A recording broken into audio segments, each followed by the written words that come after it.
anything you need, please let me know.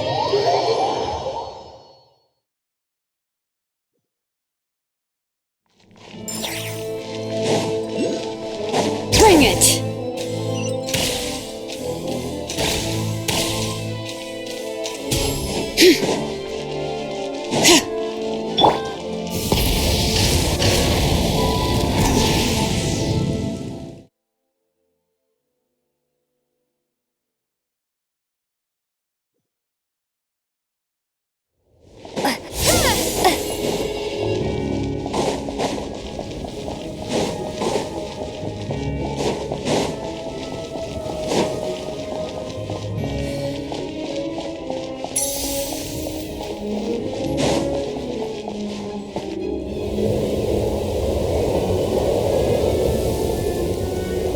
Ooh, it sure is cold today. I wonder how much heavier the snow's gonna get. Here to see Odette? I just need to see your tickets for the preview. Perfect. Thank you. I'll hold on to your tickets. Come on in. It's freezing outside.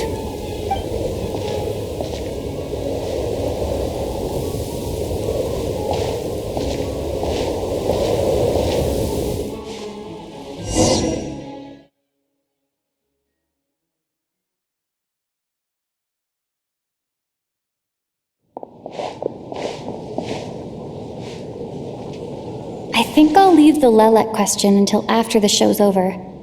Then I'll go find Odette.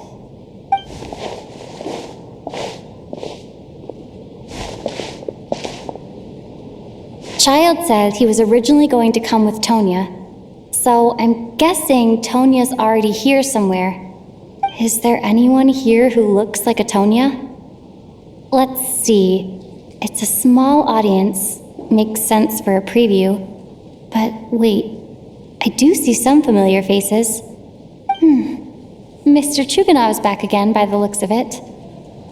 Oh, and is that Mitya? And that Fatui officer, Valeri. Guess he must be playing cat and mouse with Mitya again. Oh no, it looks like the show's starting, and I still haven't found Tonya. Never mind. I'll just have to take a seat for now and see if I can catch her afterwards.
Members of the audience, I'm a staff member here at the theater. Today's performance was a very special one for us, as it marks the first attempt in a long time to revive the classic Snezhnayan ballet, Spirit Seeker. To commemorate this occasion, we would love to take a group photo of the cast, crew, and audience members present today. Could I kindly ask the audience to please come up onto the stage?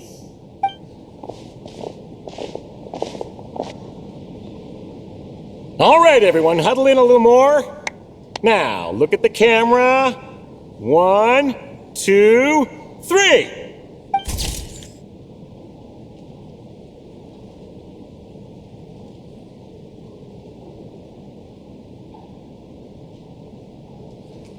Are you quite satisfied, Mr. Energy Scientist? I rather hope you don't have any other escape plans to add to my workload today. What are you talking about, Sarge? This was simply my way of inviting you to watch Miss Odette's new show with me. And wasn't the performance spectacular? In the future, I heartily encourage you to take a leaf out of my book. Find some soul-nourishing pastimes to enrich your time outside of work. It was indeed a fine performance, but I must correct you on one point. This is not time outside of work. These are working hours. Working hours and non-working hours are just a social construct. Human technology can never advance if we're too rigid in our thinking, Sarge. May we leave now? Already? I mean, I was kinda hoping to soak up the atmosphere for a little longer, but... No? Okay, guess I'm pushing my luck. Didn't seem like too much to ask, but fair enough. Off we go then, Sarge. Back to the land of working hours. Lead the way. That has to be her. She's the only person in the audience around Tonia's age. Excuse me? Are you Tonia? Huh? Your brother's busy today, so I took his ticket. Don't worry about him. He's fine. Oh, okay. Sorry for the trouble. What's wrong? Are you sick? No, I'm fine. It's nothing. Maybe she caught a cold on the way here because of the weather?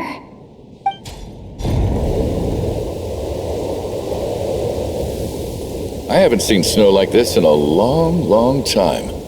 It's most unusual. I know. It's completely white out there. You can barely see a thing. I've never seen such heavy snow in my life. Let's wait it out for now. You'd be lucky not to freeze to death in this weather, let alone find your way. Well, look at that. Maybe we shouldn't be in such a rush to get back after all. What do you think?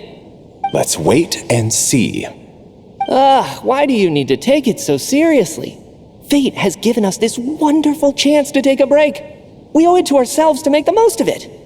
Come to think of it, there's a small inn not far from here that always keeps plenty of extra blankets on hand for guests. I know the route well. Shall I head over and borrow a few blankets? That way, anyone in a hurry can wrap up warm for the journey back. Just remember to return them next time you're over this way. Sir, there's really no need to go to all that trouble. Hey, it's no trouble at all. Wait here, I'll be right back. What a kind gentleman. Very good. My wife and daughter are waiting for me at home, so I shall be heading back as soon as I get my blanket. So... are you expecting us to go back to the Armory Palace wrapped in blankets too? Don't worry about that. I made arrangements in advance. Should I not return to the Armory Palace within 3.5 hours after Operation Showtime begins, an armed squad will be sent to collect us. They will escort us back. You are one of our key military personnel, so any weather-related risks must be eliminated.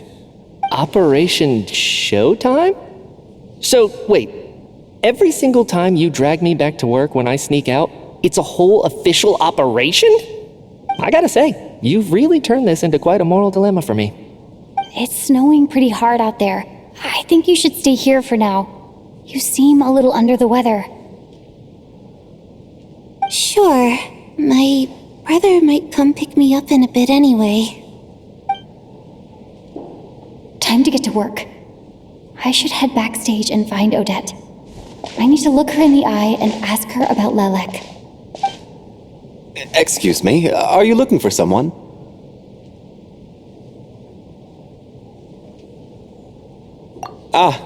A fan, I'm guessing? Today is just a dress rehearsal, so Miss Odette won't be meeting with fans. She's taking a well-earned rest right now. Sorry, but that area is currently off limits to everyone except the cast and crew. Bad timing, I guess. Well, I might as well stick around. I doubt Odette will be leaving before the snow lets up in any case.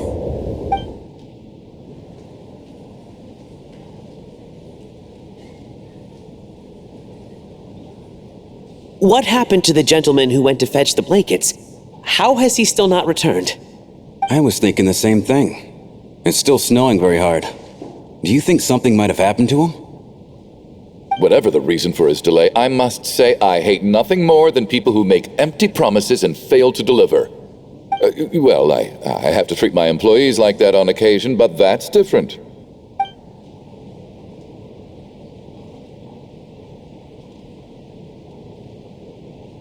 You seem anxious, Mr. Valeri.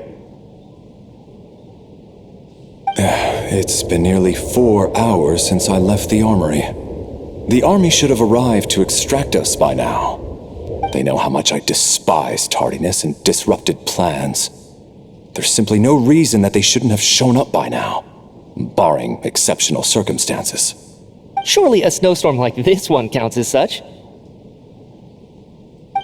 Few things in this world can stop the Snezhnayan army, Mr. Mitya. And a snowstorm is certainly not one of them. Why don't you go out and take a look? They might be right outside, waiting for your orders before they dare come in. An absurd hypothesis. I have no intention of leaving your side for even a moment until I have escorted you back to the Armory Palace. This doesn't look like an ordinary snowstorm to me. That guy who left earlier, it looked like he just vanished into thin air. Either that, or my eyes were playing tricks on me. A man-eating snowstorm? Come on. Night hasn't even fallen yet. Spare us the ghost stories.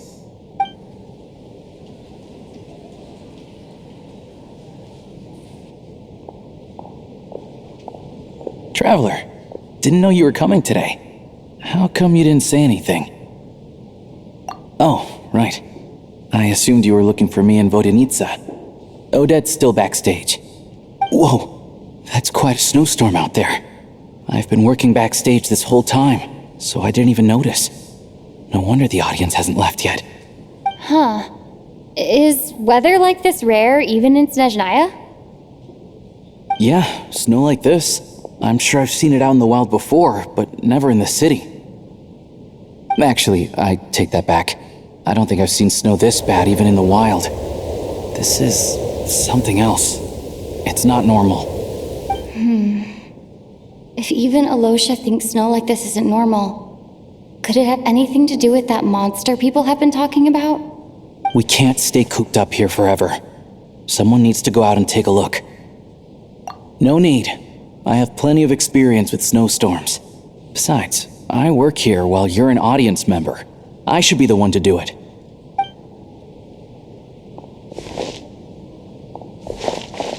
Everyone by the door. Careful not to let the snow soak into your shoes. In a snowstorm, you gotta look after your toes above all else. Heading out, my man? Be careful. I've been told the snowstorm eats people alive.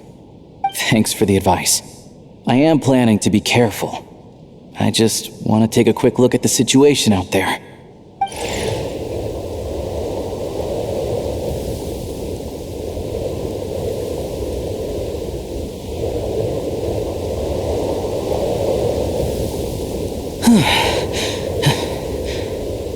He's back! He's back! How was it? What's going on out there? Did you see any soldiers patrolling the area? Something about this storm isn't right.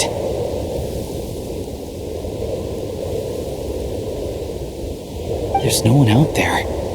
I didn't see a single soul. And something in the air gives me the creeps. This isn't your average snowstorm. I suspect it might be related to recent events in our nation. I strongly advise everyone to stay here until the snow dies down. Are you serious? So all of us are trapped here now? That sounds a little far-fetched to me. You want to go outside and see? I, for one, am not risking my neck in that weather. This just turned from a minor delay into a major hassle. We can only hope that our friend who went to fetch the blankets just ditched us and went home. Is it really that bad? But my daughter, I won't be able to read her a bedtime story tonight. Huh? What are you all still doing here? Whoa! It's snowing hard! So now we're stuck here? Oh, this is terrible! Luckily, it was just a dress rehearsal today, so there aren't too many people here. On the bright side, the theater's always well stocked with supplies. If the snow still doesn't let up as we get into the evening, you can spend the night here, everyone. At least, I assume that's alright? Odette? Fine by me. This seems like a sensible backup plan under the circumstances. My thanks to the theater for being so accommodating. What are you staring outside and praying for, my man? You anxious to get home too? Oh, Your Majesty the Tsaritsa, I beg you, please do not let tonight's snowstorm stop. This is a golden opportunity to spend the night under the same roof as the 2 top stars in all of Snezhnaya. It's a once-in-a-lifetime experience. I think I've changed my mind. Sir, if you so much as look at us funny, you'll be seeing stars in a whole other way. Behave yourself, or you'll be begging for that blizzard. It's getting colder. We need to keep the indoor temperature up. Close the door and lock it tight. Let's head somewhere warmer.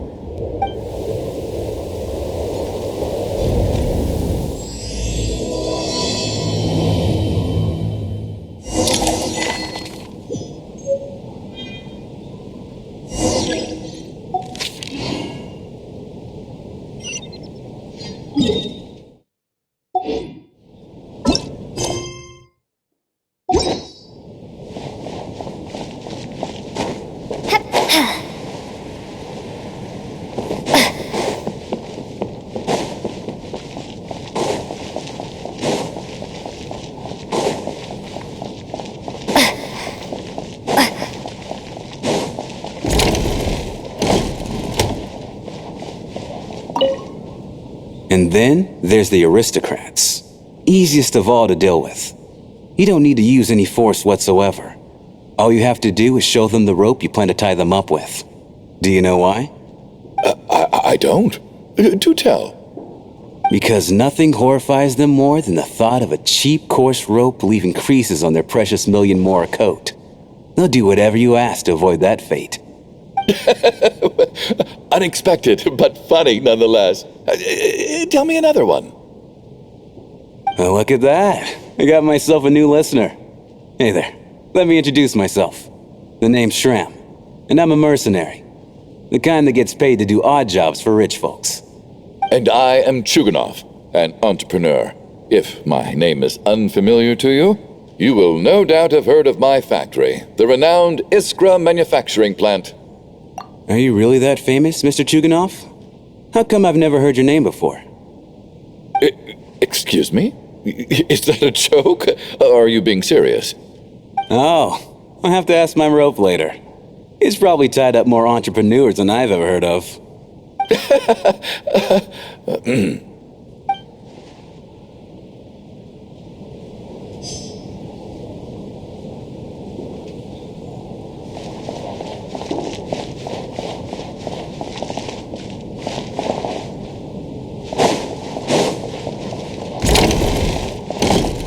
How are you feeling, Tonya? I'm fine. Sorry to worry you. I'm used to it by this point. I take medicine for it. My brother usually helps to get it ready for me. Child must take great care of his sister. He's never mentioned Tonya's illness, though. You know, I actually find this whole thing kind of exciting. Stuck in a strange place thanks to a snowstorm.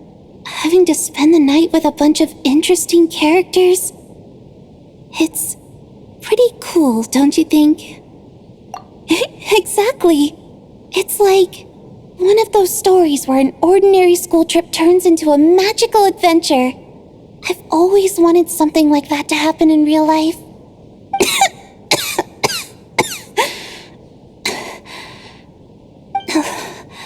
I'm fine, really. Just got a little overexcited. Look after yourself. Otherwise, your brother will come after me.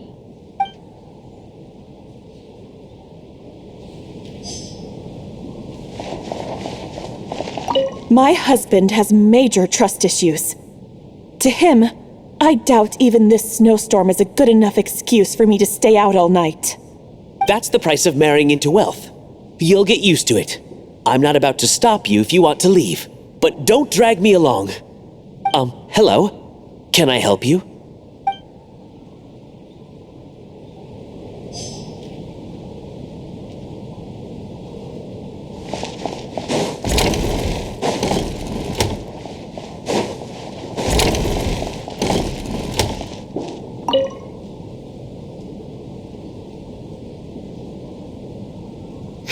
it's ever been this lively backstage before. I didn't know you were coming today. Hey, have you seen Chuganov? I heard he was coming today. Have you spoken to him at all? I'm with you. This could be just the chance we need. Yeah, I gotta figure out a way to coax some more intel out of him. I want to know why he suddenly changed his stance on Project Stuja. What exactly happened before the most recent Vetcha vote? For the Rokad, or just out of personal interest? Shh! There are other people around. Don't say the R word.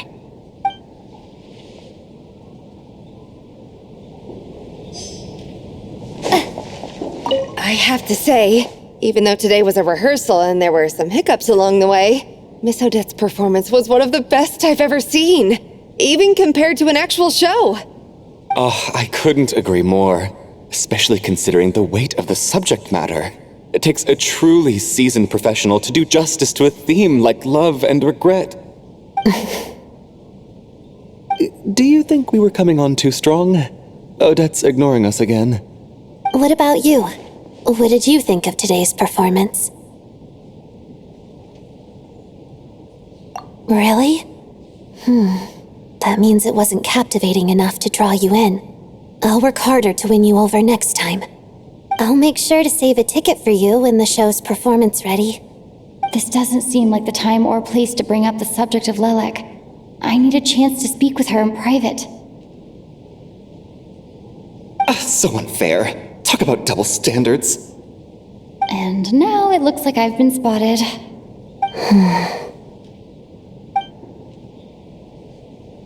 You know Mitya too? No, I don't.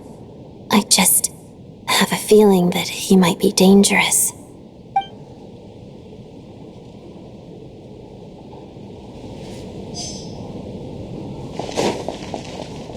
This is highly irregular. A delay of over an hour during an operation like this theoretically warrants a Harbinger-level response. I wonder what the issue is. The storm, or something else. Sarge, the day you learn to let go and just enjoy moments like this is the day you'll finally understand the meaning of life. Why, hello, ma'am. I believe you were the one sitting at a nearby table back at Podvorye Restaurant. Any friend of the theater's star performers is a friend of mine. It's a pleasure to meet you. I'm Mitya from the Energy Commission. Greetings. Major Valeri, head of the Special Assignments Battalion. Armory Palace Royal Grenadier Guards, 1st Regiment. I am here to ensure Mr. Mitya's personal safety. Please let me know if I can be of any assistance. Miss Traveler, I cannot help but notice that Miss Odette is stealing glances at me. Any idea what that could be about? I've racked my brains, but I can't think of anything I might have done to offend her. Perhaps she noticed me spacing out during her performance? So, Mr. Mitya, is your work related to Project Stuja? Yes, that's right. The higher-ups in the Fatui transferred me from the Energy Commission to the Armory Palace because they wanted me to... Really? I can't even talk about that? Pretty sure it counts as part of my private life. All right, I won't say anything. Sorry, Traveler. As you can see, I'm afraid this pleasant chat will have to end here.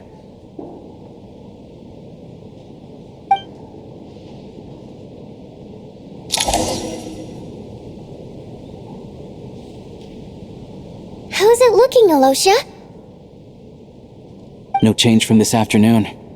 Heavy snow with no sign of slowing down. May I have your attention, please? The storm is unlikely to stop tonight, and it'll be even more dangerous outside at night than it was during the day. We at the theater owe everyone here a duty of care. Therefore, we strongly suggest that you stay on site overnight and avoid going outside unless absolutely necessary. In a few short moments, we'll give you a tour of the theater's various quarters. You can choose to sleep in the VIP room, the office, or backstage. Or on the stage if you'd prefer. We won't mind. I'll pass on sleeping on the stage. What if the snow is stopped by tomorrow morning? The early birds in the audience might think we're part of some experimental new show. A drama about sleeping? That could be fun. Maybe we could come up with a title for the production. Not bad. Clear selling point, at least. Could be a big hit. Anyone who doesn't wish to sleep on the stage, please follow me. I'll show you to the rooms.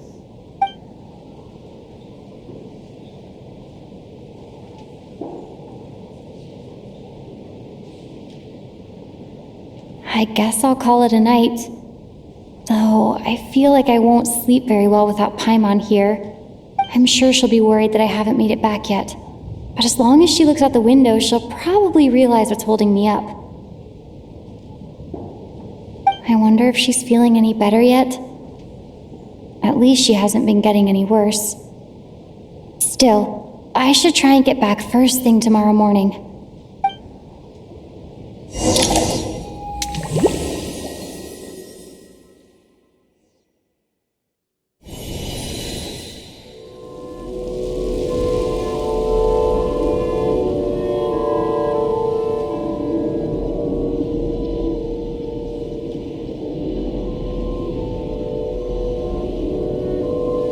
Finally! Welcome back to the world of the living, lazy bones. I was about to wake you. The black mist is almost on us. Still waking up, huh? You know, the black mist. It's been chasing us from below ever since we were born. You're just dozy. There's no way you've forgotten. Come on, let's keep heading up. Onwards and upwards is the only way to survive. Don't listen to a word those black mist cultists say. Here we go again. The endless march towards survival. What's going on? That black mist down there is creeping me out. And it's rising. Guess I should head upwards and get away from it. The black mist cultists believe that being swallowed by the black mist leads to everlasting peace. But if you ask me, they're just lying to themselves. We're the only heretics left. The only ones who refuse to give in. We have to keep going. But how do you actually know that they're wrong? Dangerous question there, Torgov. The moment your faith wavers, you start a chain reaction that ends in the collapse of your will. Put the question out of your mind. Stay strong and believe that the black mist means certain death. Okay. I can't do this anymore. I've had enough of being forever on the run. What's the point of it all? All this will pass eventually, I promise. Keep fighting. It will be worth it. You accuse the Black Mist cultists of being liars. But you're lying too. There is no end to this path. It keeps going up forever. There was never any hope to begin with. The cult of the Black Mist has poisoned your mind, Sobolova. Are you thinking of giving up as well? I am. I think I'll take my chances with the Black Mist over this perpetual torture. As much as I detest the Black Mist cultists, I'm just too weary. Then I bid you both farewell. Let me put my personal opinions aside for a moment and say, I hope that you both find peace within the Black Mist. Fate always appears so impossibly complicated. But at moments like this, its raw simplicity is laid bare. Their fate was sealed from the instant they entertained doubt. From then on, the outcome was both inevitable and irreversible. Let's go.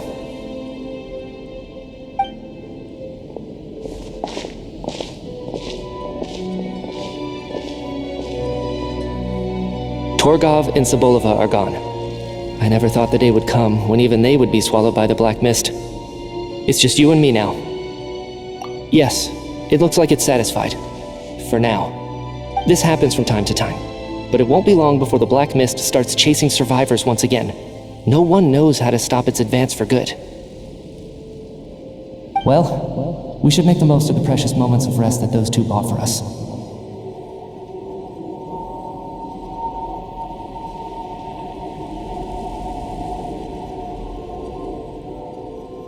Huh? Are you really that sleepy, Traveler?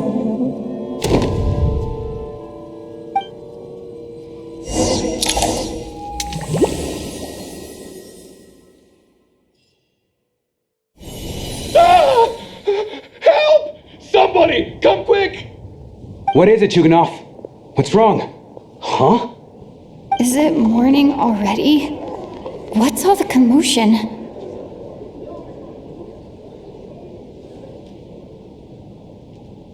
Sounds like it's coming from next door. I should check and see what's going on.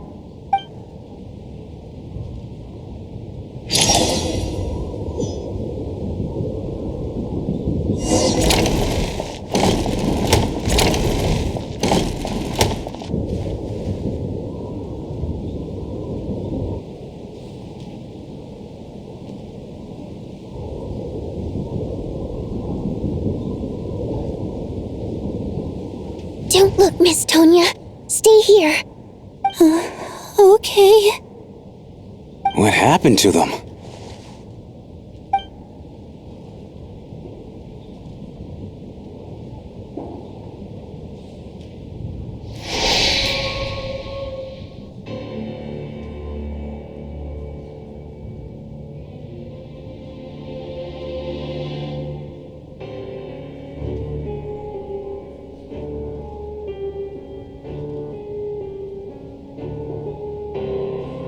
These two people have passed away. And the strange thing is that somehow I knew this was going to happen. I knew that they would be the ones to die. Have I seen this moment before? Or did I have some kind of premonition? I can't remember what it was. Let me take a look.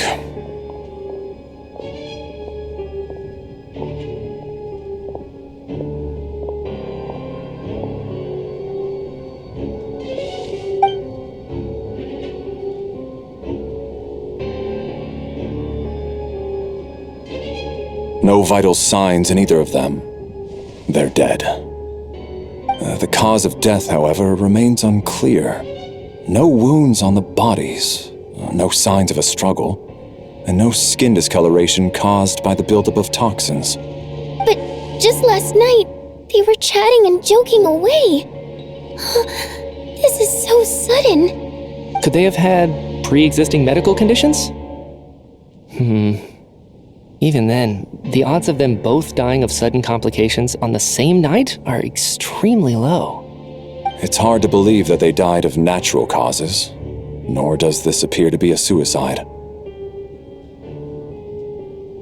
Who was the first to discover the bodies? It was me. But these deaths have nothing to do with me, officer. I got up early because I wanted to see if the snow had stopped. Then I noticed that the door to this room was open, and it looked like there was a man and woman inside. I just went over to see what was going on. I had no idea they were... I can corroborate this. I was doing my morning exercises near the stage. When I saw Mr. Chuganov heading this way, I followed him.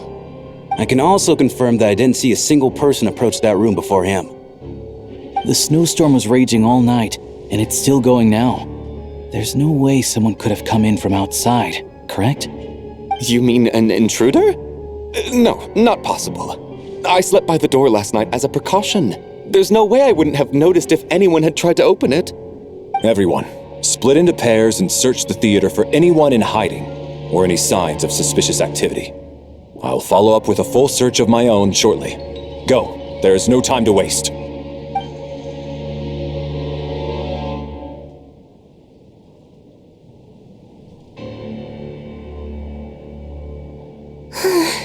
Nothing on your end either?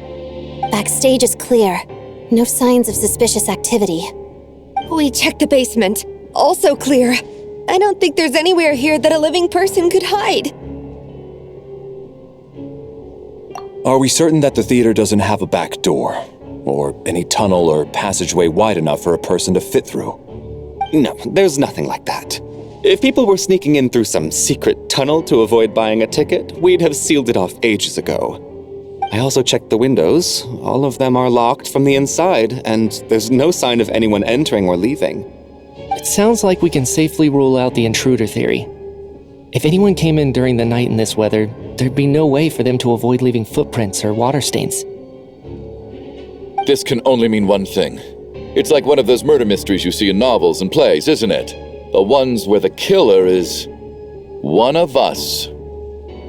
We can't quite jump to that conclusion just yet. Could he be right? It's hard to imagine something like that happening in real life. Set in a theater during a snowstorm, a murder takes place and the killer is among us.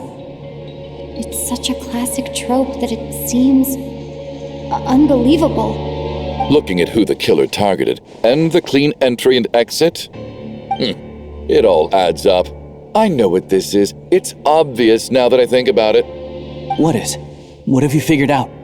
Both victims were wealthy, well-known local merchants. And the door was deliberately left open so I would discover the bodies and witness the crime scene first thing in the morning. Such ruthless methods. This was your doing, wasn't it, Lelik? Lelik? You mean Lelik is among us? And he's the killer? Lelik. I know this code name. Member of the Rokot, anti-Project Stuja. Always works alone. I've read the case files at the Armory Palace. Walk me through your reasoning, Mr. Chuganov. What do you know about Lelik?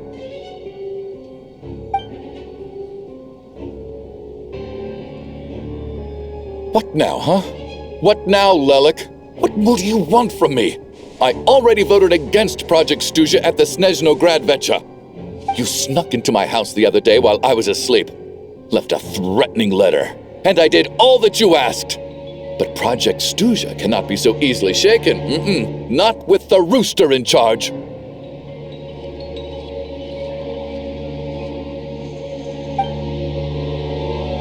So he really was threatened by Lelik. That makes sense. And now you're resorting to murder to threaten me. Isn't that right? I knew it. The Rokot despises the rich. The lives of the wealthy are but refuse in your eyes.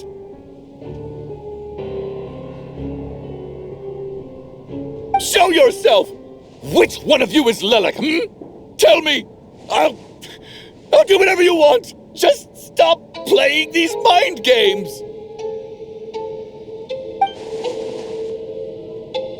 Was this really Lelek's doing? Would Odette really do something like this? If Odette really is Lelik, this seems out of character. But then again, how I'm probably the only one here with a compelling theory about Lelek's true identity. But if I reveal it now, I'll be putting Odette in the line of fire. What should I do? I don't think it's likely that Lelik killed anyone. At least from the stories I've heard, he's never killed anyone before, and his name has never come up in connection with any murder cases. Besides, even if Lelik did want to threaten you, why resort to such an extreme and roundabout method? It's not his style at all. Vodyanitsa doesn't know that Lelik might be Odette, but her assessment is pretty much identical to mine. Miss Vodyanitsa, why do you suddenly feel the need to speak in Lelik's defense? Defense? Oh, no, it's just...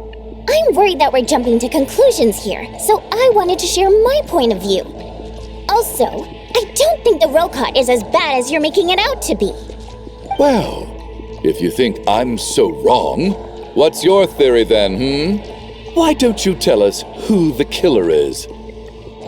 The case is still evolving, Mr. Chuganov. Please do not prevent others from expressing their opinions so early on in the discussion. Even so, there's no denying that the recent threat received by Mr. Chuganov may well be an important clue. So there's still a good chance that Lelik is right here among us. I can't do this anymore. I don't care if it's still snowing outside. I have to get out of here. Whoa, take a beat. We all know it's far too dangerous out there. Even the soldiers couldn't get to us. Go out that door, and you might not live to tell the tale. And whoever this Lelik is, they're surely not going to murder anyone in broad daylight. Be sensible, my man. You're safer inside. As much as I regret having to say this, I'd like everyone to cooperate and refrain from exiting the premises until further notice. Because as things stand, every one of us is now a suspect. Unless anyone has further information to share, let's adjourn for now. Feel free to keep searching for clues, but make sure you don't go off alone.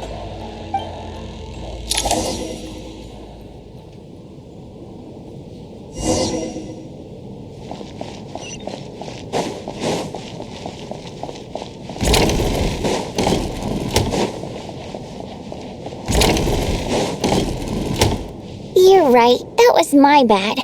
It was a knee-jerk reaction. I didn't think it through. Luckily, no one suspected my identity. Oh, phew. It's just you. I thought someone was eavesdropping. Since Vodianitsa and I were on the same page earlier, I think I should share my thoughts with the Rokot members first.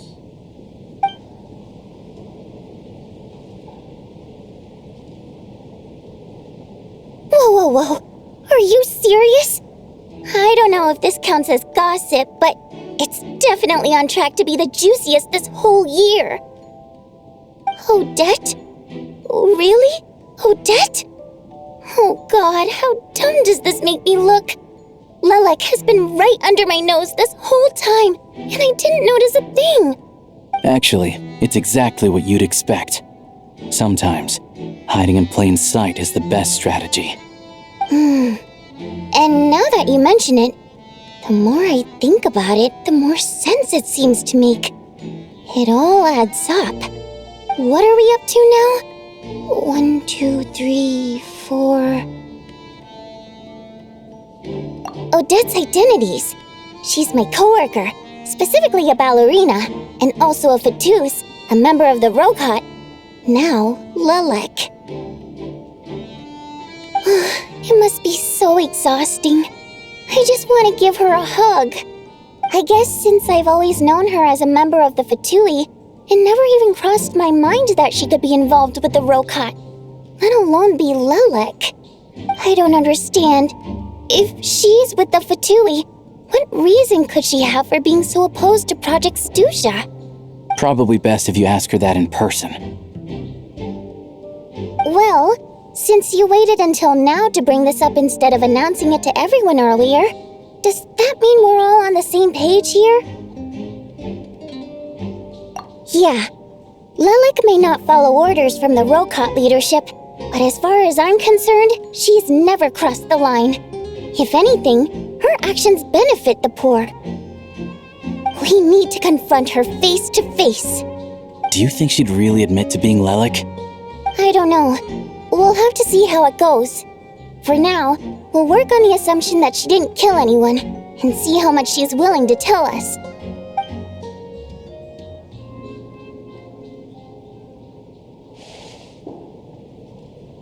Now's our chance. Odette's alone. Let's go. Hey, Odette. What is it, you guys? Shh. Keep your voice down. We need to talk. So, you're Lelek, aren't you? Alright, fine. You don't have to say anything or explain yourself. Just hear me out first. None of us believes you'd kill innocent people. Whoever murdered those 2 people last night, it wasn't you. The Traveler was the first to figure out your identity, but she kept quiet during the discussion just now. Still, it's clear where the group consensus is heading. Everyone believes Lelek is the culprit. If your identity is exposed, you'll be in a really bad spot. We're your colleagues, and we know what kind of person you are. I don't want anything bad to happen to you. So, can you clue us in? Tell us everything. The more we know, the more easily we'll be able to cover for you. All right. Yes, I'm Lelek. And no, I'm not the murderer. And thanks, but I don't need you to cover for me. Actually, I'm planning to reveal my identity. Huh? You're gonna reveal that you're Lelek? Here? That's right. I'll admit I was surprised at first when Shuganov guessed that I was here. It was just a lucky guess, but it caught me off guard. But after taking some time to assess the situation and confirm where everyone stands, I don't believe I have anything to worry about. Are you sure you don't need a second opinion? Given the circumstances. Mr. Valeri! What?!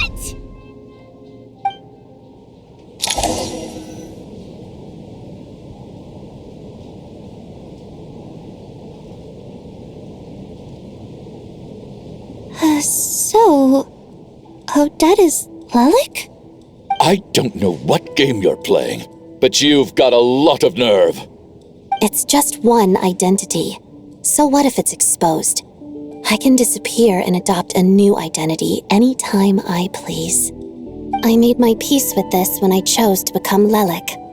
But more importantly, I promise I am not the murderer, which means that someone else is.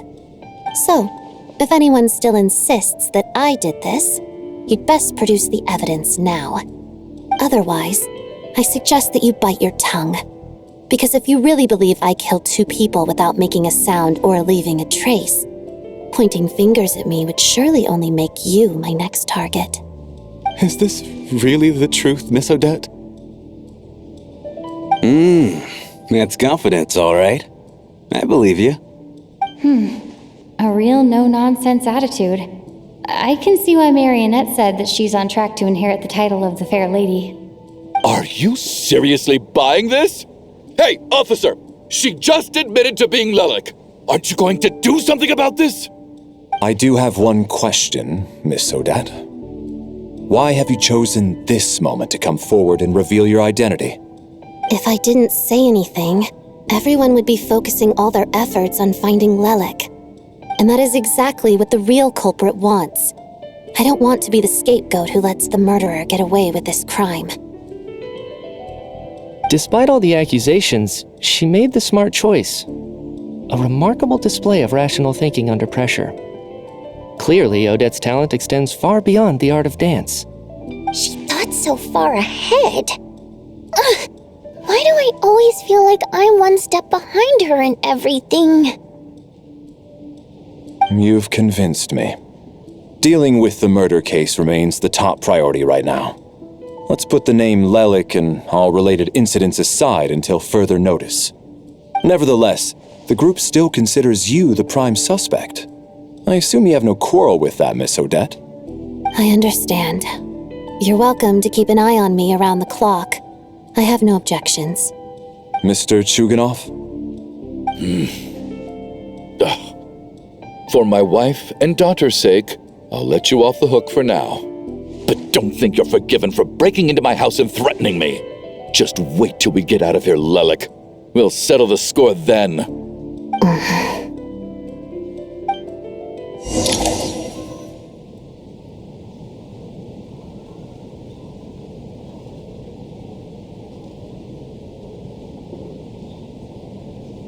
Good work, Lelik Guard Team.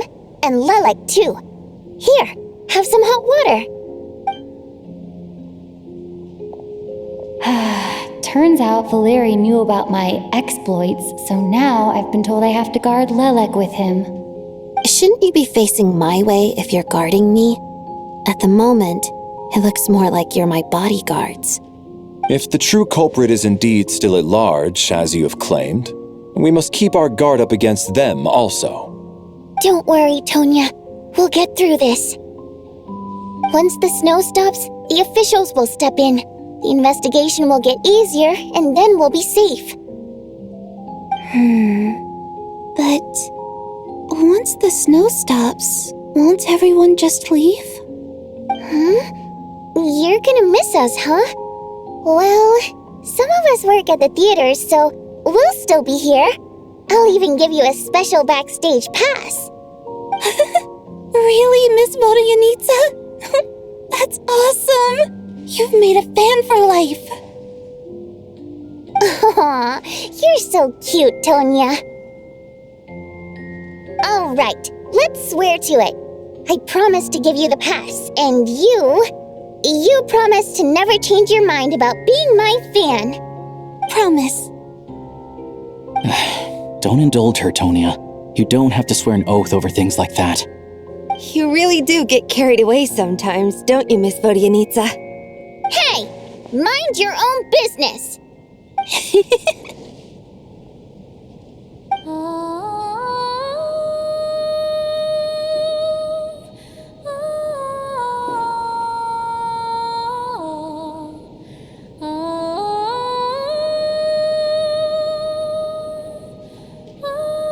Don't be nervous, Miss Wateramp.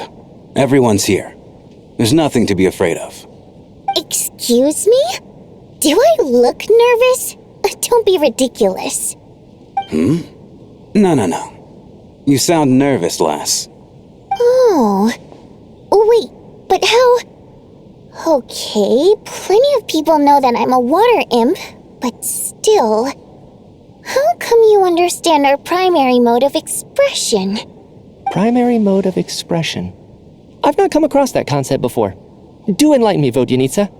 Well, it's just... We water imps tend to communicate our emotions to each other by singing rather than facial expressions. The emotions we convey through song take precedence over our facial expressions. So, we think of it as our primary mode of expression. I'm impressed, Shram. I didn't take you for a man of culture, but you're clearly rather learned. It's not about being cultured or not. The thing is, this mode of expression can usually only be understood by other water imps. It's not a simple case of a song sounding happy or sad.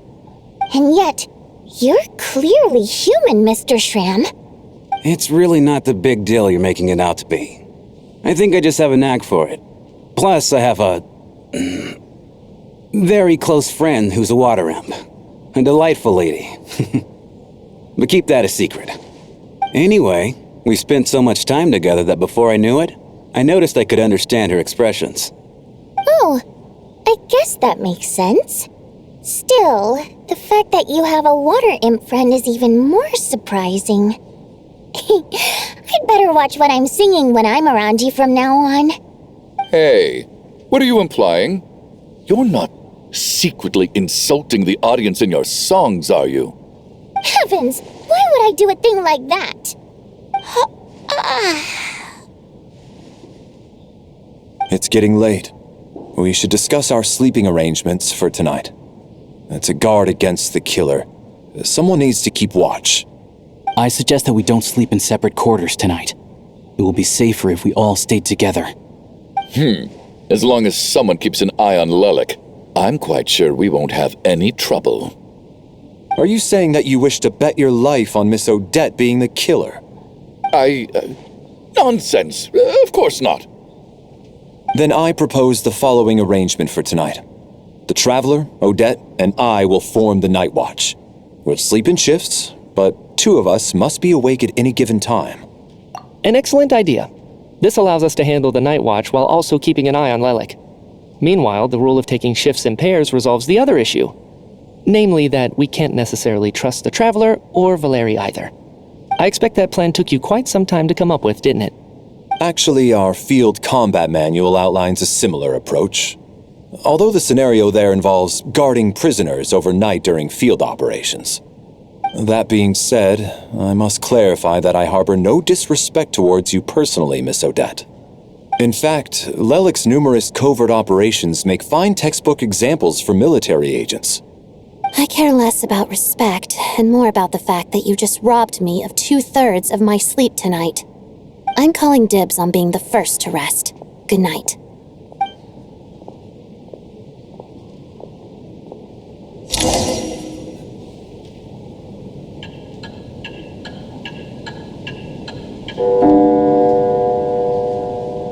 It's almost time. We should wake Odette. How are you faring? Oh, not going to argue with that. I'll take a quick nap. If you start to feel sleepy, wake me up anytime. It's finally time for Odette and I to share the night watch. I should wake her up.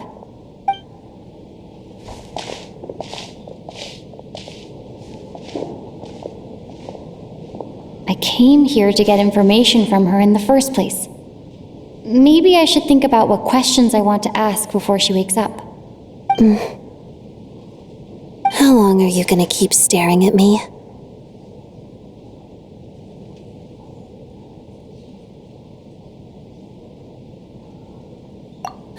Couldn't sleep. My mind's been running haywire. Plus, there's something I've been meaning to talk to you about.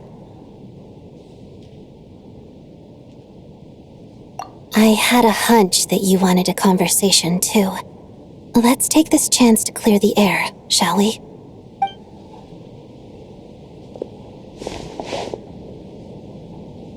I just had a simple question for you, really. It's, Rosaline.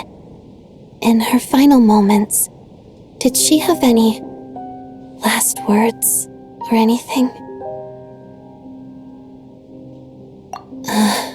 I see. Well, that was all. I have no other questions. No. She was utterly ruthless in pursuing her goals. That kind of person should be hard to miss.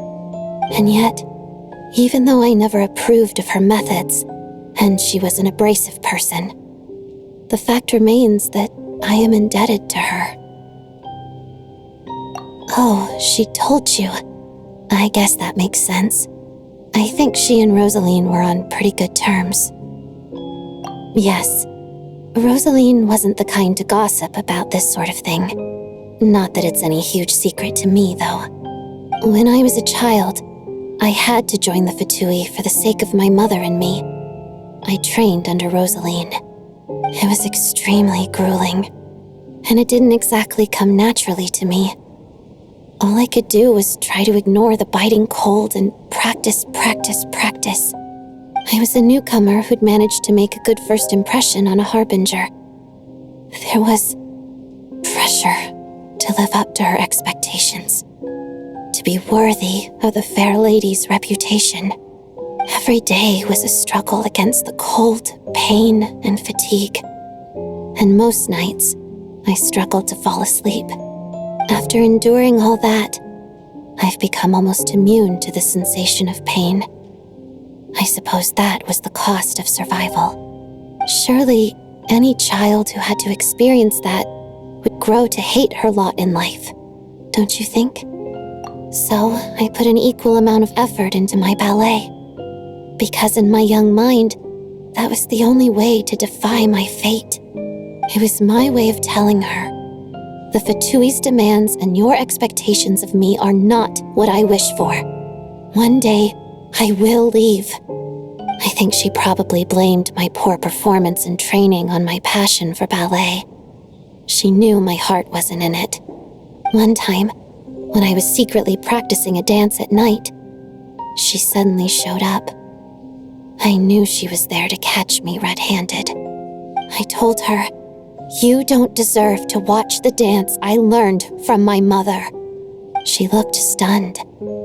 I guess she was surprised that I lashed out first, before she had the chance.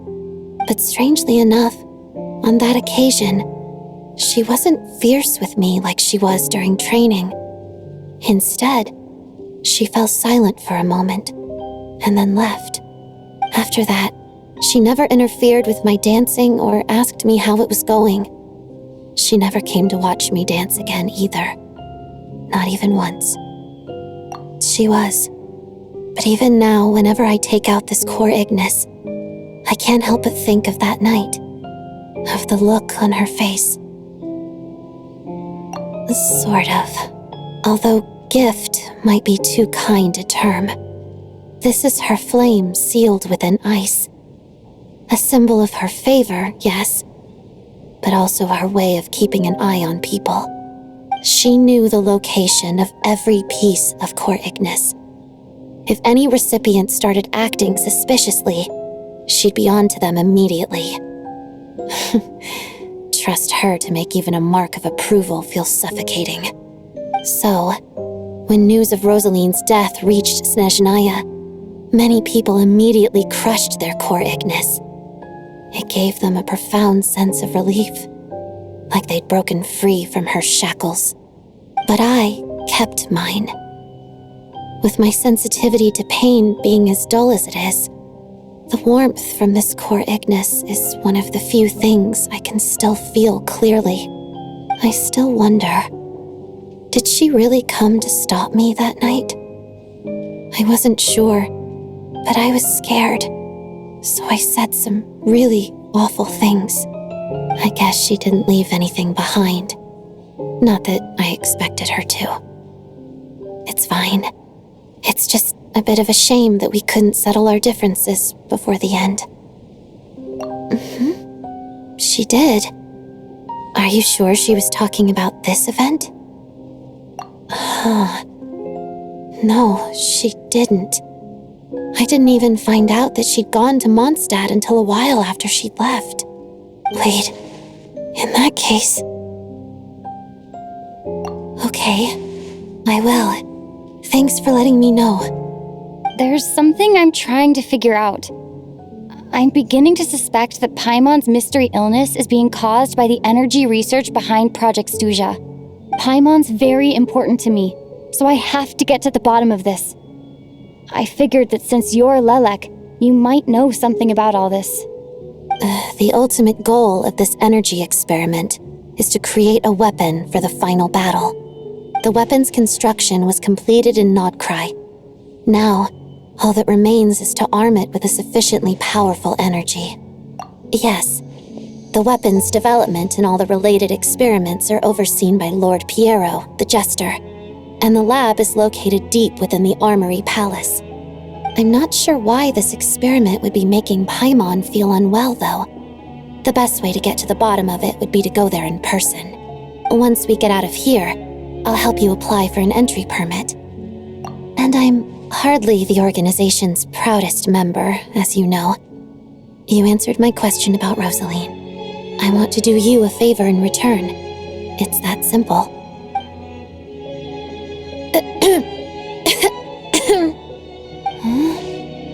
What's wrong? Are you not feeling well? You two seem to be hitting it off. I thought you were sleeping. Of course I was. In the military, one learns to fall asleep quickly, even in the most inhospitable environments. It's vital to staying alert and energized. Why? Is something wrong? Even if he was awake, he can't have overheard us, right? Well, thank you both for keeping watch. Traveler, I'll take over for now. It's your turn to get some sleep. Sure.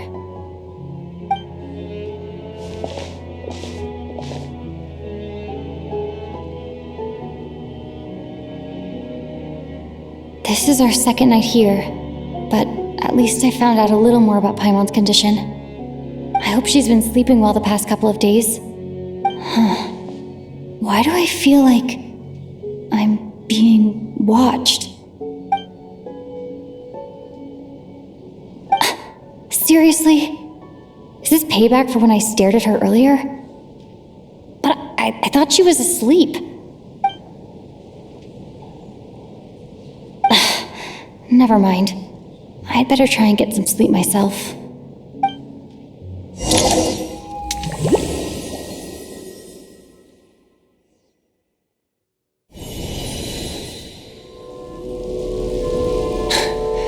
Hey, what are you spacing out for? Are you reaching your limit too? How long have we been walking for? Do you remember? Time's lost all meaning. Ever since we noticed that thing above our heads. What was it called again? A star key? Or key star? Anyway, the person who named it was swallowed by the black mist. Whatever it's called, ever since we noticed it, we've been walking up and up, hoping that as long as we reach it, we can find a way out of this place. But it seems like no matter how far we walk, we never get any closer. Well, we've come this far. You never know. Maybe we're almost there? Come on, enough moping. Let's go. The black mist is catching up.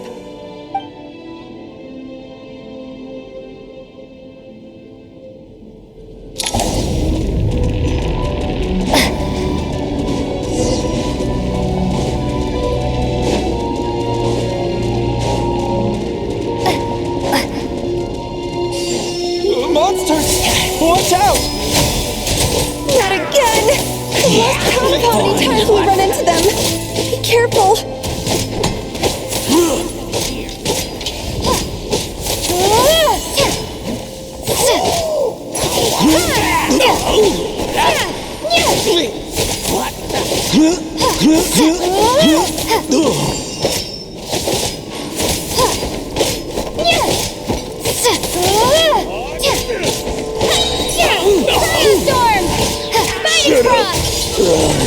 Faster.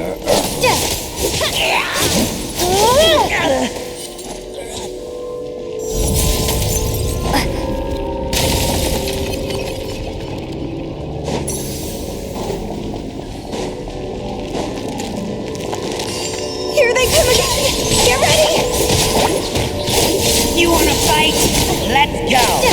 Gotcha.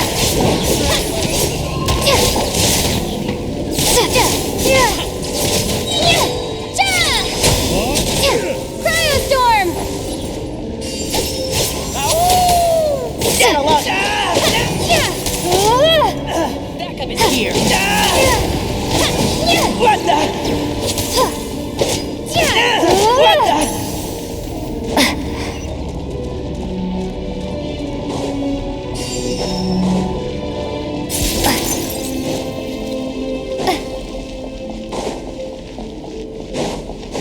Monsters ahead of us, the black mist behind us.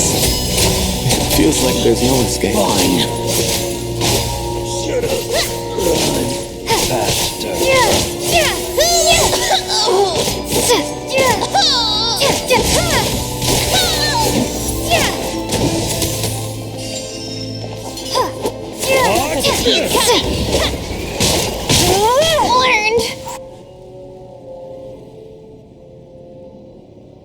Are you hurt, Coolish? No, I'm fine. It's just...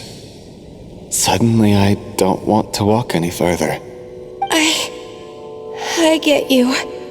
In fact, I reached my limit a long time ago. Sometimes it feels like there's hope where there shouldn't be. Yeah. The hope that the star gives us is the only thing keeping us going.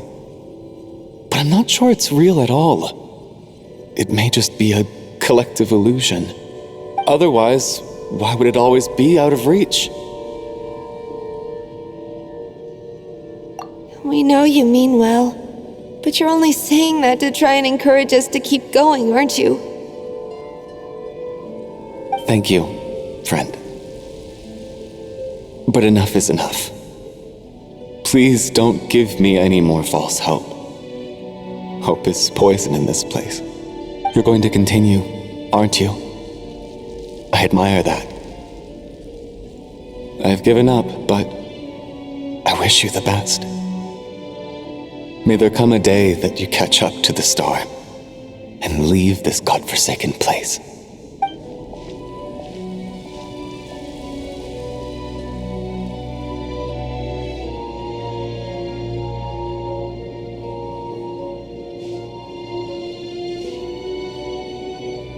It's not an illusion. We really are getting closer to the star. Congratulations. You're the first person to make it here.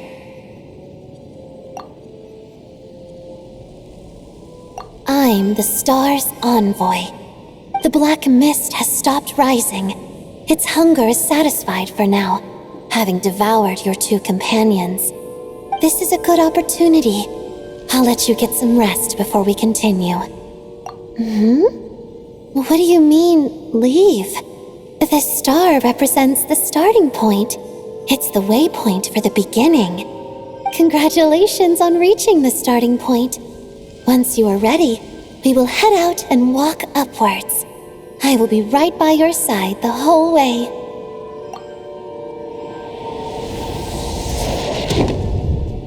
Huh? What's wrong? Hey, don't give up before the journey's even begun.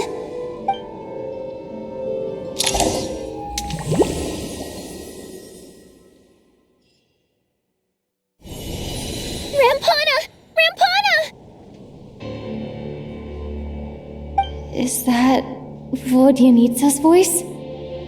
happened? Coolish, wake up! Please wake up!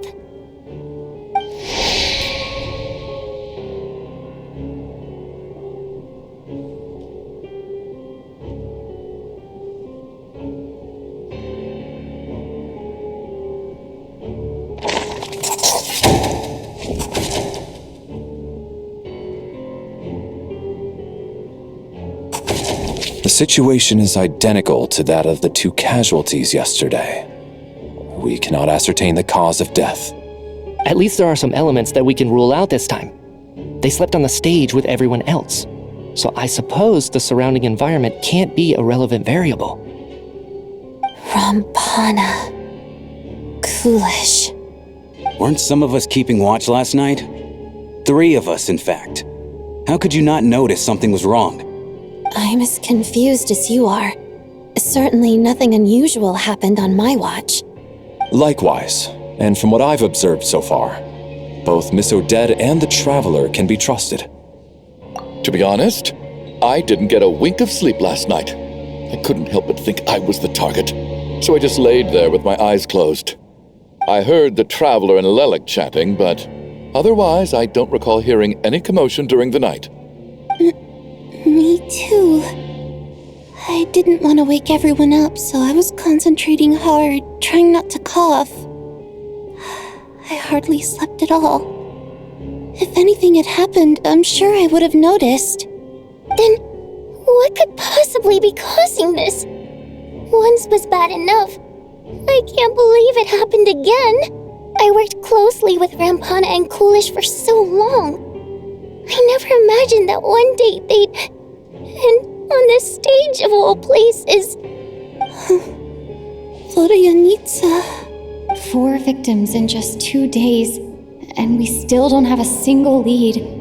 I need to get to the bottom of this as soon as possible. And above all, keep Tonya safe.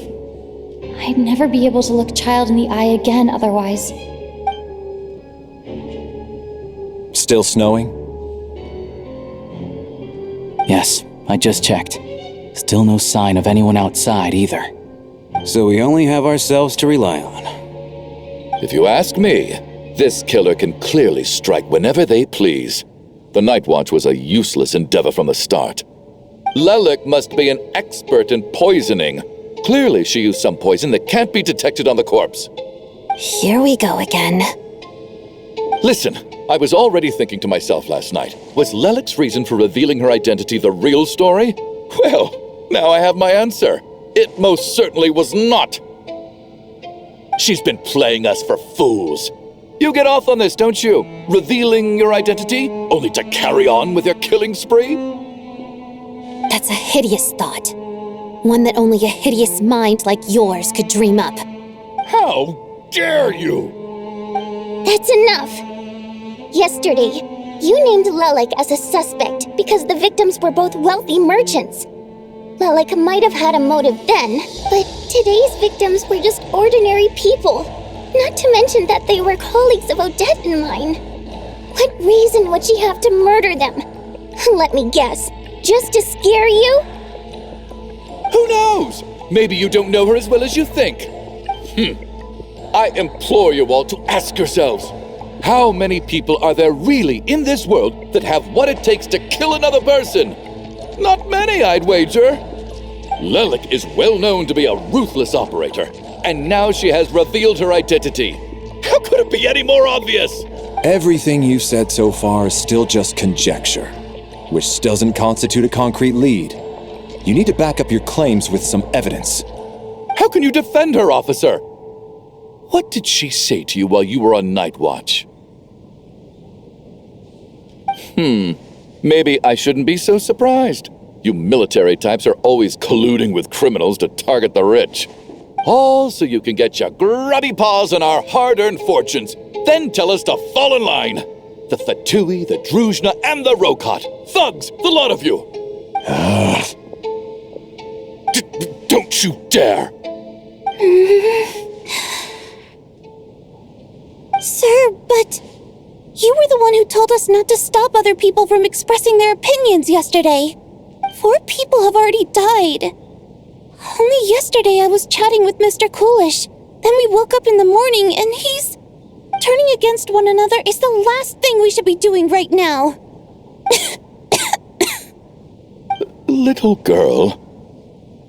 Even if Mr. Chuganov is a puffed-up, pig-headed windbag who doesn't have a clue what he's talking about, he's still one of the victims here, isn't he?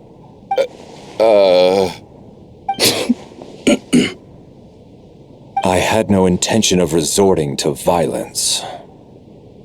But you're right, Miss Tonya.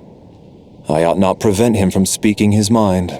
In any case, I believe Mr. Chuganov has calmed down a little now. We may resume our discussion. I don't think there's any need for that. What is there to discuss? Nothing about this situation is normal. Did you have an idea, Mitya? You're the brainiac here, right? Come on, clue us in. I've been mulling something over. All the leads we have so far concern things from outside the theater. Miss Odette's alter ego, the threats Mr. Chuganov received. But then there's the 2 double murder crime scenes themselves, which have given us absolutely nothing to go on whatsoever. That's highly unusual. Even with the most careful killers, there's always some evidence left behind. So what are you suggesting? I think this could be a supernatural event. It isn't characteristic of human-on-human homicide at all. Correct me if I'm wrong, but aren't you supposed to be a scientist? That doesn't sound like a conclusion someone like you is supposed to make. I got into scientific research because of my insatiable curiosity. But if the present situation defies all known scientific explanations, I don't mind shifting my curiosity toward the paranormal instead. Now that you mention it, I remember when I first came to the theater. I heard rumors about this place being haunted. Haunted? Yeah, I think I heard the same thing. But I mean, they're only rumors, right? We've worked here for years. Surely we would have noticed any spooky goings-on by... Well, this has taken an unexpected turn. A haunted theater? If Paimon were here, she'd probably be hiding behind me in fear right now. Why don't we take this opportunity to look for clues again with a more open mind? Maybe a different perspective will help us see something different. Very well. Whether it's criminals or ghosts we're looking for, the same rules apply. Everyone needs to tread carefully. I'll move the bodies into the same room for now.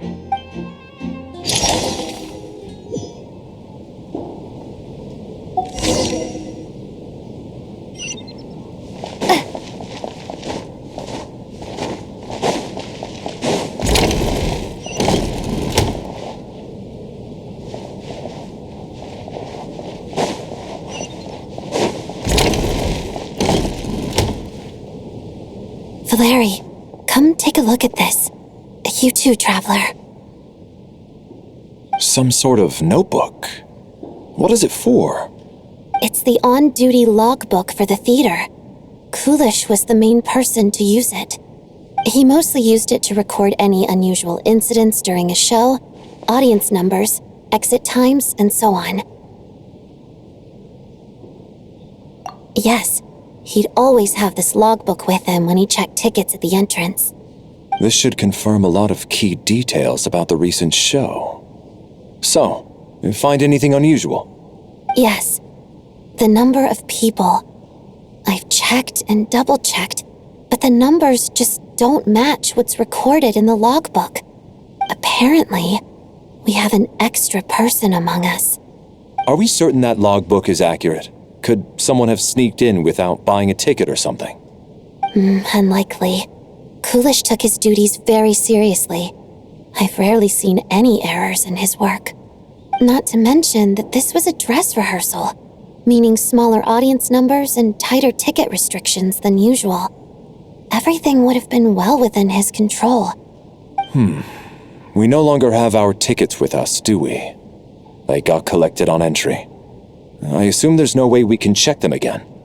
Unfortunately not. The theater recycles tickets. Once people are in the door, they don't tend to leave until the show ends, so we collect the tickets at the point of entry.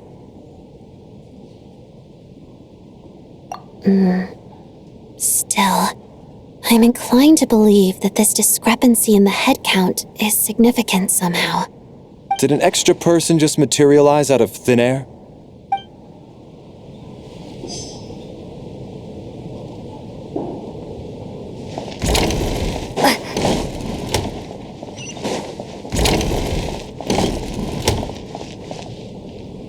Tonya? Did you find anything? Not yet. Still looking. So... Are we supposed to be looking for something paranormal? I think I'd prefer teaming up with you than looking around on my own. This looks like somebody's notebook. Shall we read it together?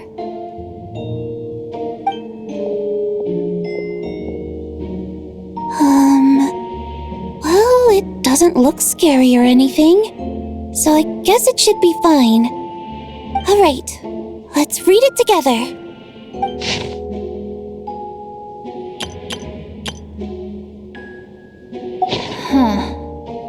This has to be Vodyanitsa's writing, surely. Maybe it's a little rude for us to peek at this. I feel like I just read someone's secret diary by accident. It sounds like she's writing this for her parents, right?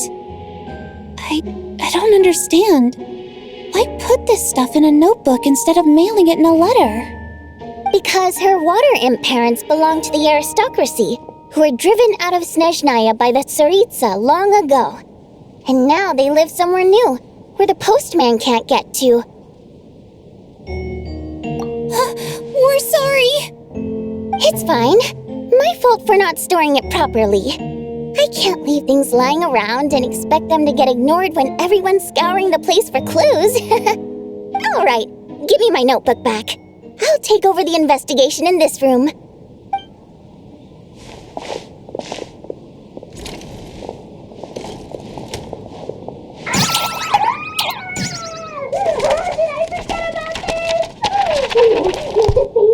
Oh, God, and this one. Oh, my. Why am I so embarrassing?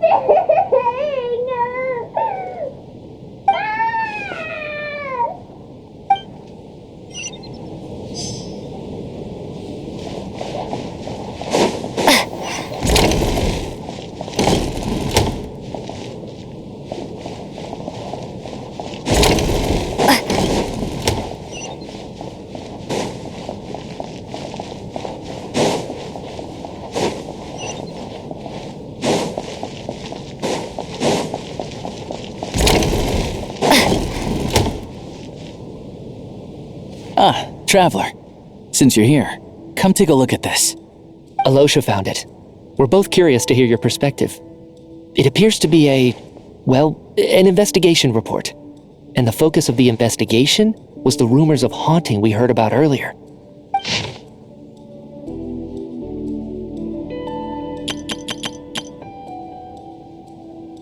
An investigation report, huh? Looks quite old. This person's name looks to be of Sumeru origin to me. Was the investigator from Sumeru?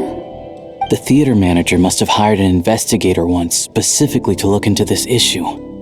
But it doesn't look like anyone ever looked at the report. Presumably, the manager wanted to know if the supposed haunting was dangerous, while also being fearful of word getting out in case it affected the theater's business. Anyway, the bottom line is, the haunting is actually real after all. It's caused by an obstruction in the ley lines. Is there any chance this is the key to finally making some progress with the murder cases?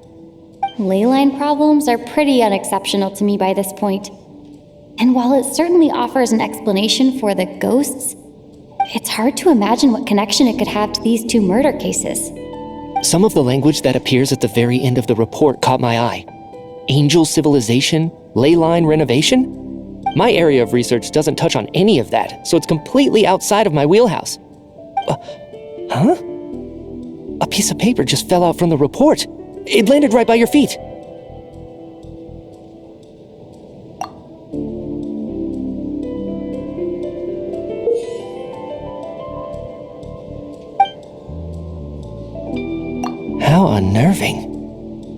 It was tucked inside the report, so it must be a note left by the author. Death is near. Is that supposed to be what's going on here? With us in the theater? But if so, how did the author foresee it? Could he predict the future somehow? Maybe things are more complicated than we thought. No, wait a second.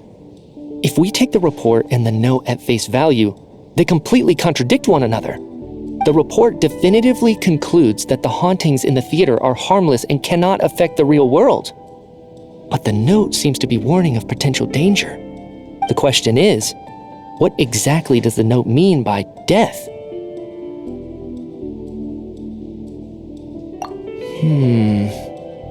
The various ways we could interpret this keyword lead in completely different directions. Let's pause our analysis here for now. I think we need more information.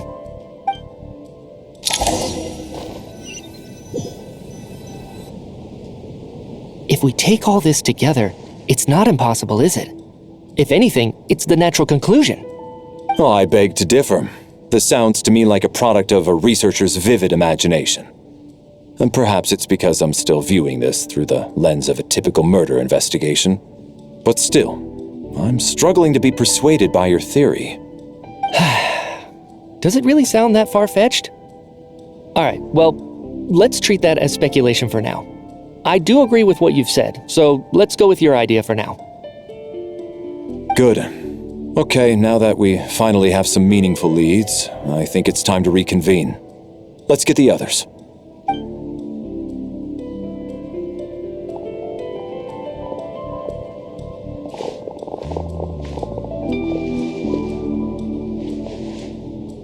So, that's about everything we've discovered so far.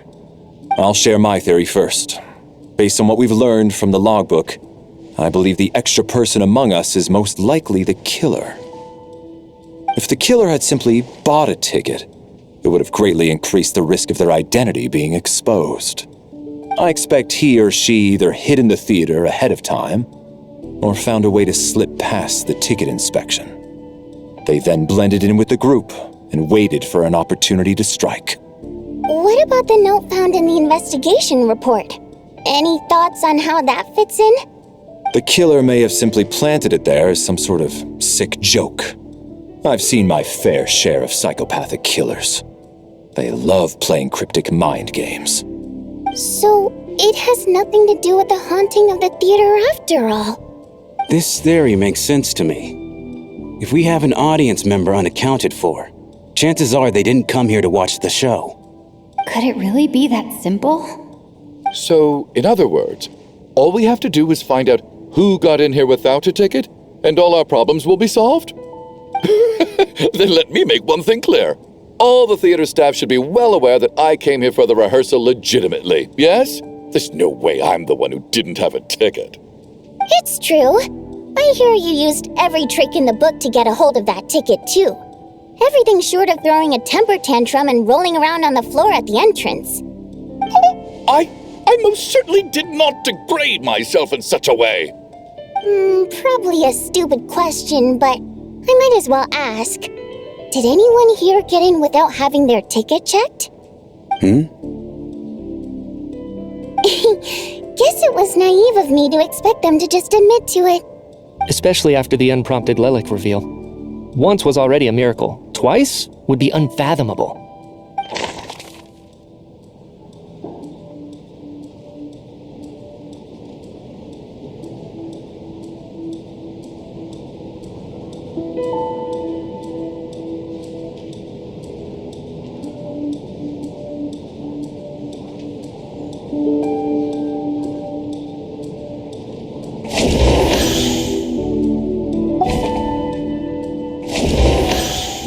Tonya received her ticket. Valeri came to the theater to catch. As things stand,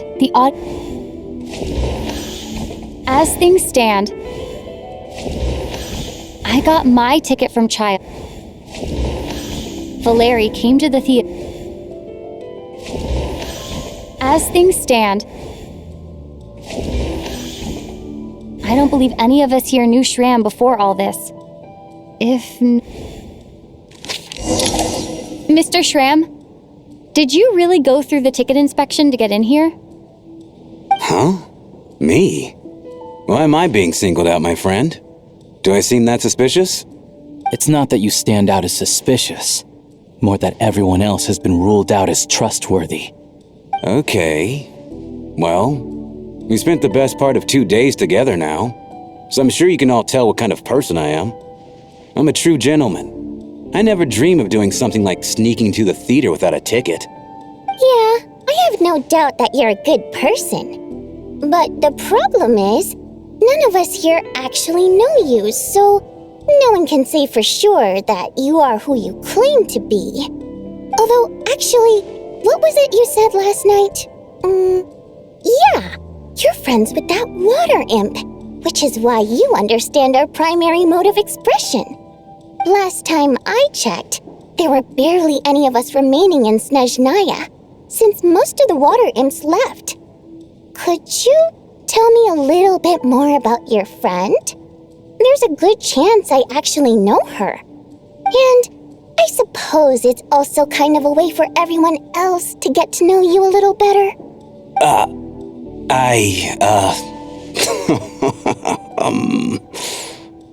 Good grief. Are you blushing? Pull yourself together, man. Stop giggling like a teenage boy. It's revolting. Hey, revolting is a little strong. All right, fine. I'll admit it. That water imp friend of mine, the truth is, we're dating. I was just a bodyguard hired by our family. But the stars must have aligned because sparks began to fly between me and their daughter. Never in my wildest dreams did I think I'd get so lucky. We don't need details. Just get to the point. Okay. I'm just a little hesitant to reveal her name, that's all. You know how it is. These are delicate times. Even with me to protect her. If word gets out that she's dating a human, both the Fae and human factions will give her a hard time. Really? Wait, no. That can't be. Huh? Shram, what the devil are you talking about? Why is everyone looking at me like that? Surely you can understand where I'm coming from. Delicate times? Factions? Yes. You know, the Civil War. Last time I checked, the Fae and the humans were still at each other's throats. If I'm not mistaken, the last significant civil war in Snezhnayan history was over 400 years ago, when Her Majesty the Tsaritsa had just taken the throne and was consolidating her reign. What do you mean, 400 years ago? What's going on here? Is Shram from the past? All right, Mr. Mitya, you win this round. As far-fetched as it is, it appears that your theory may be correct. I'm just as amazed as you are. I didn't even believe it myself, to be honest. Is someone going to explain what's going on here? From the look on your face, you figured it out too, haven't you, Traveler?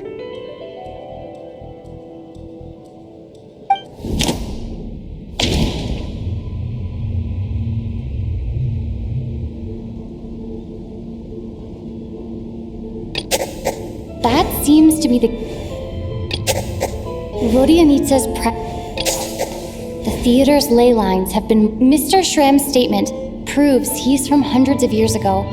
And according to the investigation report on the theater hauntings, Mr. Shram is very likely a lost soul wandering the theater.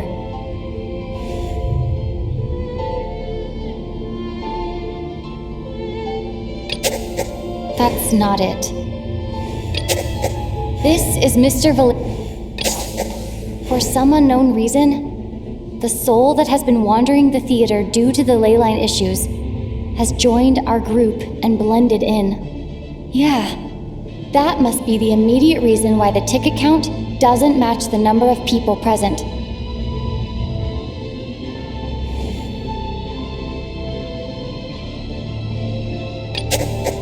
Since we discovered that the contents of the investigation report have been verified, There are indeed ley line issues and wandering souls in the theater. Death likely symbolizes the deceased. Mr. Shram, for instance. Death is near. Huh. That must mean that there's a dead person in our midst. That's the truth, isn't it?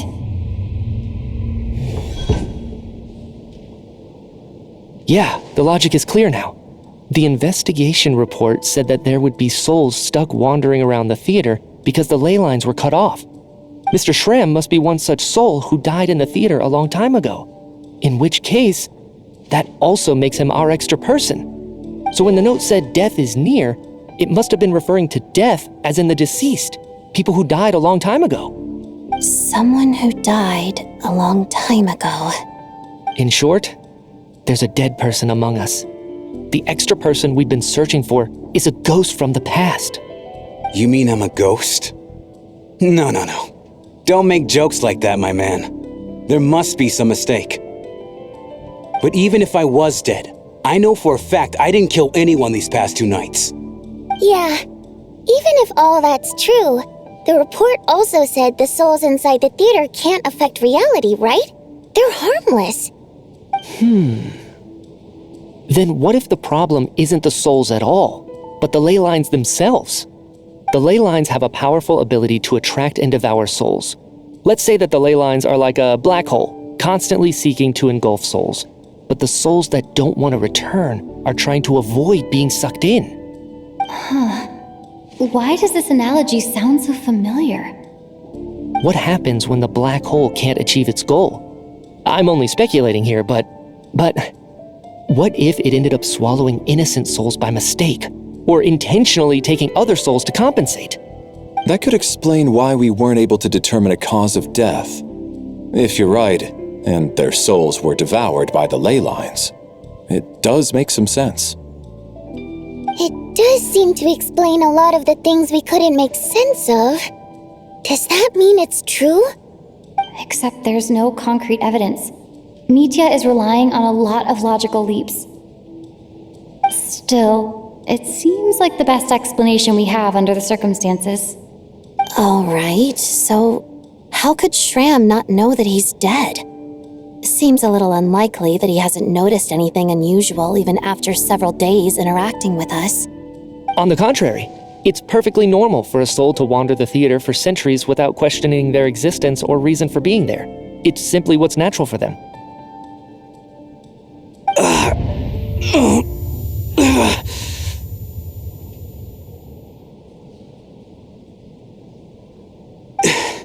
You know what, Mr. Brainiac? I think you might actually be right after all. I'm trying to remember and... even though my head feels like it's going to explode, I think... it's all coming back to me.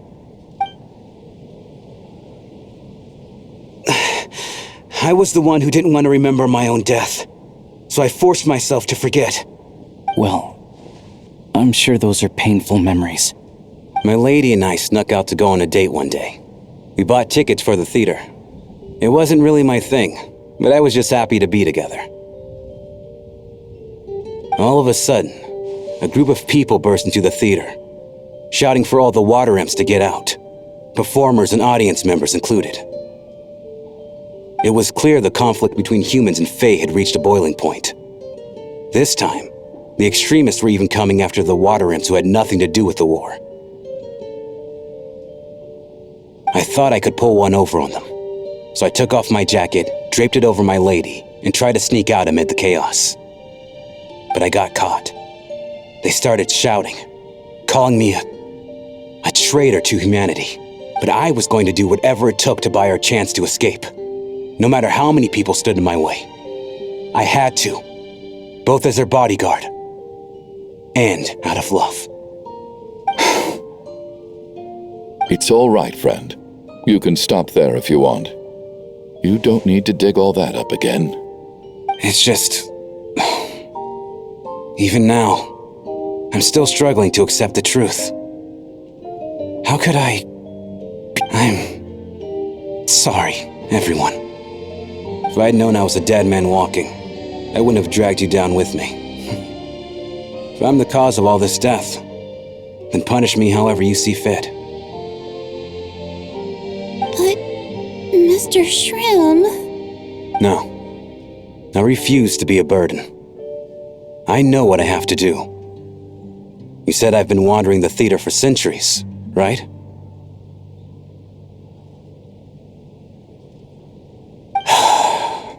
I guess it's high time I got a breath of fresh air. Out there, I mean. I'll leave this place and take all this death with me. Go out on my own terms. Mr. Shram, I'm sure we can figure out a different course of action. My good sir, we both know I'm not supposed to be here. I should have accepted my death long ago. One way or another, this has to end. Unless you're saying this goes against another one of your military principles somehow. No, I'm speaking on a personal level this time. Let it go, man. Oh, wait. One last thing. Miss Wateramp. My lover. Her name was Litia. Litia Ozarova. Do you know what happened to her? Ozarova. Oh, Auntie Ozarova. That's what we all called her. I remember her as a very kind elder. She had a bunch of kids, too. I'm so glad she survived. And she had lots of kids? Good. That's... good. I could hardly expect her to stay single just because of what happened to me, right? As long as she went on to be happy, that's all that matters. Besides, I'm dead. My soul has been wandering around here for so long because I was worried about her. But now, I can go without regret. There's no need to see me off, my friends. I've enjoyed our time together over these past few days. Perhaps we'll meet again in the next life.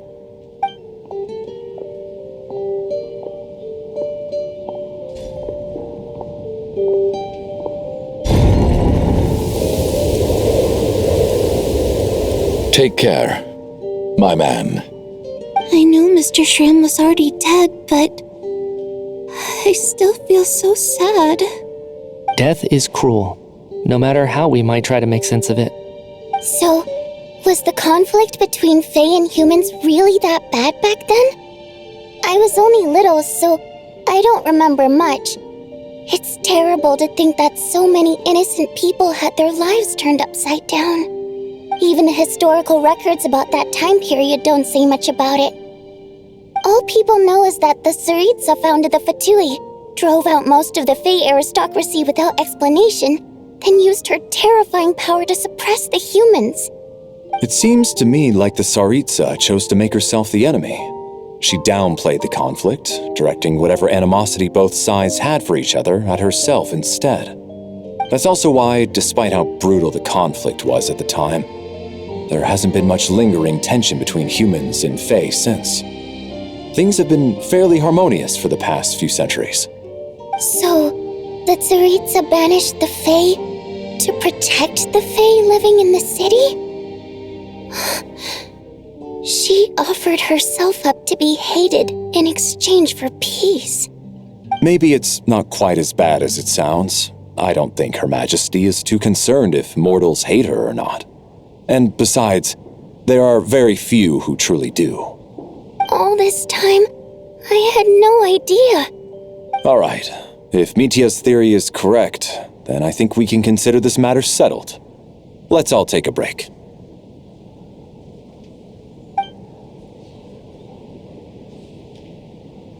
Oh, if only this blasted storm wasn't still raging on.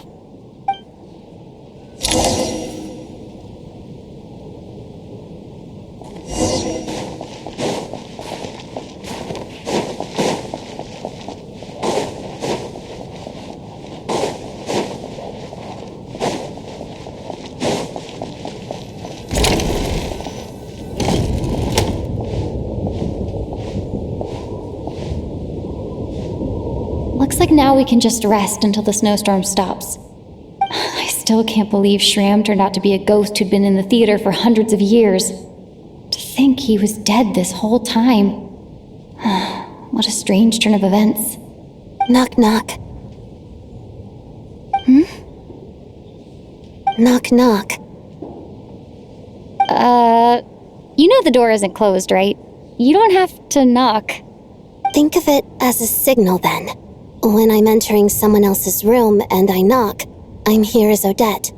If I don't knock, it's Lelik. Thanks. So, why did you come to find me? Is there something I can help with? Vodyanitsa said you knew about my secret identity from the start. But when everyone was discussing who Lelik could be, you were worried that revealing what you knew would be unfair to me, so you kept it to yourself, right? Yes, I'm extremely grateful for that. It's nothing. I mean, you didn't hold what happened with Senora against me, so I should thank you for that as well. Actually, there's something else as well. I found myself in a situation similar to the one you were in when you helped conceal my identity. So I thought I'd come and ask you for advice. It's about Mitya. Before all of this, the last time I saw him, he was dead.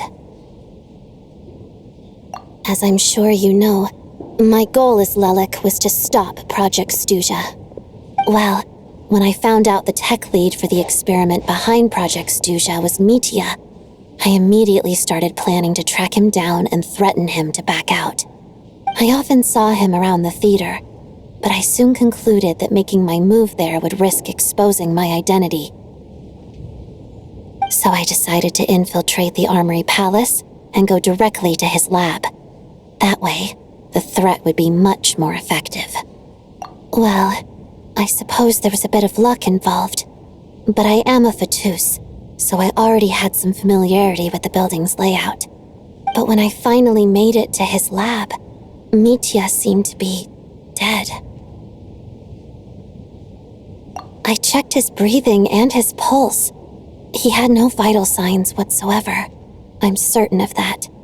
I thought maybe another anti-Project Stuja activist had beaten me to it and chosen a much more brutal method, so I made myself scarce.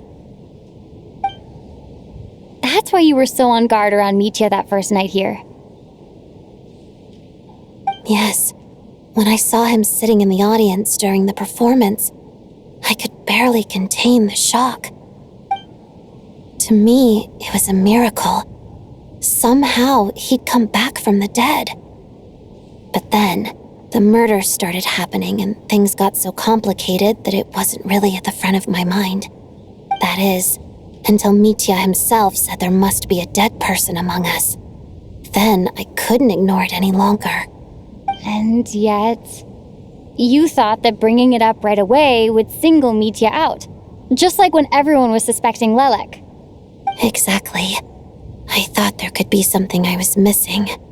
Besides, we soon figured out that Mr. Shram was a ghost, and we knew there was only one extra person, so we thought he had to be the one. But now it seems like there's another candidate. I understand why you kept it to yourself. There was so much information being thrown around during that discussion. Bringing up Mitya would have just introduced more confusion. So, what do you think we should do? Let me confirm one thing first. When was it that you found Mitya dead? Around a week ago, sometime in the afternoon. A week ago? That's earlier than I thought. I saw him just a few days ago at a restaurant. That definitely would have been after you found him dead. He seemed completely normal to me, chatting with Vodyanitsa, trying to avoid Valeri. So he was definitely alive on that day. Huh. Well, all I can say is I know what I saw. Here's a thought. The reason we even suspected a dead person could be among us was because of the problem with the theater's ley lines. But Mitya's death happened inside the Armory Palace. The ley line issue affecting the theater shouldn't reach that far. You're right. I guess he doesn't fit the profile of the person we were searching for. I think the chances of it being him are very low. Surely he can't have died for real in the Armory Palace. Unless what? Unless he really did come back from the dead.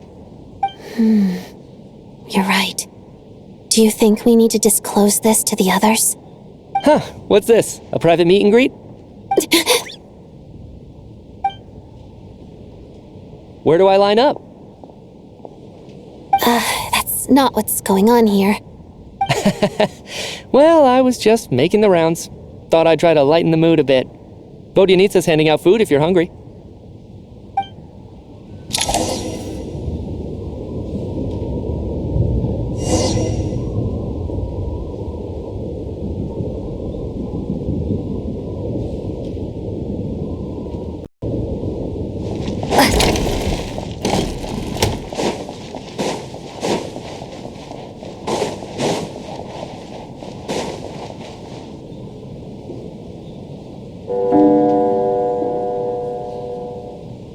What is going on with this storm?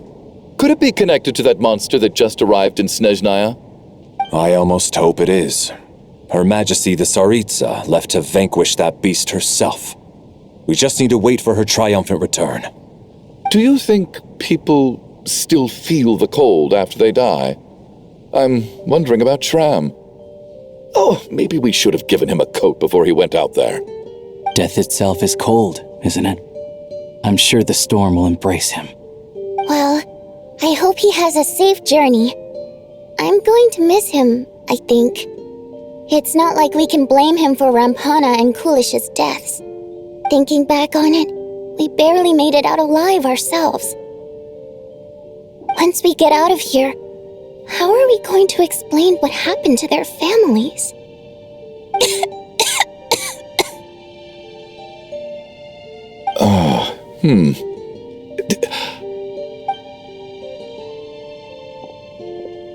Are you okay? Here, take this. I've never used it.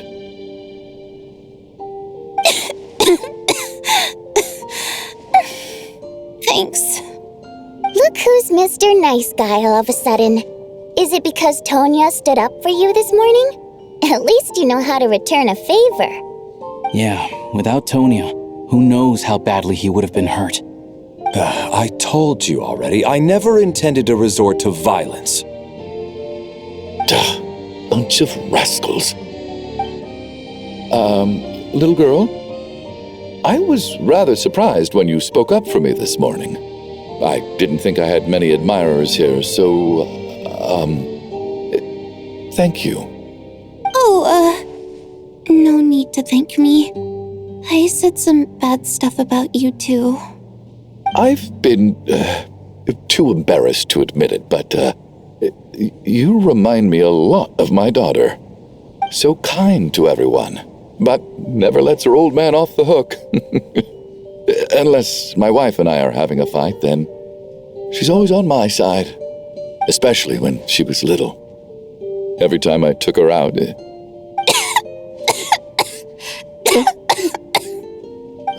All right, easy now. How long have you had that cough, Tonya? I don't know. It's probably been a while. I'm fine. Are you taking anything for it? Yeah. I'll be fine once I see my brother. He's gonna pick some frost fairy flower leaves and brew a tonic for me. I'll feel much better once I drink that. I see. That's good to hear, then. We should probably discuss arrangements for tonight. Now that the deceased has left our midst, there shouldn't be any more incidents. However, out of an abundance of caution, I'll keep watch. Shouldn't we take shifts? I can take one if needed. No need. I managed to get a nap in earlier, so I have plenty of energy right now. After all the tension of the past few days, everyone else should just focus on getting a good night's sleep.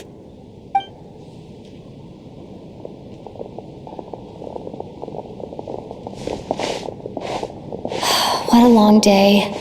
This whole situation turned out to be way more complicated than I expected. But Valeri's right. I should just try to calm down and get some rest. The last thing I want is to give myself nightmares.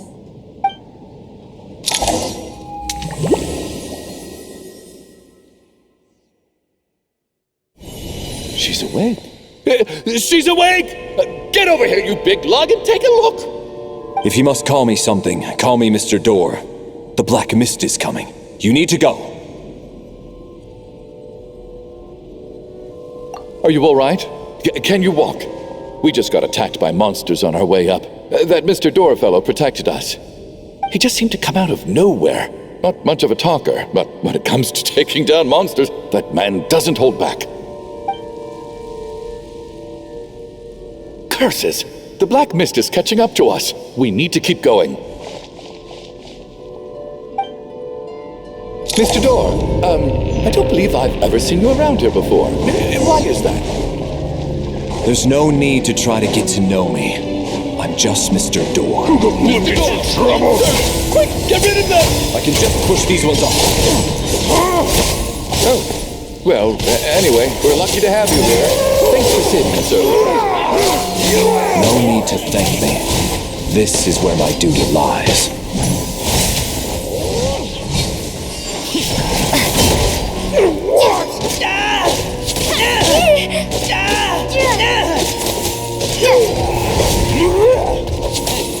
Having second thoughts?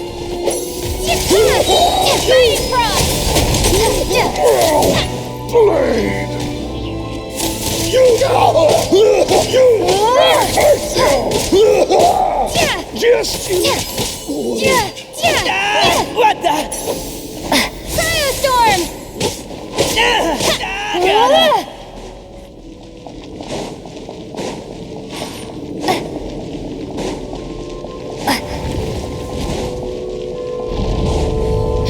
So we're doing this.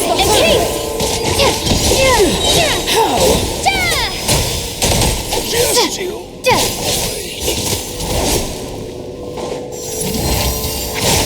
Oh, remarkable work, Mr. Door. Oh, if I had your muscles, I'd do the same.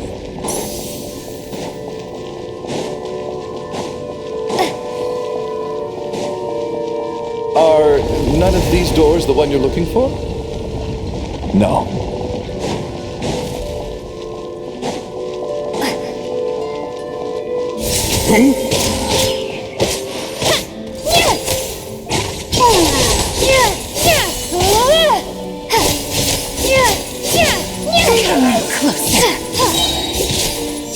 Fighting frog!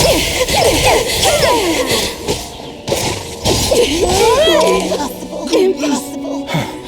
I'm so exhausted. And the black mist is still rising. Oh. Wait, look!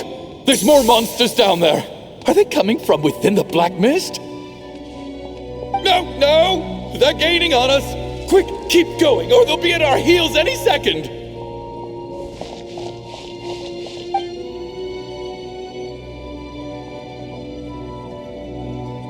Mr. Door, what are you doing? We need to get out of here. They're coming! Found it. This is my door. What? You mean you're going to stay here? I am a door. This is where my duty lies. No! You saved us. We can't leave you behind. You must keep going. A door can only keep things out for so long. You must make haste. But... Oh, you're right. Let's go. We can't let Mr. Door's sacrifice be in vain.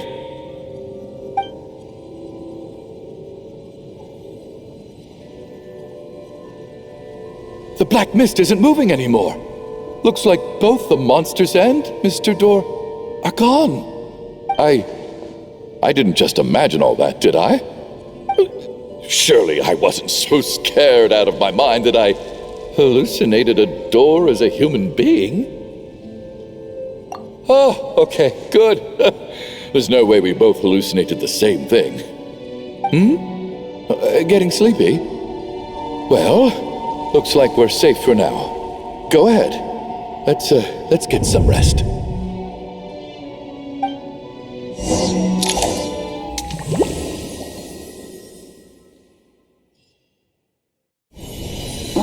What time is it? Is it morning? I think I had a nightmare. Oh, I guess everyone's still asleep. These past 2 days have been exhausting. Valeri's keeping watch though, so he's probably the only one awake. Valeri?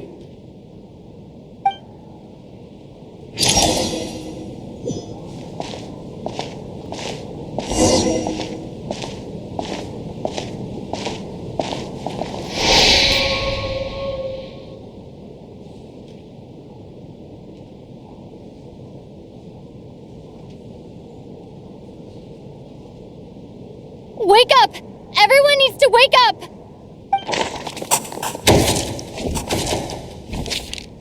Just like the last 2 nights. No clear cause of death.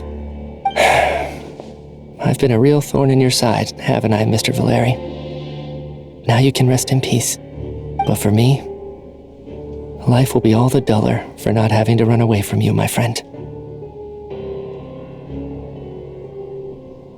How's Tonya? Is she okay?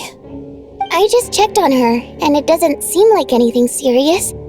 She's just exhausted from the past couple of days, and she's still recovering from her illness. We should let her sleep a bit longer. That means Valeri was the only one who died last night. If Valeri was awake and keeping watch, it would have been impossible to kill him without waking everyone else up. That much is certain. This is so frustrating. Why has nothing changed since yesterday? I thought we already dealt with the dead person causing all this. Actually, one thing has changed. There's only one victim this time, not 2. Does that mean...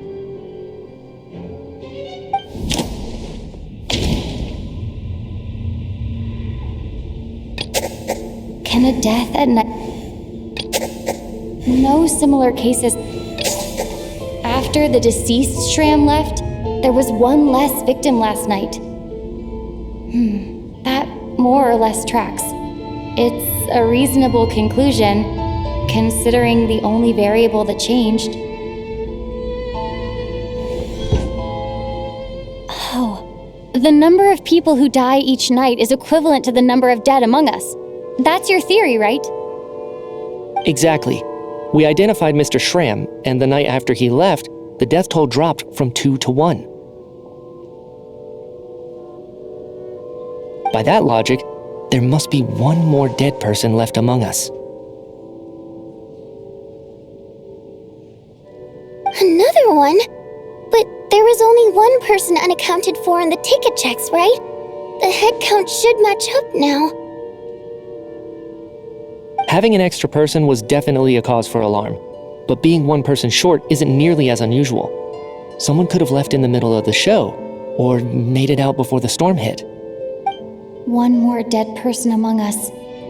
If Mitya's theory is right, then what Odette told me seems a lot more relevant. It's just, at the time, we had no reason to think there was more than one dead person.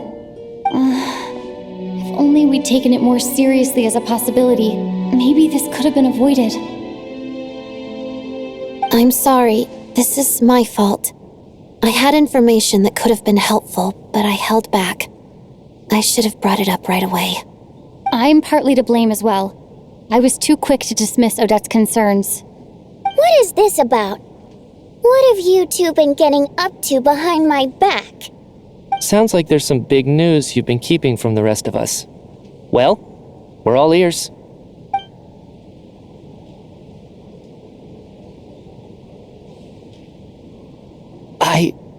I'm the dead person? Wow, that's certainly news to me.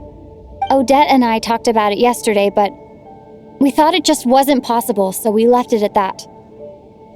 Yeah, I don't blame you. If I'd been there, I probably would have reached the same conclusion.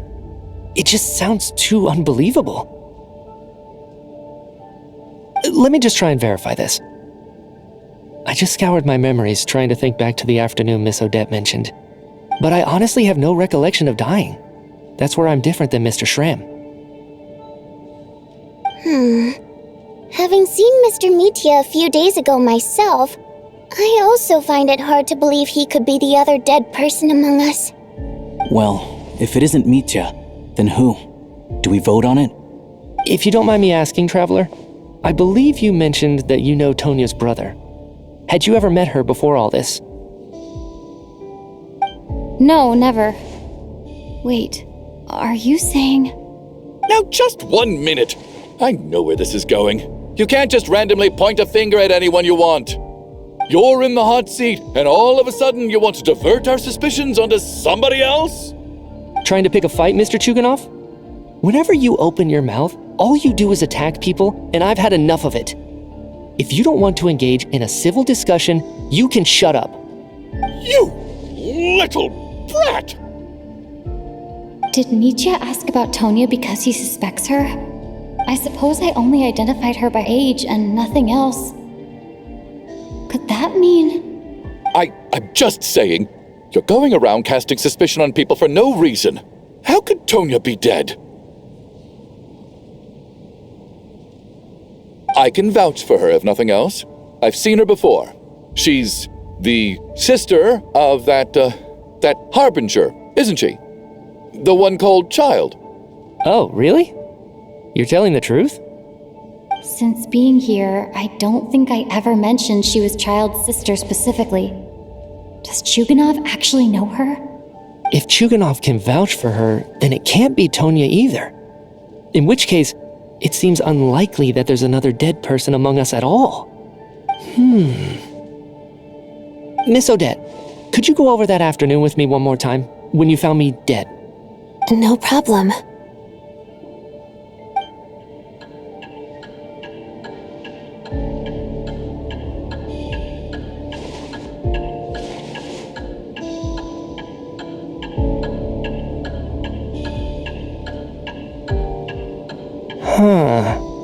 No matter how hard I try, I just can't remember anything about dying.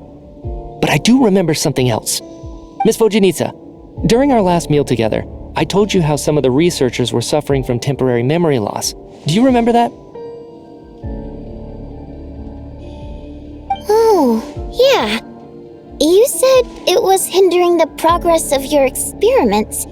You thought they were just under too much stress or something. Right. And even though I don't remember dying that day, I'm pretty sure I experienced something like amnesia.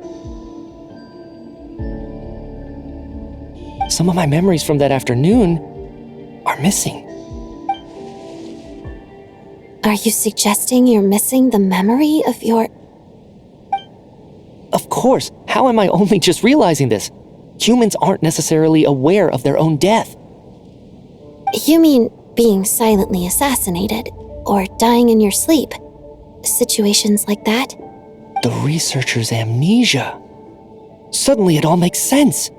I must thank you, Odette. I think your perspective just helped me reach a breakthrough on a series of issues that have been troubling me for quite some time. All right. It's decided then. I'll be the one to leave today. Oh, leave? Hey, wait a minute. Aren't you rushing into this? What if you're wrong? You'll pay with your life. Come on, kid. Aren't you gonna fight for your life? This seems like a rash decision. I have other reasons beyond what's been discussed. In fact, thinking back, I remember during Miss Odette's performance, while I was sitting in the audience stalls, a brilliant new idea for my research popped into my mind. But then, my train of thought suddenly cut off. I can't remember it now at all, and I didn't take any notes. I guess that must be another instance of temporary amnesia. No. Hold on. I see where you're going with this. You're suggesting that each instance of temporary amnesia is a death, right? There's a glaringly obvious flaw in that idea, no? How can one person die so many times? I believe Miss Odette's account. During the period where my memory is blank, I must have been either dead or in a similar state. All it would take is for the same thing to happen in the theater, and I would come under the effect of the ley lines in this vicinity. This increases the likelihood of me being the deceased, does it not? But... There's no evidence to suggest that anyone other than me is a candidate for the deceased. So allow me, as a scientist, to treat this as an experiment. Please relax, everyone. I don't think things are as bad as they may seem. If I really am the deceased, then to leave the theater will be a relief for me. If, on the other hand, I'm still alive right now, well, apparently you've all witnessed my resurrection recently anyway. Who's to say I won't return from the dead again this time? Mitya's right. This is the only thing we can try right now. I think he's deliberately downplaying the gravity of the situation, though. He probably doesn't want to burden everyone. What is a scientist if not someone who gambles on experiment after experiment in an attempt to obtain the truth? With this snowstorm, the ley line phenomenon, ghosts of the dead, and my amnesia, we've been paralyzed by not knowing and powerless to do anything about it. It's a terrible feeling. But if I do get resurrected, you can be sure that I'll come back with the truth of all this. Just you wait.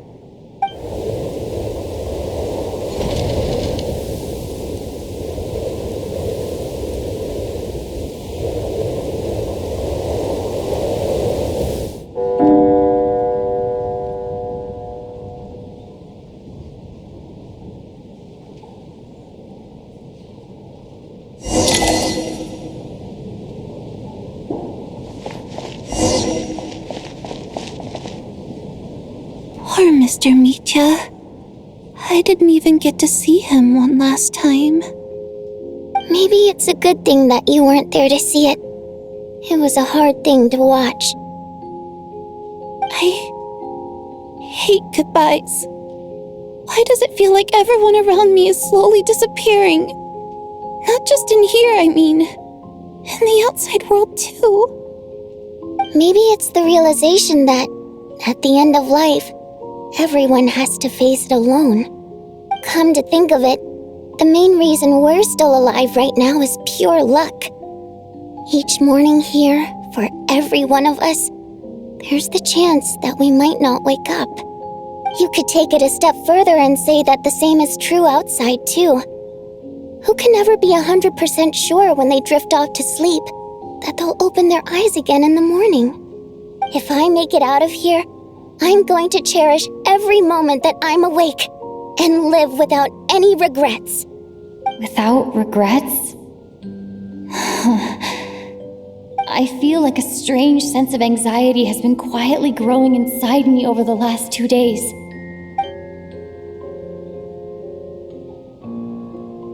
Are you okay? You look really glum. If something's bugging you, let's talk about it.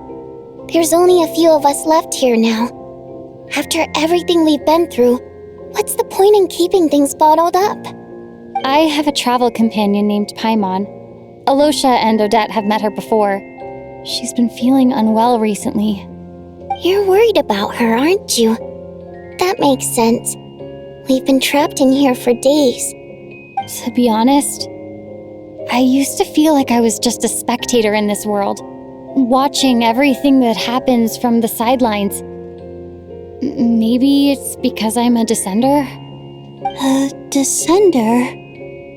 But with Paimon by my side, over time, I slowly felt my connection to this world growing stronger. She loves eating, sleeping, and having fun, but she's also a great guide. It's her authenticity that makes this whole world feel more real for me. Over the last few days that we've been apart, I've often caught myself wondering, what would Paimon say if she were here right now?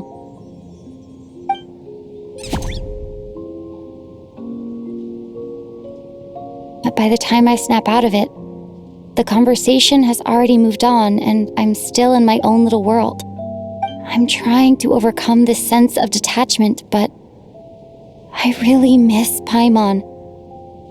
I guess, in a way, she means the whole world to me. I bet she misses you when you're not there as well. Maybe you're her entire world too. I don't know if this will make you feel any better, but back when the water imps left Snezhnograd in droves, I also felt like the whole world was suddenly empty. I could be surrounded by people all smiling and having fun, and still feel completely separate from it. So, I totally understand how you feel. Later on, I started to think, maybe accepting the fact that our loved ones won't always be with us is something that takes a lifetime. All we can do is cherish their companionship from moment to moment. So, once we get out of here, you better hurry back to our side as fast as you can. You can't let your story end in regret. That's the trope I hate the most. Thank you. That's exactly what I needed to hear. But Vodyanitsa, if you hate goodbyes too, why didn't you leave with your people? That's just the choice I made. I used to regret it, but I don't anymore. Like I said before, singing is a water imp's primary mode of expression. It's how we convey our emotions. Our songs have echoed through this theater for hundreds of years, each one a story pieced together through moments of joy and sorrow. But does a story exist without someone to read it? To me, the answer is no. So I made the choice to stay. That way, there would still be someone left to sing these songs and listen to their stories. Otherwise, they could have been lost forever. Could you teach me how to understand your people's songs sometime? I want to be able to truly hear them, like Mr. Shram. A fan after my own heart. Thank you, Tonya. How about I sing something for you, and you tell me what you hear? Okay, I'll do my best.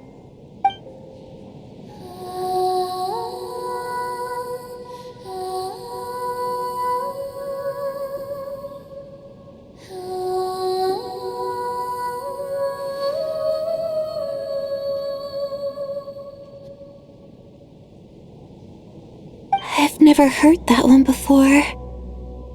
I feel like I can hear a sense of longing somehow. I wonder why that is. Color me impressed, Tonya. You're a keen listener. Most people can only tell if a song is happy or sad. I didn't think you'd be able to pick up on such specific details. So, what's the song about then? Come on, tell me. I've actually never performed this song in the theater before, because it has more of a ceremonial purpose for our people. It's not meant for the stage. It means something like, "May those we have lost watch over us, and follow this song back home in the night, so that we might be reunited once more." No wonder I could hear that sense of longing. You sing it for loved ones who have passed away. I hope it reaches them. It's getting late, Tonya, and you're not well. We should all turn in early. I suppose there's no reason to keep watch tonight. Okay, but, before I go to bed, could you sing that song a couple more times for me, Vodyanitsa?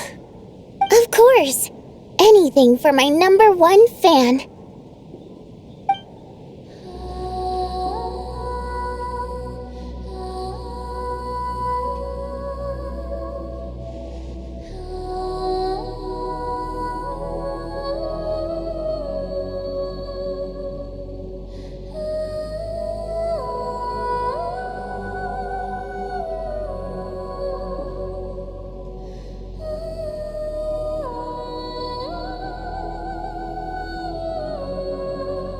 Once I get out of here, I definitely don't plan on ever coming back. But I guess that means I'll never get to hear Vodyanitsa sing again. That's a sad thought.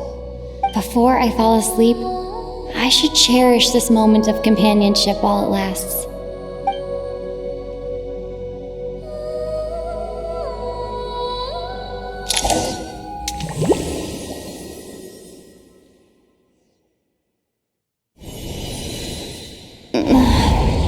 Where am I? It's so dark in here, and I feel kind of dizzy. Am I alone? Huh? What was that noise?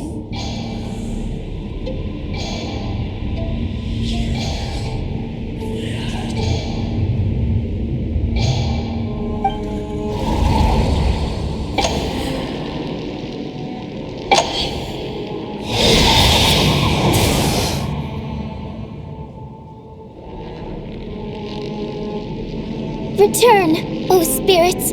Fulfill your oath of protection.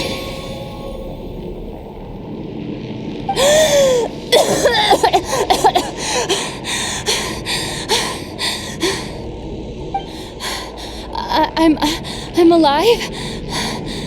What just happened? No time for questions. Quick, over here. Turn on the switch. We need to bring back the light.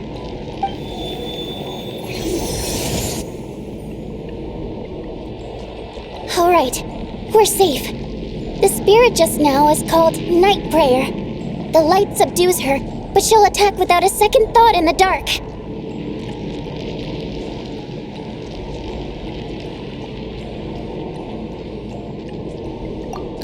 Sort of. I know it's hard, but you can't let this place go dark, or she'll kill you again. Yep. Luckily, I was here to resurrect you. Otherwise, that'd have been a real bummer.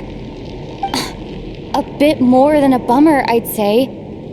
Wait, so you have the ability to resurrect people? Sure I do. I'm your guardian spirit after all. I specialize in soul recall. Oh, it's nice to meet you, by the way. Thanks. It's nice to meet you too. Alright, there's no time to waste. The black mist is already catching up. We need to avoid it at Night Prayer at all costs. Come on, let's go. We need to reach the next switch before the place gets too dark. If we bring the light back, Night Prayer won't be able to get to us. Sweet, sweet light! It's back! Shh! It's Night Prayer. We need to move quick, but don't let her notice you. Look out!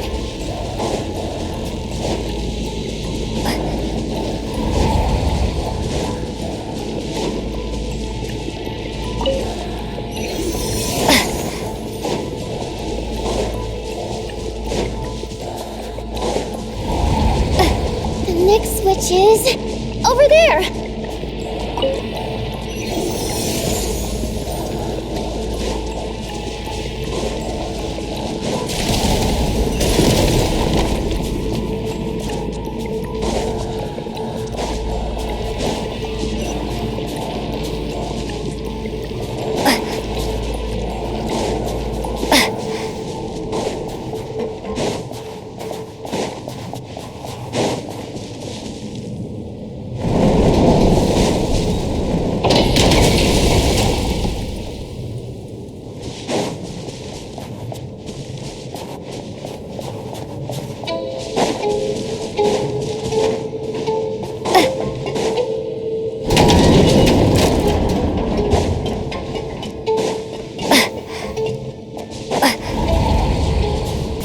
Fulfill your oath of protection.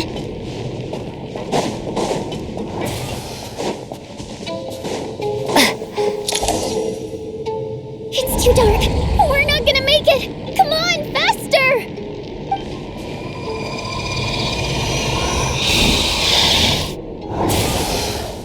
Traveler! I won't let you die like this. Not on my watch.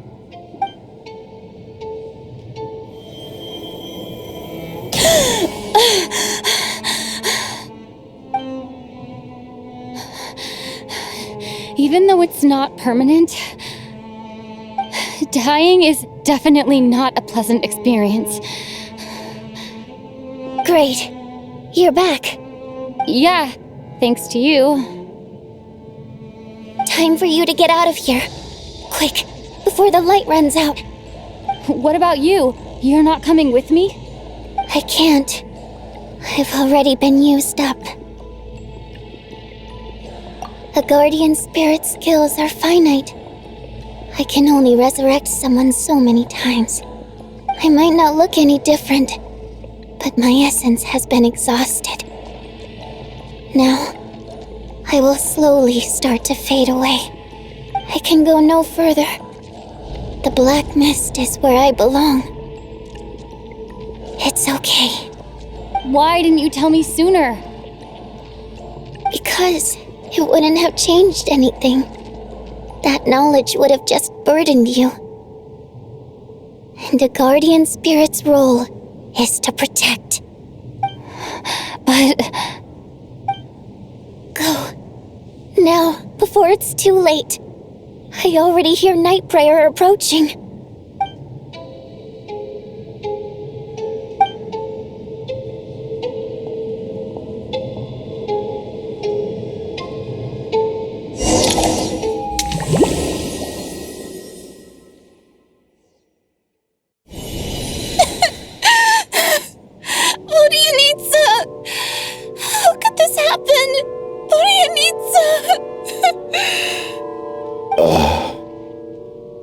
Well, I guess there's no need to inspect the body.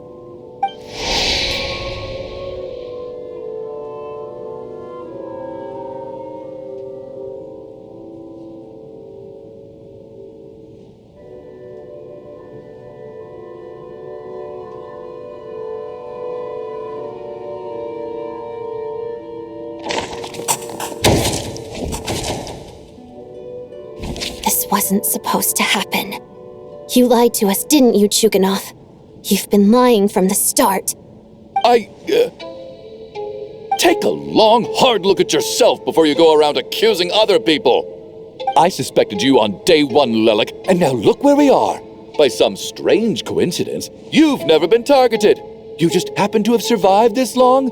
No, you should be the prime suspect. And you, little hunter, ever so content with staying on the sidelines. Yet you were the one who stopped us from leaving from the start! Why are you trying to keep us here? Now you're just lashing out indiscriminately. That's either a sign of anxiety or a guilty conscience. Where was all this passion and bravado before? Decided to fight until the bitter end. Is that it? Is that a threat? Fine, bring it on. You think I'm afraid to die after all this? You want to kill me? Go ahead. I'd like to see you try. After all the trauma of the past few days, everyone's been pushed to the breaking point. Valeri and Mitya aren't here anymore. Someone else needs to step up and take charge. But first, I need to think this through. Considering everyone left, who's the most likely candidate for the deceased?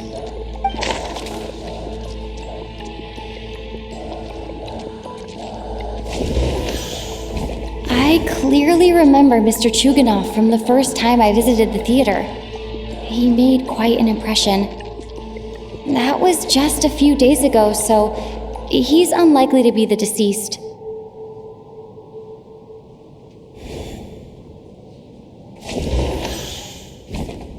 Of those who remain, the only person we've never met before is Tonya. There is room to doubt her true identity. People are easily misled by first impressions. Now that I think about it, Child's sister was in fact a label I imposed on her due to my own assumptions.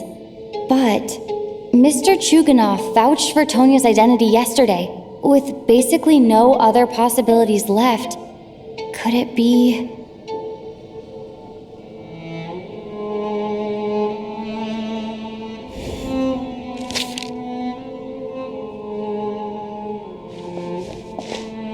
Tonya, how's Tusser been lately?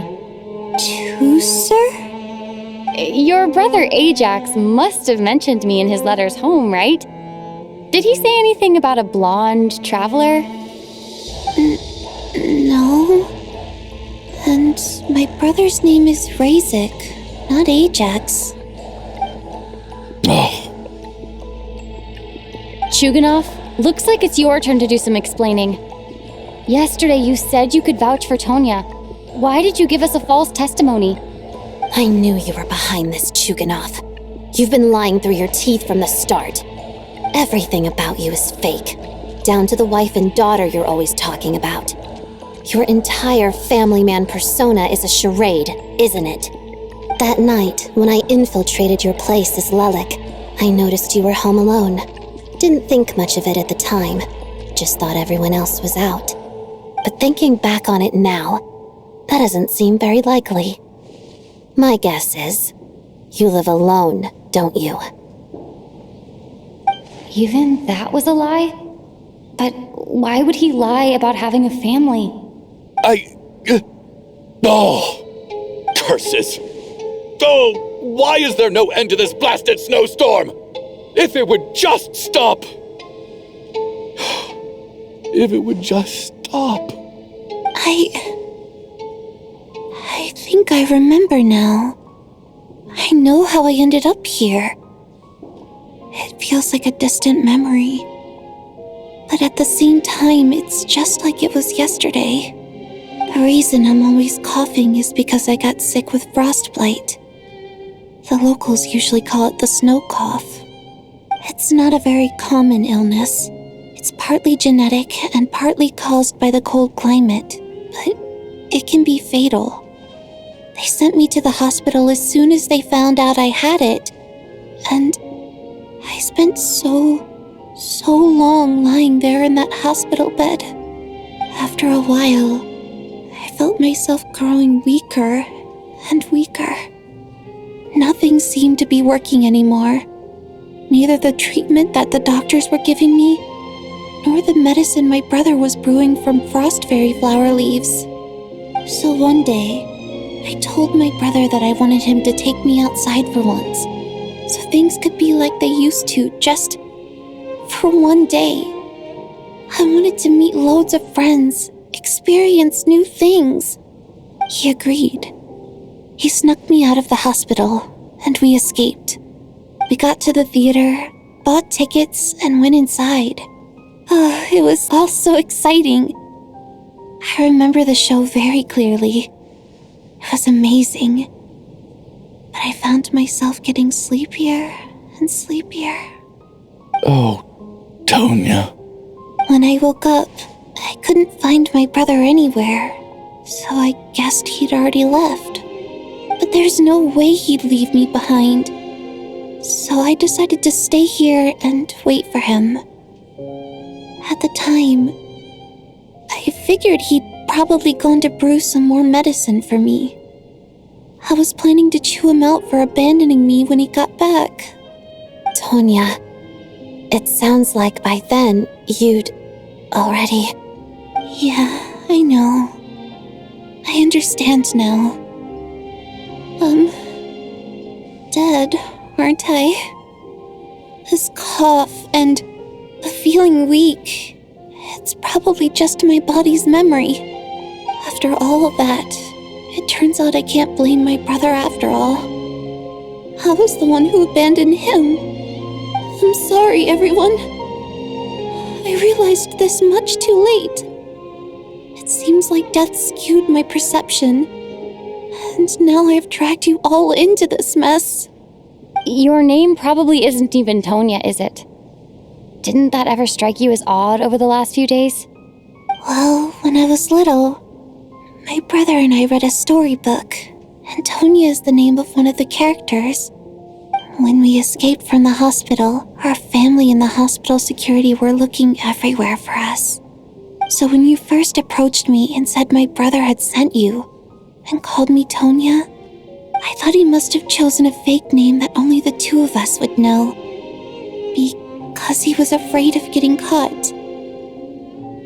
No. It seems like that was just wishful thinking. At least your memory of death isn't painful.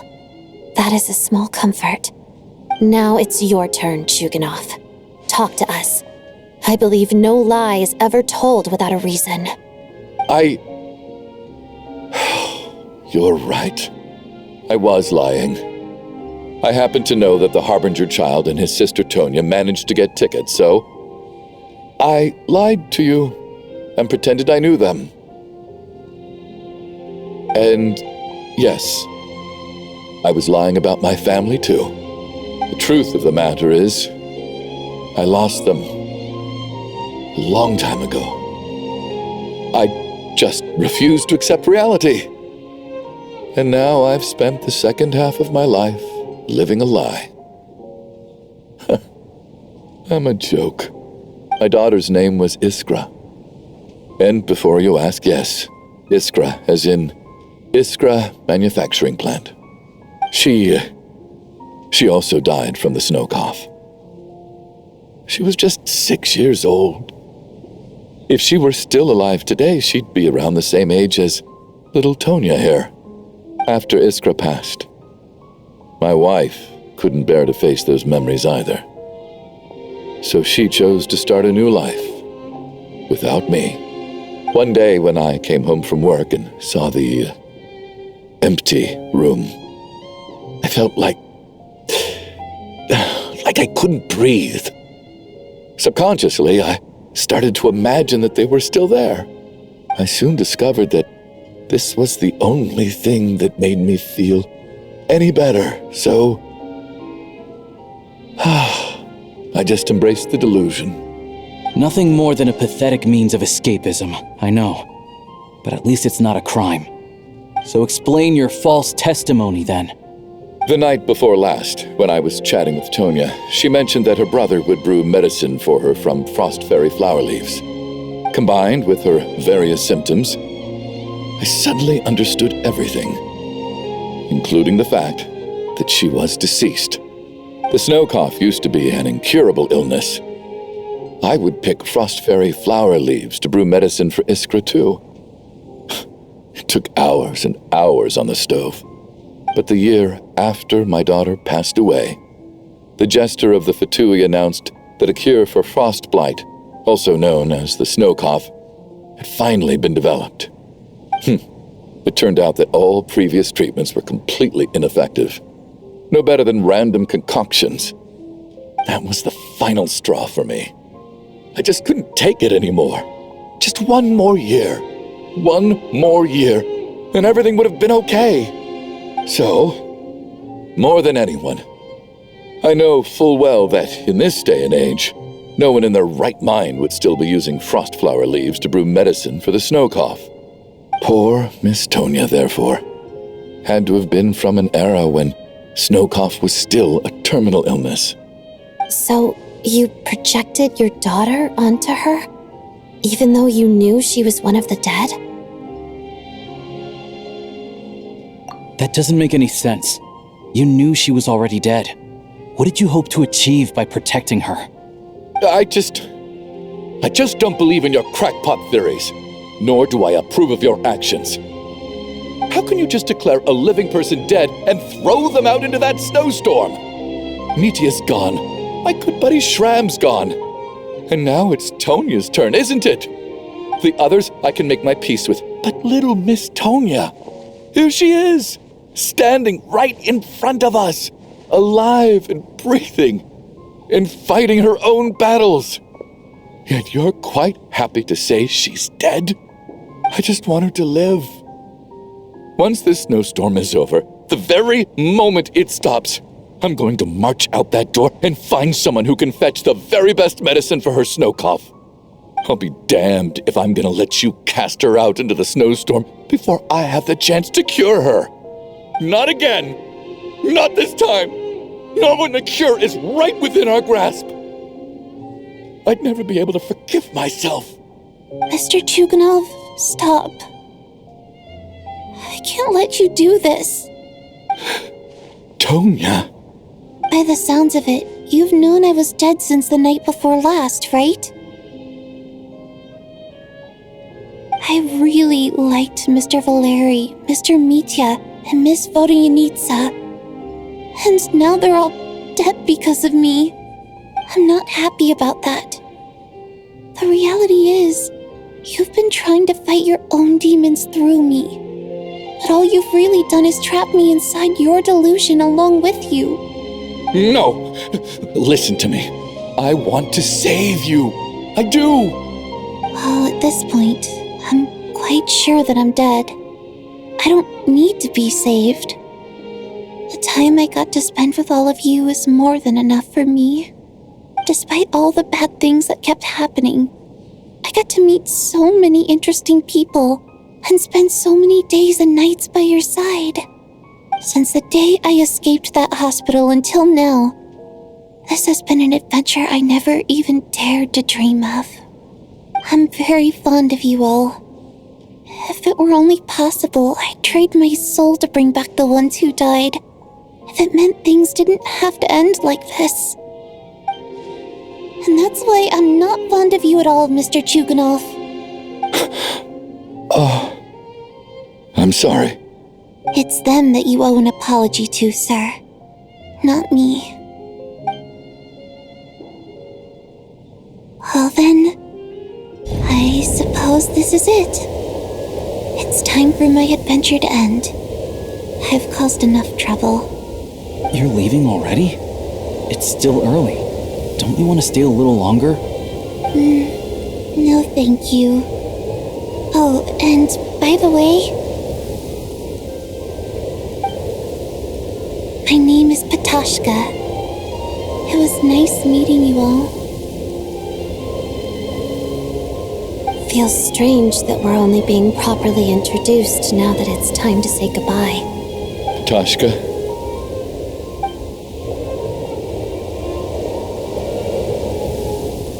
What are you doing, Chuganov? Are you crazy?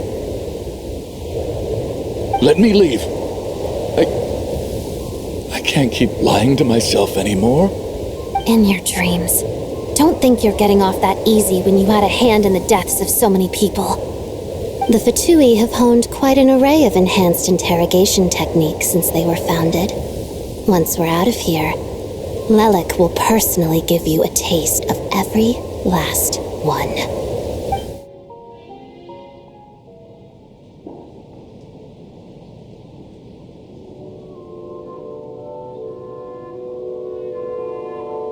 I think we should leave. I doubt this snowstorm is ever going to stop. For all we know, this storm might have destroyed all of Snezhnaya by now. Maybe even the whole world. Wait, we finally solved the mystery of the haunted theater today. Maybe let's at least try to enjoy tonight? Fair enough. I don't particularly feel like dying in Chuganov's company anyway. And yet you won't let me die first. Hey, Chuganov, on a serious note, if we do make it out of here, you should close down that factory of yours. A lot of people are freezing thanks to you. Is this really the time to be discussing my factory? All right, fine. I'll shut it down. Doesn't matter to me anymore.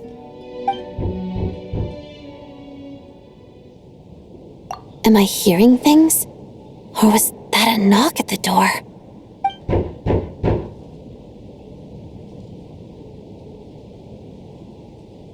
There it is again. But I don't understand. The snowstorm hasn't stopped, has it? Should we open the door? Is this it? Is this nightmare finally over? If the last few days are anything to go by, I probably shouldn't be getting my hopes up. Whatever lies beyond that door at this moment, it could be something even more terrifying than everything we've been through so far.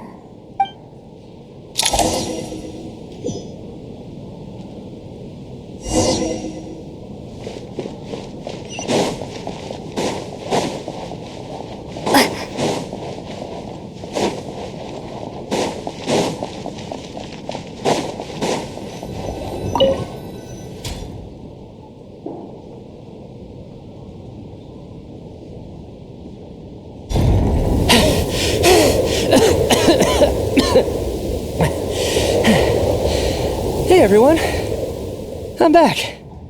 How are you doing? Feeling any better? Much better, thanks. Whew, it is so good to have you guys here. I was a little worried that the theater would be empty by the time I got back. Let me see. Tonya and Vodyanitsa are missing, which means Vodyanitsa died last night. And then you discovered that Tonya was the other dead person. Am I right? Not Tonya. Pitashka. First, tell us how you made it back here. Given the conditions outside, no one should be able to return alive.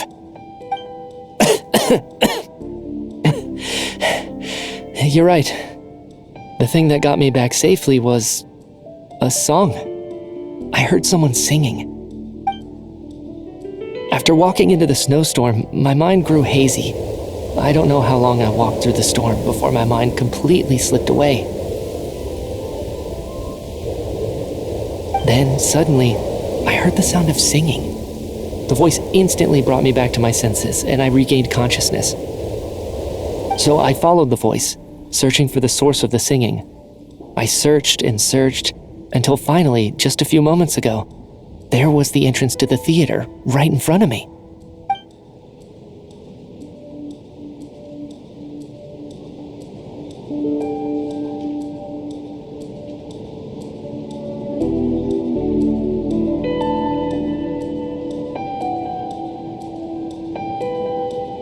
I've actually never performed this song in the theater before, because it has more of a ceremonial purpose for our people. It's not meant for the stage.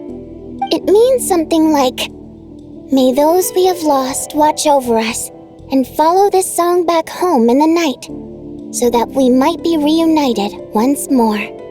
That must have been Vodyanitsa's Requiem. Who knew it actually worked? That song is meant to guide the souls of the dead. Mitya, that must mean that you... Huh. No kidding. Huh, seemed like I guessed right then.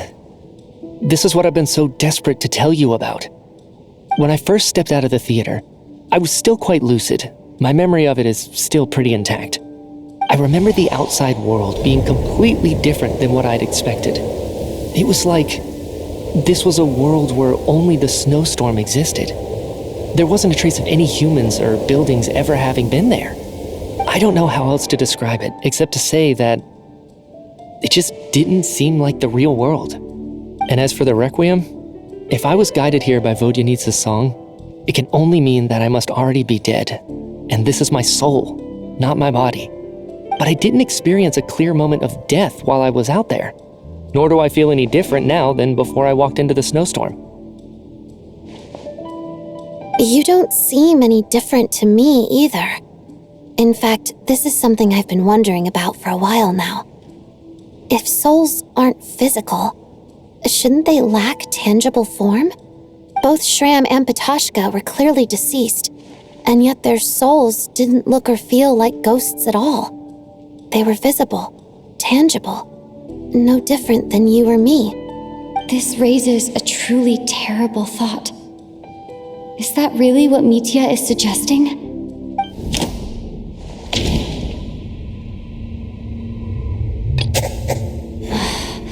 Dream. Mitya said, the Requiem Mitya's soul was summoned back by the Requiem, confirming that he is indeed already dead. And yet, he looks no different from us. Of course, if even the long deceased like Mr. Shram can blend in with us undetected, then maybe we've all been dead from the very start. And all of us are now souls wandering the theater.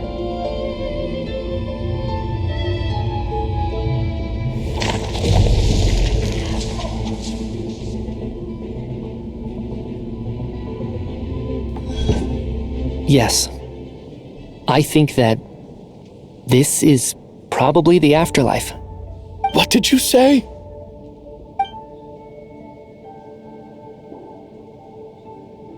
You heard me. We died in the theater. All of us did.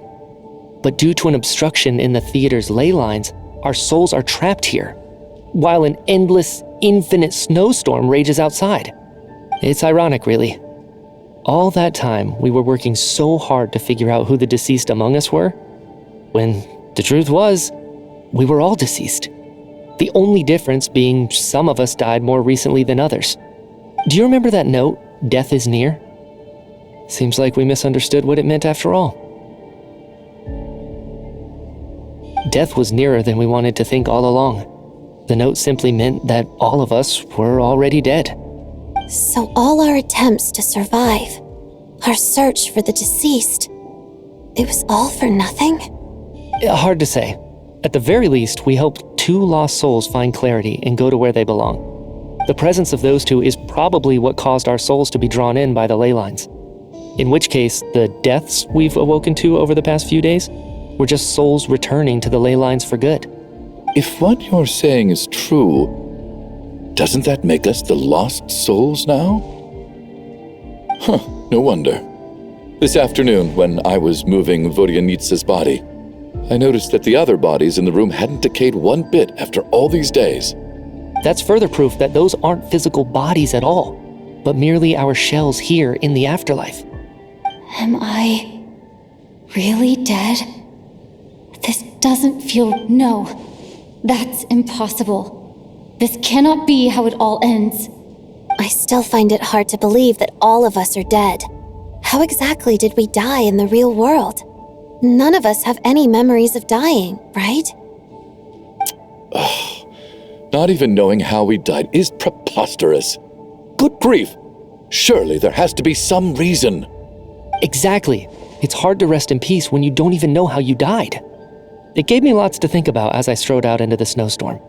I racked my brains trying to remember the cause of my death, the exact moment I died, the root of all of this, right up until my consciousness faded. Wait. Hold on. Right before I lost consciousness, I think I saw something. I can't remember.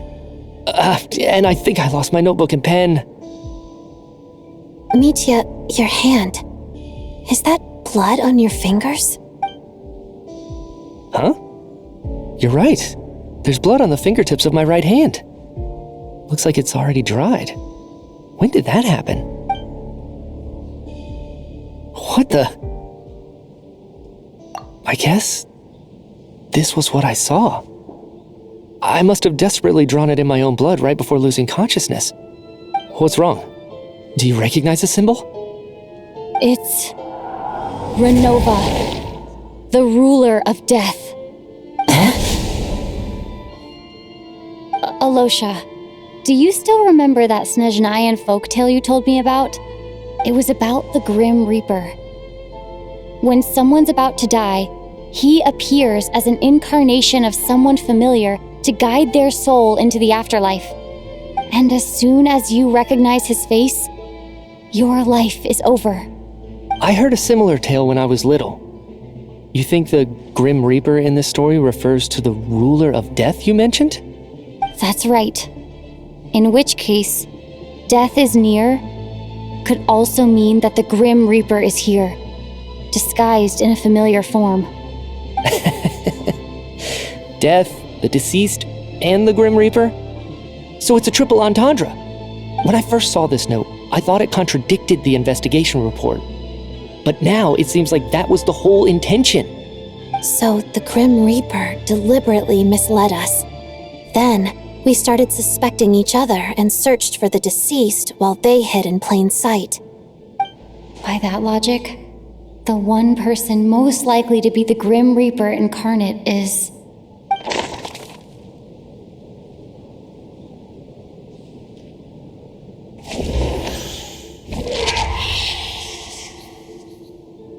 No doubt about it. It's Alosha. Looking back at how everyone has acted over the past...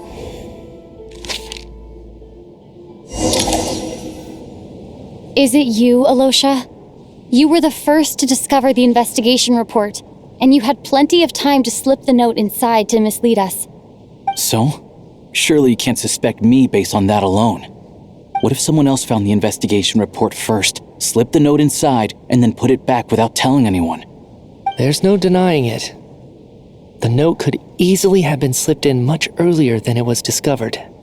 That's not all. I've also noticed that, although on the surface, Valeri, Mitya, and sometimes I were the ones taking charge of the situation, looking back now, even though you didn't say much, you were always subtly guiding everyone from the sidelines. What do you mean? You were the one who emphasized how dangerous it was outside and insisted we all stay here.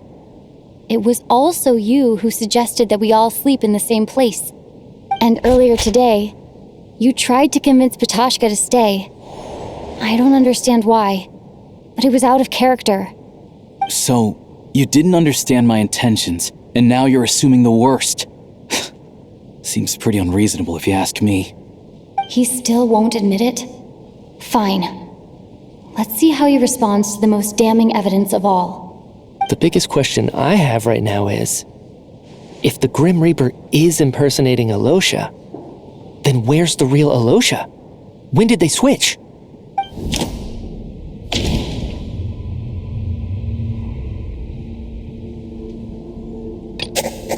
No. That's right. This was the moment. Right at the start, before any victims had even emerged, Alosha was switched with the Ruler of Death while everyone's guard was still down.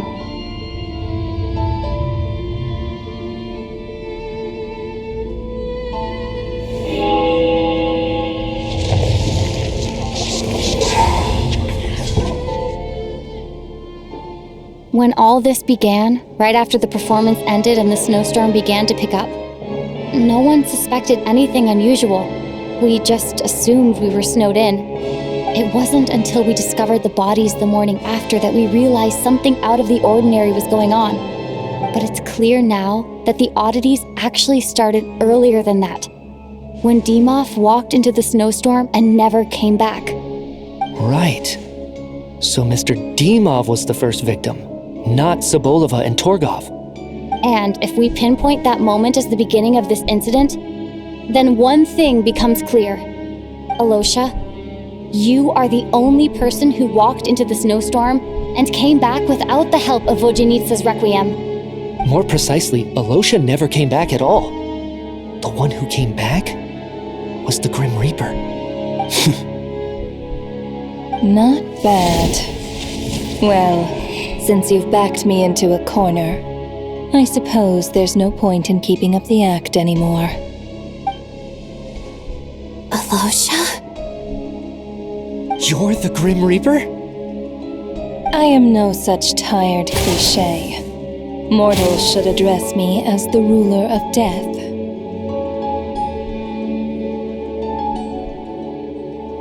Before being wiped out for good, you identified the two deceased, and even sensed my presence. A commendable achievement, far beyond what I expected. I heard you can ferry souls. Those deaths each night. Were they your doing? Your initial conclusion was correct. Due to the existence of the two deceased, the ley lines yearned to reclaim those long-lost souls. Every night they devoured an equal number of souls to fill the void. This required no intervention from me. Though, of course, here, take a look.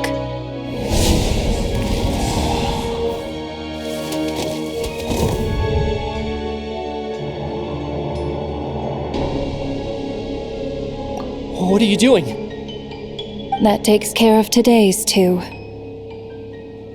Don't get so worked up. You are already dead, and your souls must return to the ley lines. I know we're already dead. You murdered us, didn't you? Murdered? No. Murder is when mortals usurp my authority. Death is my jurisdiction. If I require someone to die, I need not resort to such laborious methods as murder. You simply met the criteria to trigger my curse of death. I know about the curse of immortality. So there's another death-related curse too? You cursed us? When? And why would you do such a thing? So often, humans pray to me, begging to know when their death will come, and what form it will take. But few people ask why. If you must have an answer, know that death comes simply because one's time has come. So you're not gonna tell us the truth? Hold your tongue. By all rights, you shouldn't even be allowed to speak with me. Those angels from the past are to blame for the reckless renovation of the ley lines here. It's made my work on this occasion infuriatingly complicated. Work? So trapping us here, making us watch our friends die, that's just another day at work for you?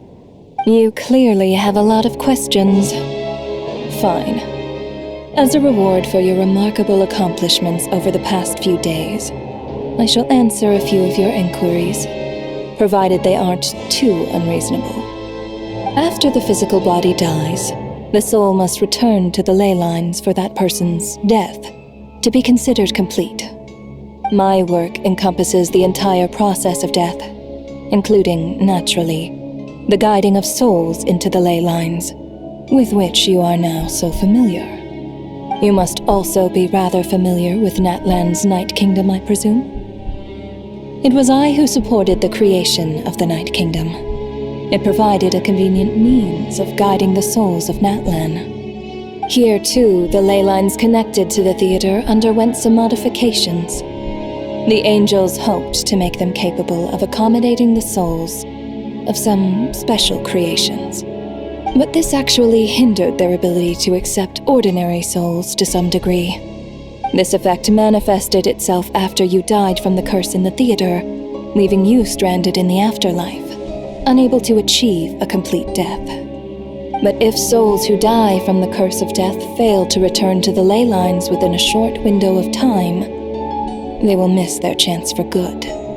Then, they will remain forever suspended between life and death, no longer subject to the authorities of either. So if you don't resolve this matter soon, and see all our souls return to the ley lines before long, we'll escape your control. Nitya is sharp. This must be what Renova was worried might happen, and the reason she got involved to begin with. But if you have the authority to guide souls, why didn't you just show yourself and get it over with? Why hide among us in the form of Alosha? You seek to understand the mind of a god. Very well. I'll tell you. This is a theater, and I decided I wanted to watch a show about death. That's why I encouraged you to take the events to the stage. I found myself getting quite immersed. I suppose the entertainment you provided makes up for all the trouble you've caused me by being so defiant in the face of death. There. Are you happy with my answer? Can't say I am. Really? But it fits the stereotypes you humans have about gods. Just moments ago, you were complaining about how infuriatingly complicated your work here has been. Work is work, I get it.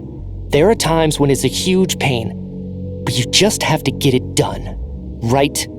That's a rather unique perspective for a human. You are in fact correct. There is a pain point in this case. Due to the obstruction in the theater's ley lines, there is a hard limit on the number of souls they can receive each day, making it impossible for me to ferry all your souls at once. Revealing my identity too soon would inevitably have led to futile resistance, and there was a risk that any souls who chose to run would disappear. Then there was the issue of the 2 lost souls you called the deceased. The way you resolved that quandary was all part of my design. That's what I don't understand. If all of us were souls of the dead, what made their presence among us special?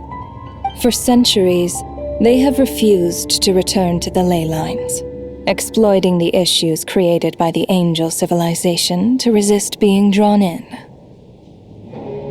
Centuries of obsession accumulated during this process. You may think of this obsession as the resentment of the dead, and in this quantity, it was a bomb that could have detonated at any moment. It reached the point where I could not afford to leave it unchecked. But the only way to fix it was to help them acknowledge their own deaths, make peace with their regrets, and willingly walk into the snowstorm. Only then, with my guidance, could they finally return to the ley lines. Otherwise, you would not like to know what the consequences would have been. I vaguely remember seeing Patashka, but in the most terrifying form. Was that in a dream? Is that what would have become of her if she hadn't returned to the ley lines? I see your dreams brought you many revelations. So you see, death in fact grants wisdom to mortals. Souls connect to all things in the world and see the chain of cause and effect between them. It's nothing unusual. Anyway, giving psychological counseling to lost souls is not my strong suit. That is more of an angel's role. It was something I could not resolve directly using my authority, so I decided it was easier to leave the bomb defusal to you. Meanwhile, of course, their presence caused the souls of other members of your party to return to the ley lines each night. From where I stand, that was killing two birds with one stone. As both issues slowly resolved one another without me having to lift a finger, all I had to do was stay close by and keep the situation under control. Then use my authority to wrap things up at the end. And, of course, while I was at it, I thoroughly enjoyed watching this drama, dealing with death from a mortal perspective, play out on the stage. Sounds like you had it all figured out, Grim Reaper. I just did the math. You said there's a hard limit to the number of souls the ley lines here can receive each day. It's 2, isn't it? That much is obvious, even to a fool. It's time to review this whole affair. If the ley lines can only take in 2 people per day, I need to go over the deaths from these past few days again.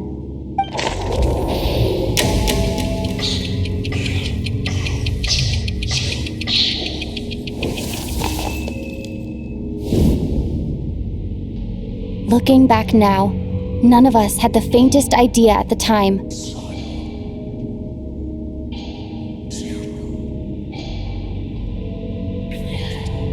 From the moment the staff member named Demoff walked into the snowstorm, the incident had already begun.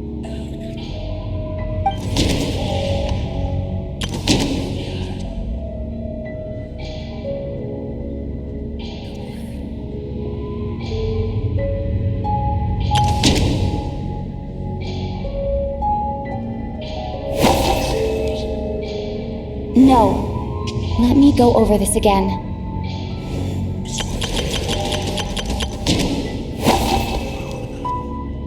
No.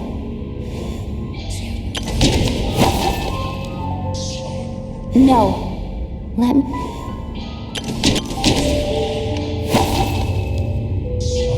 No.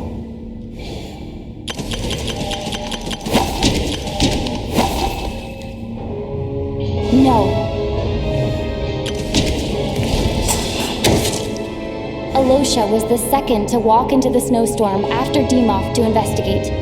During this process, the ruler of death assumed his identity, making him one of the victims.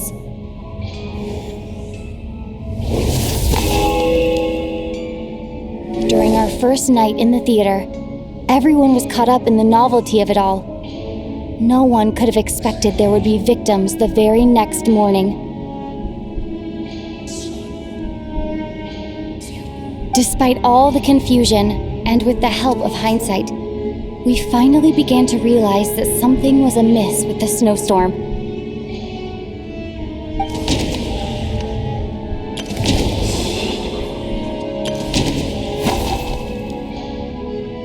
No.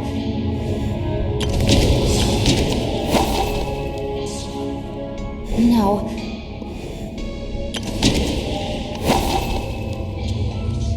No.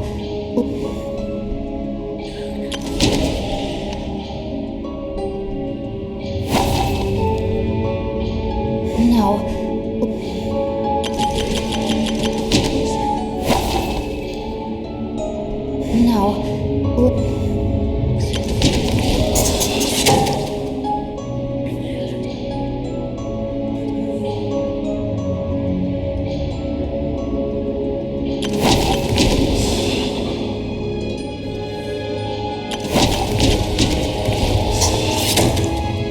The ley lines devoured Torgov and Sobolova on the first night. At the time, we thought this might be a murder case connected to Lelek.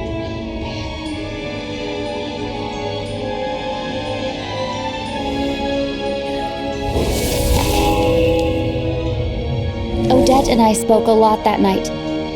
3 people were on watch, but in the morning, we discovered that someone had fallen victim all the same.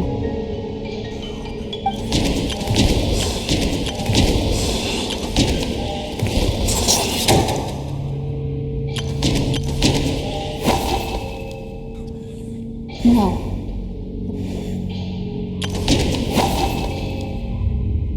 No. Let me... No.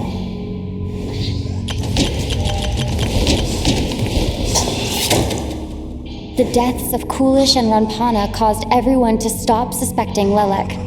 Unexplainable phenomena occurred one after another, leading Mitya to suspect that we were caught up in a supernatural event.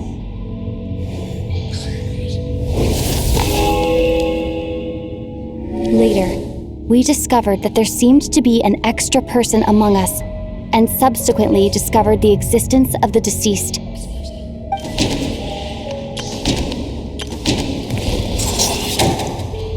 Mr. Schramm realized he was the deceased and walked into the snowstorm to return to the ley lines of his own accord. It turns out there really was a dead person among us.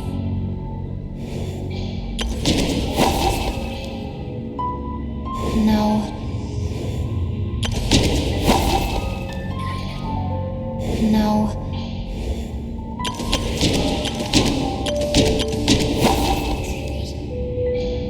No.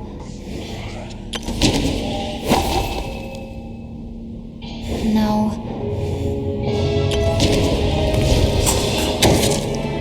We thought it was all over, but Mr. Valeri's death was a rude awakening for everyone. Once again, the ley lines consumed him during the night. A lot happened today.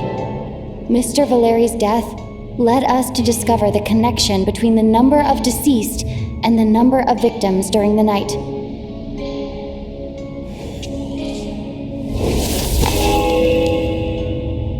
The fact that there was more than one deceased seemed to bring us back to square one. Odette revealed some information she had been keeping to herself.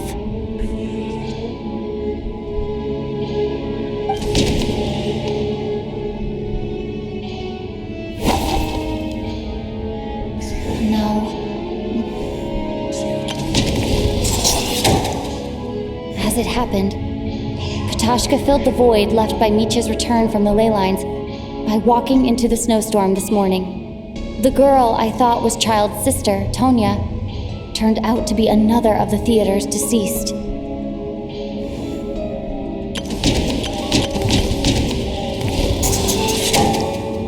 Vodyanitsa was swallowed by the ley lines in her sleep, but the requiem she sang before falling asleep was quite a game changer.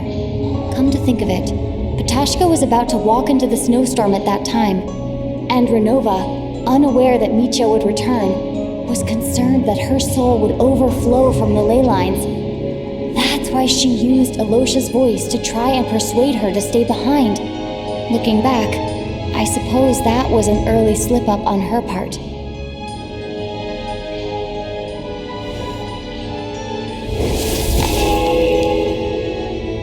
No one could have expected anyone who walked into the snowstorm to return. But just after nightfall, Mitya returned, bringing crucial information with him. Various truths began to surface, including that all of us were already dead, and that the ruler of death was here among us. Then, after revealing her true form, Renova callously claimed 2 souls.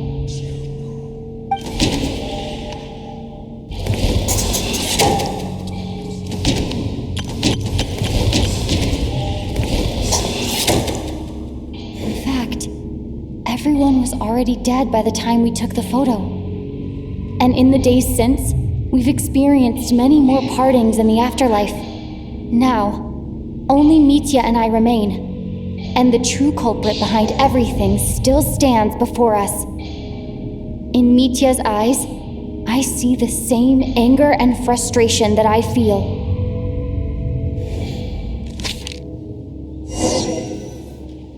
That covers everything. It's all clear now. Your work isn't finished here yet, is it? The Traveler and I are still standing here, safe and sound. The water imp's song threw things off a little, but it is of no consequence. The ley lines have already anchored your soul, and the first ray of light tomorrow morning will take you back. I, meanwhile, need to review my attitude towards the water imp race. So the reunion in the night that Vojanitsa mentioned, I suppose that was never meant to be a permanent reunion. That just leaves you, Traveler. My power only allows me to temporarily separate your soul from your body. The ley lines of Tevat would not accept you, and your soul is firmly anchored to your body by your will. For a descender like you, who is not bound by Tevat's rules, your death can only be brought through the most violent of means, such as directly destroying either your body or soul. I have no interest in involving myself with Descenders, for now. Although, this may change if Asmodee remains missing, or you insist on interfering with our affairs. One last question then. All our struggles and sacrifices here, they were meaningless from the very beginning, weren't they? Death abides no reason. Besides, what you call sacrifice is merely a concept created by humanity. To me, it is nothing more than a self-indulgent charade in the face of death. Mere mortals fantasizing that their actions could reclaim something from my grasp. A truly laughable idea.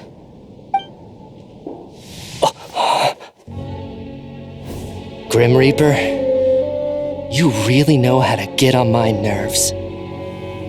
I'm not here to ingratiate myself with you. I kill merely because your deaths are necessary. Oh, you've made that quite clear. But humans don't take well to being scorned. Not even by the gods.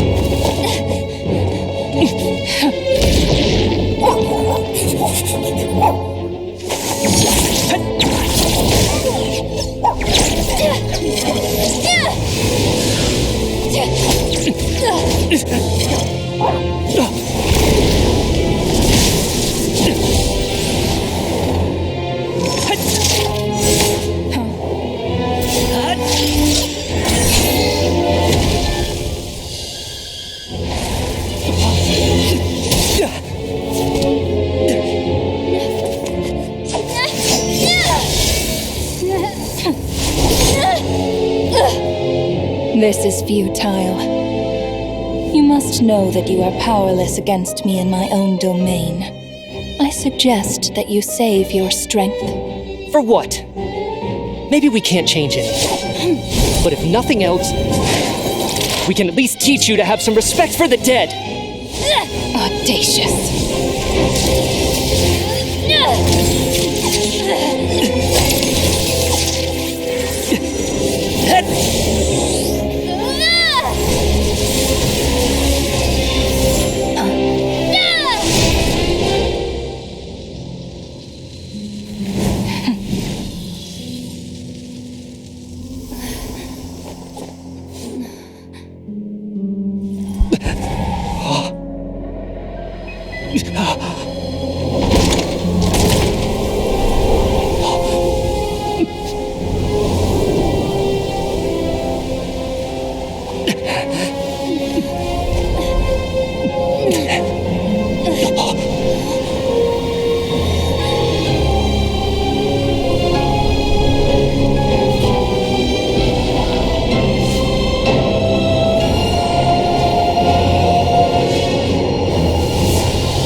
How are you holding up, Odette? What happened to me? How much do you remember? What do you mean? Is the performance over? I can't seem to recall what happened. Has Odette already forgotten?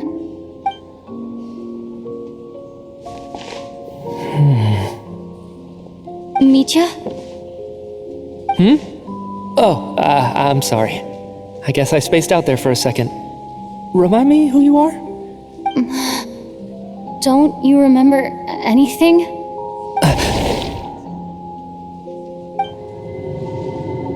Yeah, I remember now, comrade. Looks like we guessed right. Just like me when Odette found me at the Armory Palace, for some reason, everyone killed by the ruler of death eventually came back to life. Just with one catch. They forgot what happened while they were dead. Odette and the others have already forgotten everything. Why were you able to remember this time? Could this be the reason? You said this is the ruler of death's symbol, right? I don't see anything there. You don't? Huh. Okay, I guess that makes sense. I carved this into my hand in the afterlife, so it's not visible in the physical world. Does that mean I carved this symbol into my soul? What an unsettling thought. Still, at least I get to remember what happened. I suppose it's a blessing in disguise. What about you, though? The ruler of death mentioned that you're a descender? Is that why you can remember? A full explanation would get complicated very quickly, but that's essentially it. Well then, now that it's all over, let's figure out what we've learned. The first thing I notice is that everything here is precisely as we left it, right before our deaths. This confirms that time passes differently in the afterlife than in the real world. They say that right before death, time slows down and your whole life flashes before your eyes. That must be how you know you have one foot in the afterlife by that point. Anyway, clearly the few days we spend in the afterlife probably only amounted to a few short minutes in the real world. This also aligns with previous reports of widespread temporary memory loss among the Armory Palace personnel. Now it seems likely that those were all brief deaths caused by the Grim Reaper's so-called curse of death. To those unaware of the truth, dying and coming back to life must feel similar to a short bout of catatonia. This leaves me with a couple big questions. What are the conditions that trigger this so-called curse of death? And why are we resurrected after we die? If nothing else, I think it shows that killing us wasn't her ultimate goal. We still don't know her true reasons for subjecting us to death. Right. This time only got complicated because of the situation with the theater's ley lines. That's why she had to approach it differently. If the previous incidents of amnesia among the researchers are anything to go by, killing us is usually a pretty routine matter.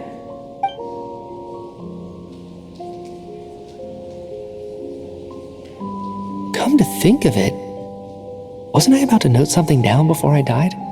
I can't remember what it was, but I think it was something related to my research project. Sorry, Traveler. I'll catch up with you again later. Right now, I have to make a trip back to the Armory Palace.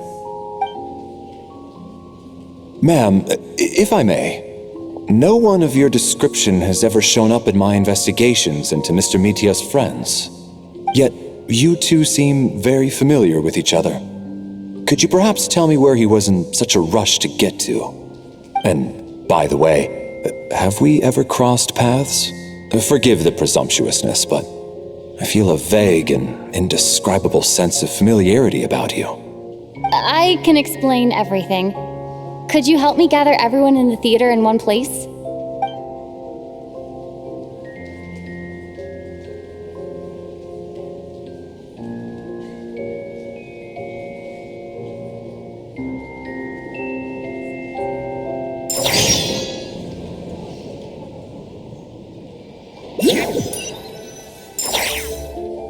So Chuganov really is going to shut down the factory. I guess this theater incident actually did us some good after all. So, you said I promised to take you to the Armory Palace while we were in the afterlife, yes? I believe you. I think I even have a vague memory of it. Agreed. Let's check in on her first. The whole reason for our trip to the Armory Palace anyway is to figure out what's going on with her health.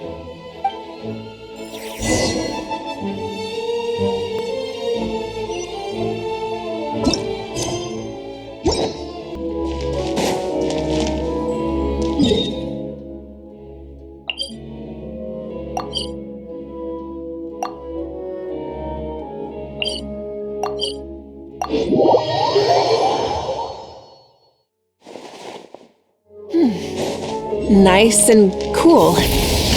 Natland doesn't have places like this.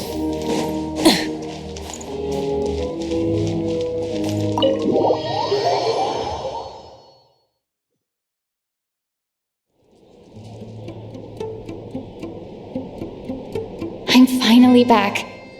Even though a long time has passed from my perspective, as far as Paimon's concerned, I probably just went out to watch a very short show. I should keep my emotions in check when I see Paimon again, or it'll seem weird. Wait. The atmosphere here feels off. Shh. Stay quiet. Let's go inside and take a look. Have we still not been able to notify Child yet? We need new orders. What if that person comes back again?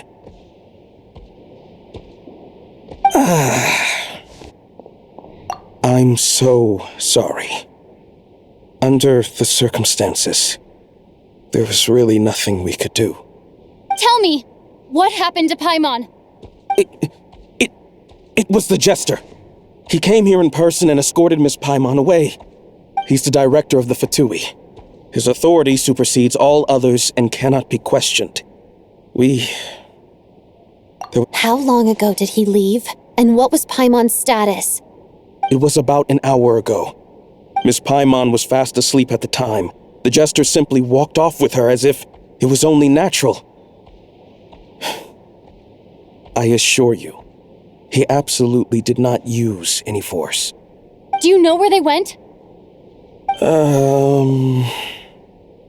The Armory Palace, most likely. Lord Piero, the Jester, has been overseeing the experiments there lately, keeping a close eye on their progress. Everyone in the Fatui has heard about it by now. I'm surprised he came in person. Whatever his reason for taking Paimon, he'll most likely return to the Armory Palace first, which is exactly where we were headed anyway. Then lead the way, Odette. Okay, let's go.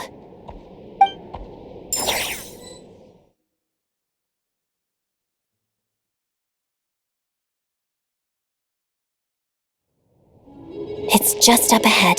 Quick, let's get inside. No, I'll go alone.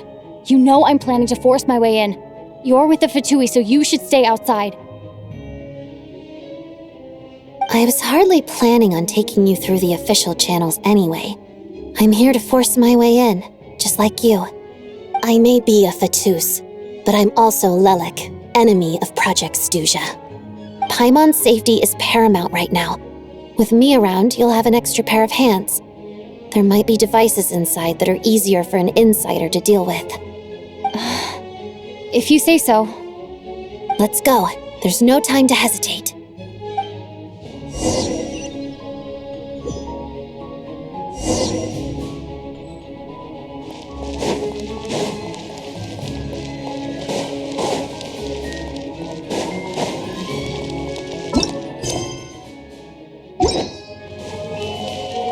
Hey, who are you?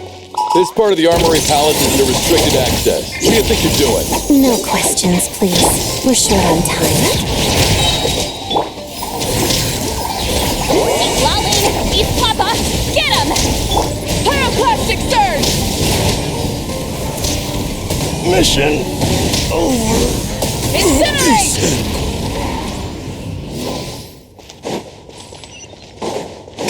I'll make short work of you. Letting grave names echo! Fulfill our pact!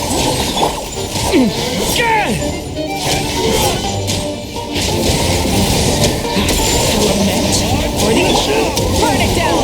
Light up the blazing sun!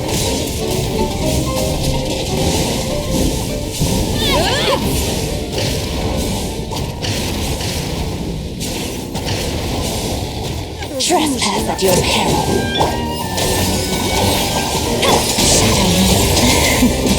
Walls of the snowflakes. Deadly snow. The abyss is burning. Shadow!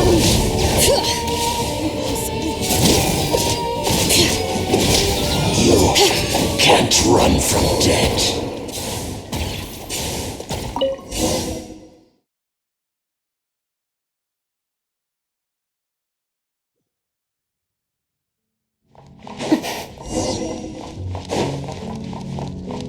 Now, let's go. You have a path. Where are you coming from? So, you're intruders, huh? Don't blame me for what happens next! Rise with the sun! Rev the engines!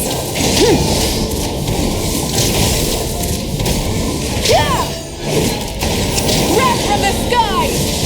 Did it take too long?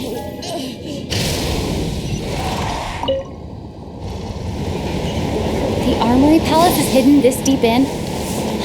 This place is much bigger than I imagined. They're conducting top-secret research, after all. The deeper it's hidden, the better, is standard Fatui logic. The style doesn't really look like the Fatui's handiwork, though. They must have requisite... Like we're in for a intruders! Stay alert!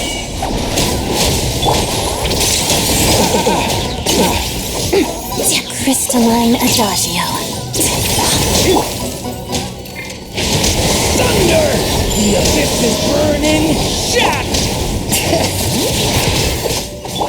Light it up!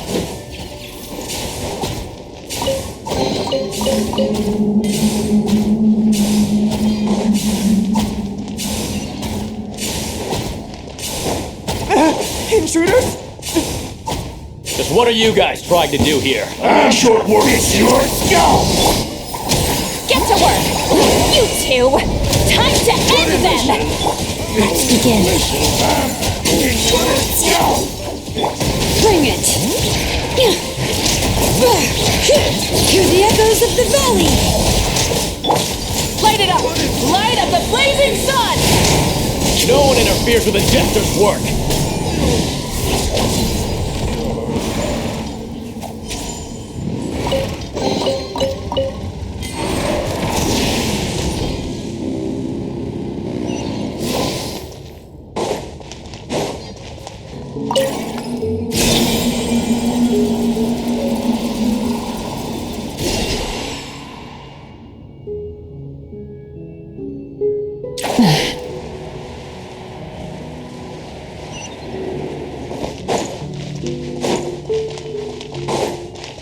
Looks like no one's guarding this place. There's something off about that decoration over there. Look out! Let's deal with these before we move on.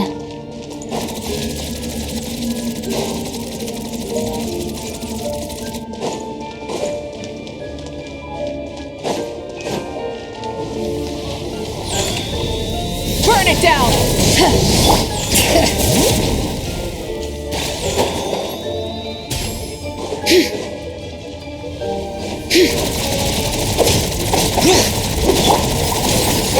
Lolene! East Papa! Get him! Together.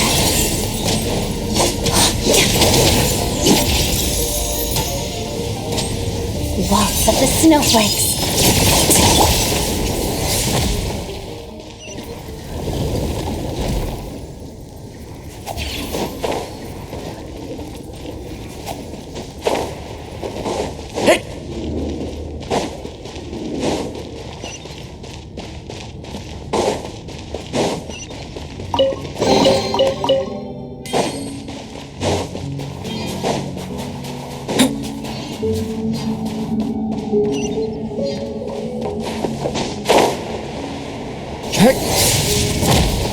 The researchers here probably don't know that we're uninvited guests. Let's try not to hurt them. What's the big star from the theater doing here?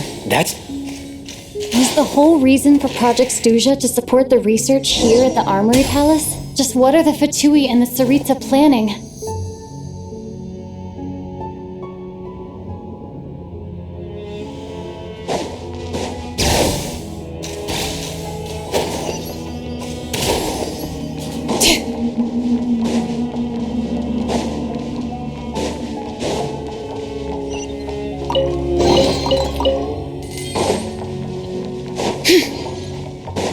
Whoa! Who are you? Never seen you around here before. Looks like there's no way through here. Maybe using the power of this prism could help?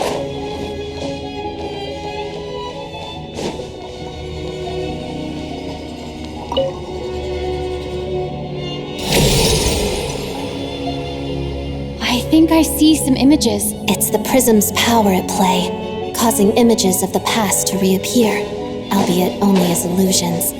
Let's make our way through here.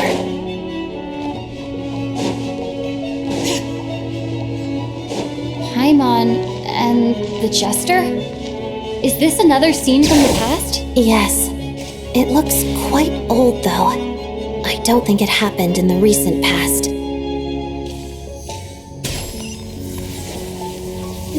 What's going on here? What happened? The source seems to be the Armory Palace. They must have started some large-scale experiment. Wait, what if this has something to do with Paimon? We need to hurry!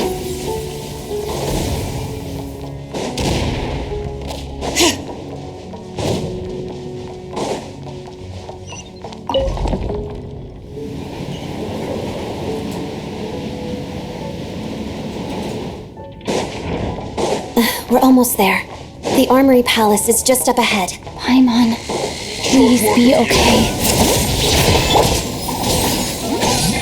Let's begin. Stay away from me, mission! Rise of the sun! Not bad. Pyroclastic surge!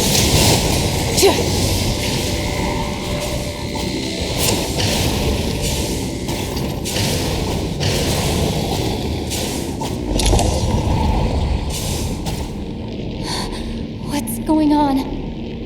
Wait, I remember this feeling. It's the curse of death. No, not now. Why is the curse of death striking again already?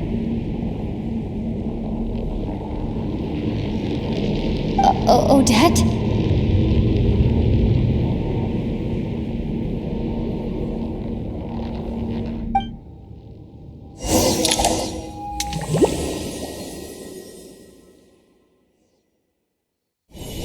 Is this the afterlife again?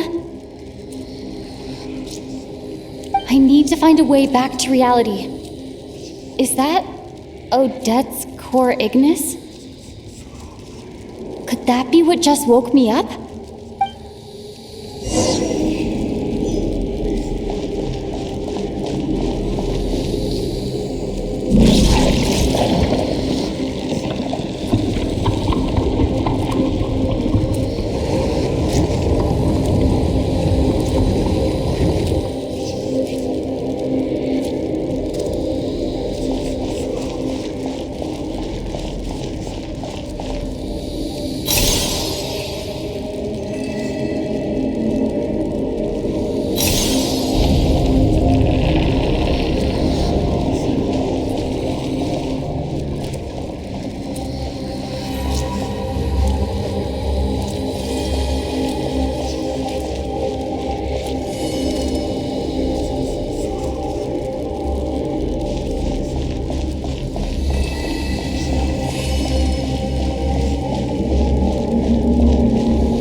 Odette! Odette! No signs of life, but past experience says that she should be resurrected before too long. Right? Did Odette intentionally use her core ignis to guide my soul? I feel like something similar happened in a dream I had before. Thank you, Odette. If not for you, my soul wouldn't have found its way back to my body so quickly, and I might not have woken up so soon. But I'm sorry. I don't have time to protect you. I have to use the time you bought me to get Paimon back.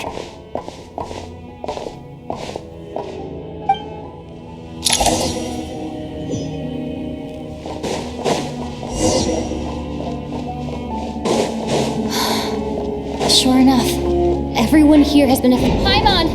Paimon! No, wait. Paimon probably didn't escape Renova's curse either. She won't be able to respond to me right now. I'll have to find her myself.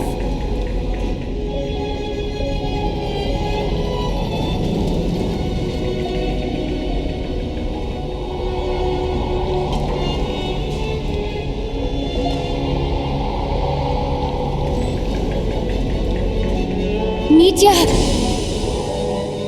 Is this the laboratory he works in? What happened here to trigger the curse of death again so soon? I'll have to ask him when he wakes up. Finding Paimon has to take priority now.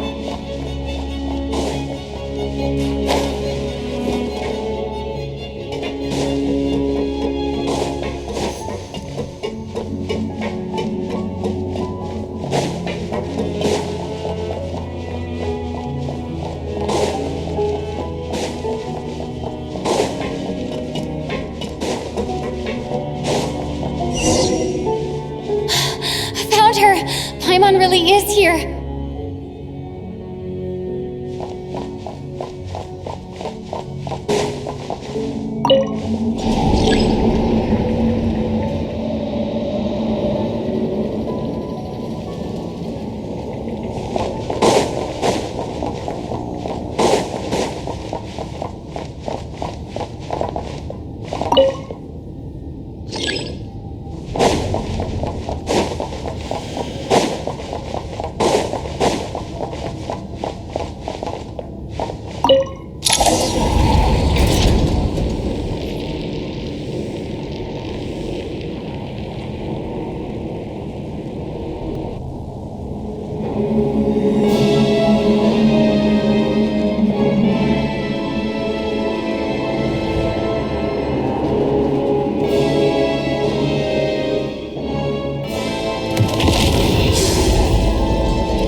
You don't learn, do you?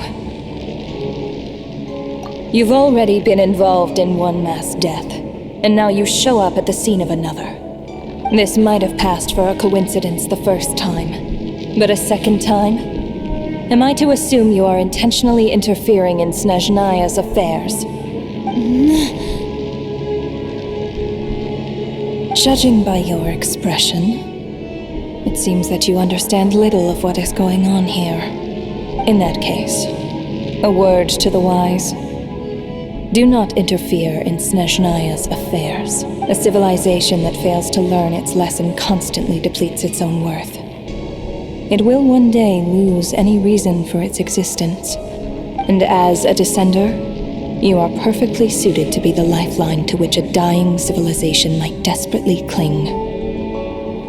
Consider your position carefully. No advice needed.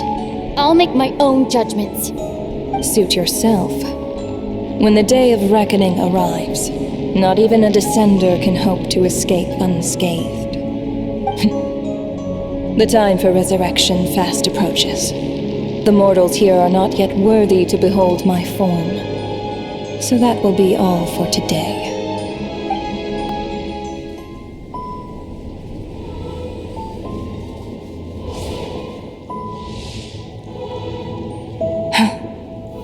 That thing is coming with me.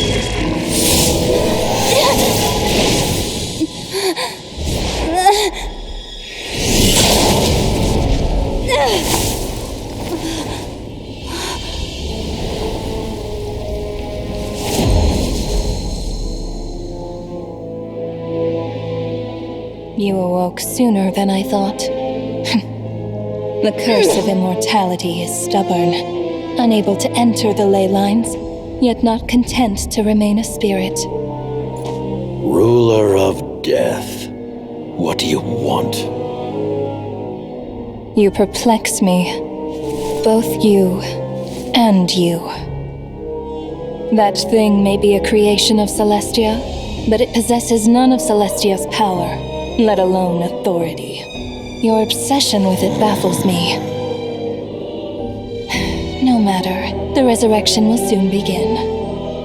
It's worthless anyway. I'll reclaim it next time.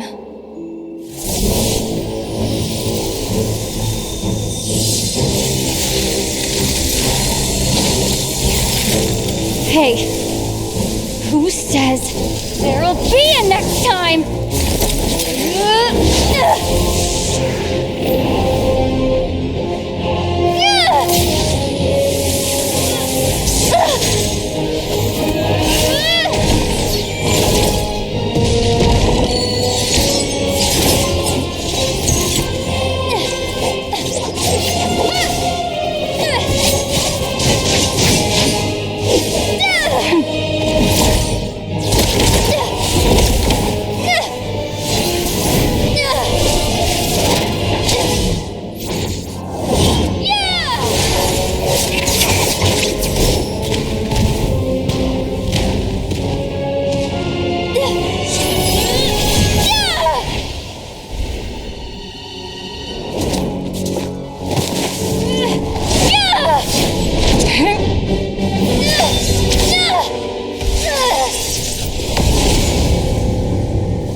I missed you, Paimon. What are you talking about? We haven't even been apart for that long, have we? It was different this time. You seem to be in pretty good shape. Yeah, Paimon's back in tip-top condition. It's the weirdest thing. Paimon fell asleep earlier, and when she woke up, she found herself here. The jester and that guy talking to him used some kind of energy on Paimon, and she could kind of feel it canceling out that other thing that was making her feel unwell. So, Mitya helped too? Apologies for leaving in such a hurry at the theater earlier. I was in a rush to verify some theories. Rest assured that your companion is perfectly safe. We reversed the effects that the experimental energy had on her. The jester specifically instructed me to do so. I suppose this is our first official meeting, Traveler. I could not let Paimon suffer in her condition for a moment longer, and so I simply took her without explanation. I hope you do not mind. But why would a big shot like you care about what happens to Paimon? As I said when you first arrived in Snezhnaya, we once spent some time together in the distant past. Oh yeah, you did mention that. And Paimon did think you seemed strangely familiar the first time we met. I'm afraid the reminiscing will have to wait. Mitya, let us continue with the report. What conclusions, if any, did you reach from conducting the final experiment of our energy research ahead of schedule? The good news is, my hypothesis regarding the Ruler of Death has been verified. As for the bad news, I recommend we suspend the experiments and Project Mistelton until further notice. Currently, we have no means with which to make a breakthrough. I say this purely as a scientist, guided by reason alone. I will trust your judgment. We shall put the project on hold until the ruler of death has been eliminated. Wait, what are you guys talking about?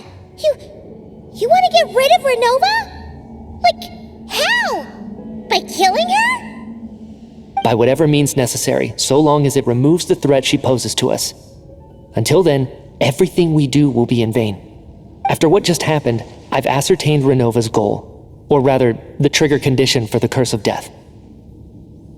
Okay, let's hear it.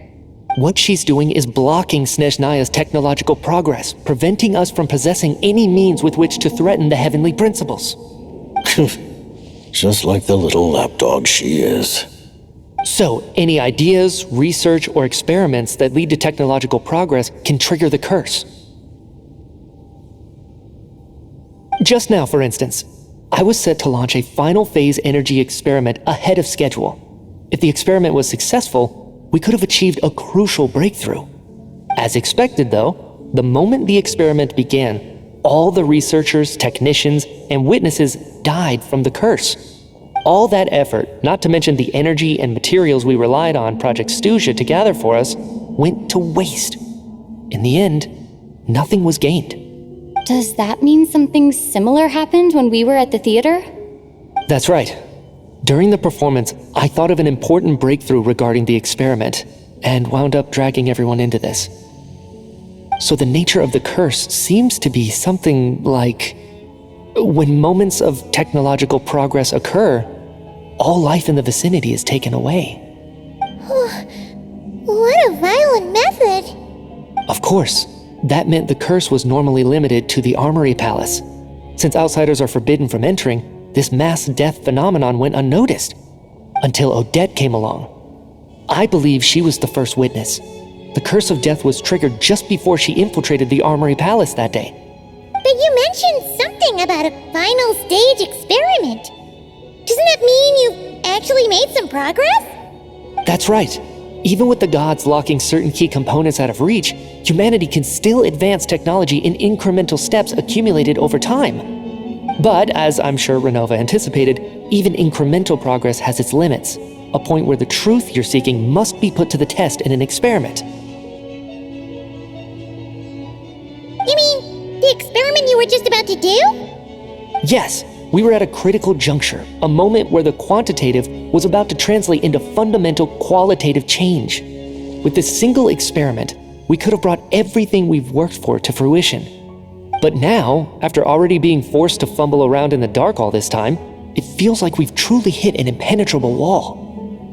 As long as Renova's Curse of Death persists, we won't be able to advance the experiment or obtain any results. And with Project Stuja having been in effect all this time, at our nation's current strength, repeated trial and error is simply unsustainable. Only by eliminating Renova first will it be possible to continue advancing our plans. But she's the ruler of death! She can just kill whoever she wants, right? That's gotta be the scariest power ever! Is it even possible to beat her? We'll see. But one thing's for sure. She definitely can't just do whatever she wants. The best proof of that is me, standing here, very much alive. You're saying... Wouldn't it be easier to just kill all of us researchers for good? Why resurrect us over and over again? Why let us advance our technology to this point? So, you're saying even the ruler of death has limitations we don't know about? Exactly. And I think that's where the key to our breakthrough lies. Regardless, the ruler of death has always been an obstacle we must overcome. Indeed, we must face life, death, time, and space. After all, our goal is the heavenly principles. The Fatui want to challenge the heavenly principles? For a long time, I've had a vague suspicion the Fatui and the Tsaritsa were targeting the heavenly principles, but hearing the Jester admit it is still a shock. No wonder that Tsaritsa's goal has always been kept a secret from the people. What kind of road will that lead Snezhnaya down? In that case... Lord Jester, I would like to request some leave. I'd like some time to organize my thoughts and go over the data. Granted. Get some rest, put the experiment out of your mind, and take care that the curse of death doesn't affect any civilians.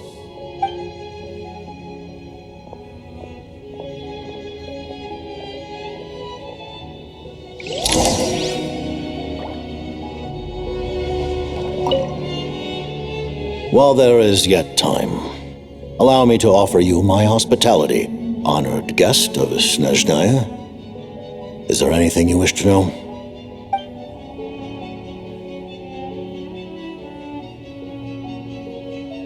I remember hearing the term Mistelton from Columbina. Yeah! Paimon wanted to ask about that when the name came up just now. What is it? Paimon's heard of Project Stuja, but not this one. As you know, Project Stuja is a series of measures enacted to consolidate our nation's resources, the greater purpose of which is to serve Project Mistelton. Many of the things you have encountered thus far are essentially for the advancement of that project. This includes the Kuvaki Experimental Design Bureau in Nocturne. Researching Kuvaki was merely a facade. Its core objective was to use local resources and research findings to build Mistelton itself. And that's a weapon built for the final battle against the Heavenly Principles, isn't it? Huh? How did you know that? I was given some intel, and I made some deductions. Wait. You must mean that thing over there. Oh, Paimon's gotta take a closer look at this thing. Especially after you guys sent so many people to Nocturne to work on it. Kuvaki alone will not break through Celestia's defenses, let alone challenge the Heavenly Principles. The Heavenly Principles are no doubt accustomed to combating the power of the Light Realm, and elemental energy is simply the power of the human realm, converted to that form by the Heavenly Principles themselves. Any attempt to use this power against its creator would be a futile endeavor. For now, therefore, we have set our sights on the form of energy associated with the Third Descender and the stellar linchpins. This may hold the potential to allow Mistelton to contend with the Heavenly Principles. You could say that by reverse engineering the stellar linchpins to extract the energy within, we have obtained a source of anti-Celestia energy. The Kuvaki Experimental Design Bureau, Project Stuja, and the new energy experiments. Huh. So, Project Mistelton is what ties it all together. And it looks like your plan is almost complete. No wonder the Ruler of Death came after you.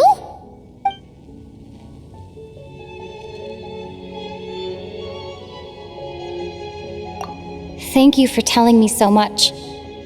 I'm a bit surprised, honestly. I didn't expect you to be quite so transparent with me.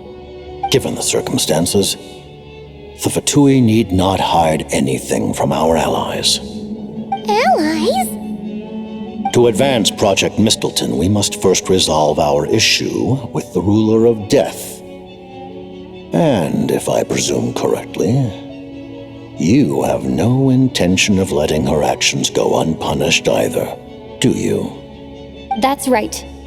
Ever since she said she intends to reclaim Paimon when we next meet, I figured reconciliation was out of the question.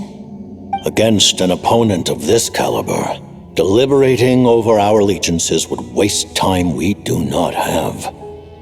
We must join forces unreservedly with whomever we can, if we are to stand anything like a fighting chance. You're going to challenge the Ruler of Death? Just for Paimon? But Paimon's only... Thank you! Thank you! Oh, gee! Now Paimon doesn't even know what to say! Anyway, Paimon's super touched! The Tsaritsa will return in triumph in short order, and the Fatui shall hold internal discussions regarding the enemy.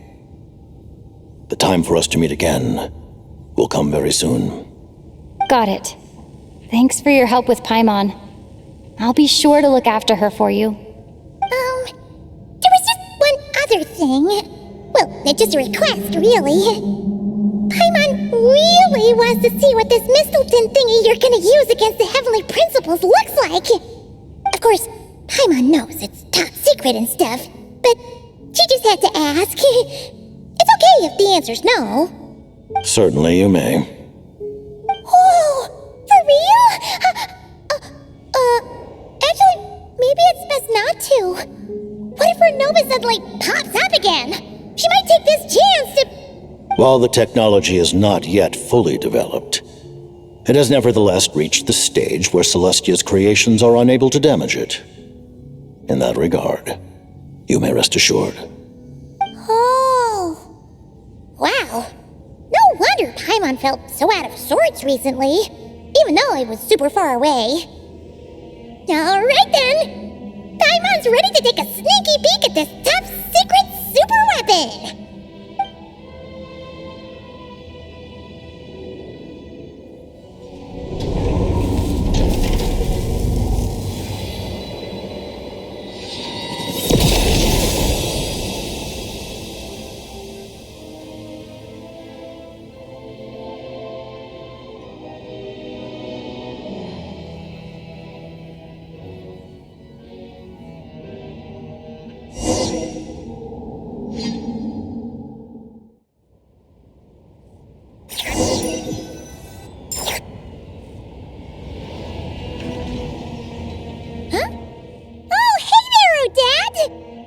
Paimon? You're okay. Thank goodness. You look well. Have you recovered? Long story short, yep, Paimon's all better. What are you doing here? Were you waiting for us? That's right. When I woke up, I wanted to go in after you, but the guards had woken up as well. It would have been tough to take them on alone, and there was no easy way to sneak past them. So I returned the way I came and waited for you here. It was thanks to you that my soul found its way back to my body so quickly. Thank you. Huh. That actually worked? Nice. I just figured I'd try my luck when that ominous feeling struck me. Really, you should be thanking this thing instead. Anyway, and now that things here are all taken care of, I have other things I should get back to.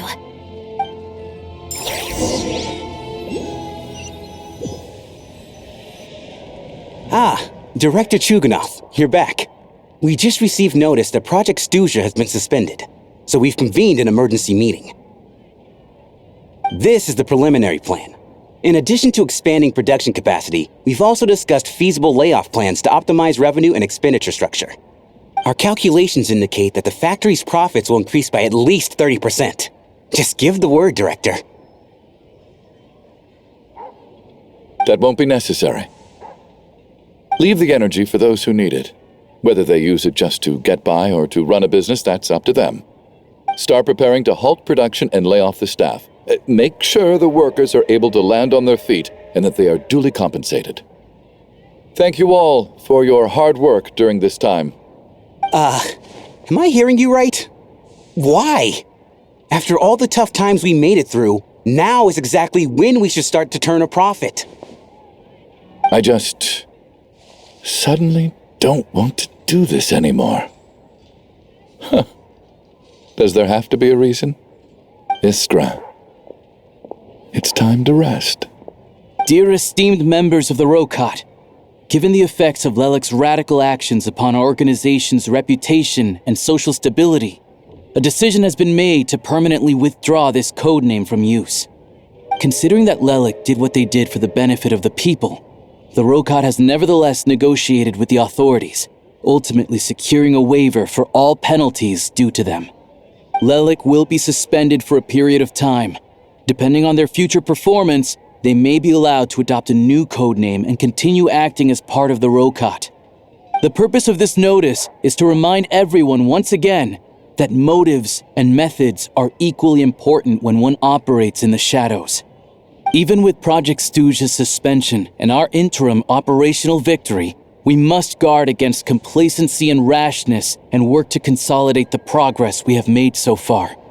We act only for the greater glory and solidarity of our nation. May the aurora shine ever on, and the tundra always stand firm.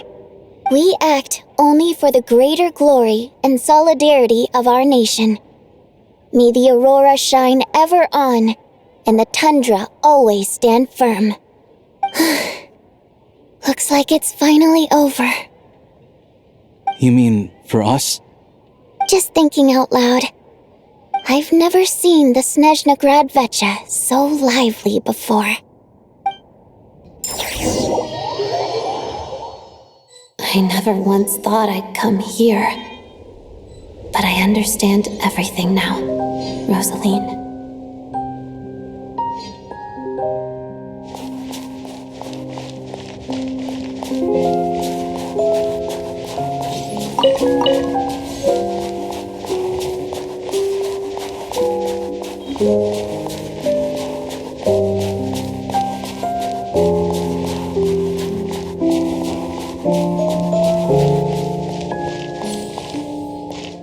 I've seen Spirit Seeker performed many times, including by your mother.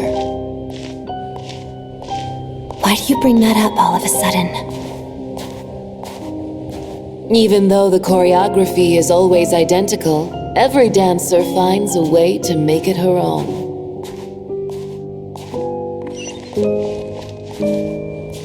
So you actually want to talk to me about ballet? I just think it would be a pity if the dance was lost to history. She didn't teach it to you, did she? That was an unusually subtle taunt for you.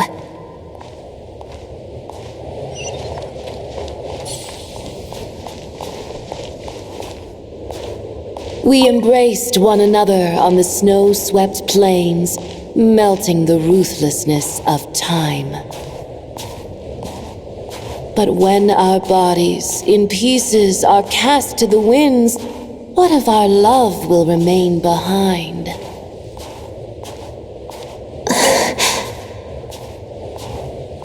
Don't tell me you can't sing. Shush.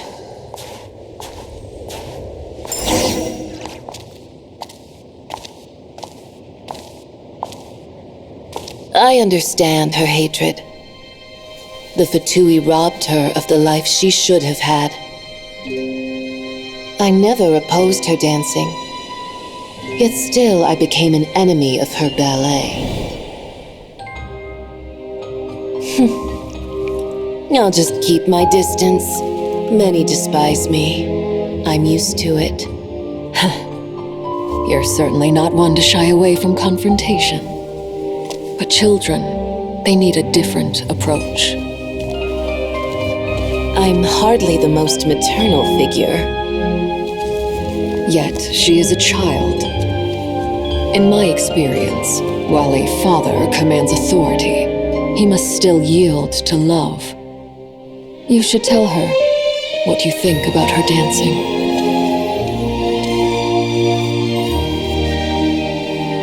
Odette will soon take the stage at the Korolyevsky Theater. This could be your chance. Geonosis secured. It went smoothly. I'll be there.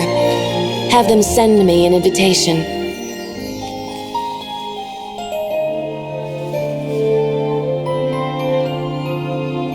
Sadly, things didn't work out. Her final words are inside that block of ice. This? Aren't these for monitoring her subordinates? Not yours.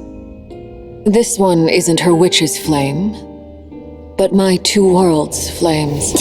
The two worlds' flames can burn away memories. It was my parting gift to Rosaline.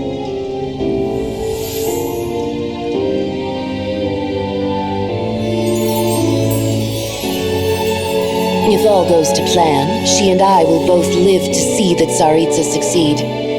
I believe she'll find peace. But if anything happens to me, she needn't follow in my footsteps. The cryo-energy will fade away in time. Then the two worlds' flames will burn away all memories of the Fatui. She'll be free to dance. She deserves this. I will handle the aftermath. The choice is yours, child.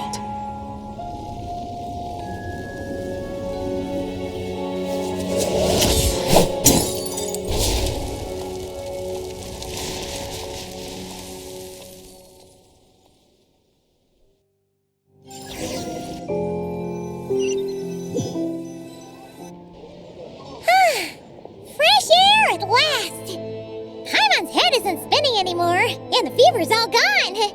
Paimon's finally free to fly again!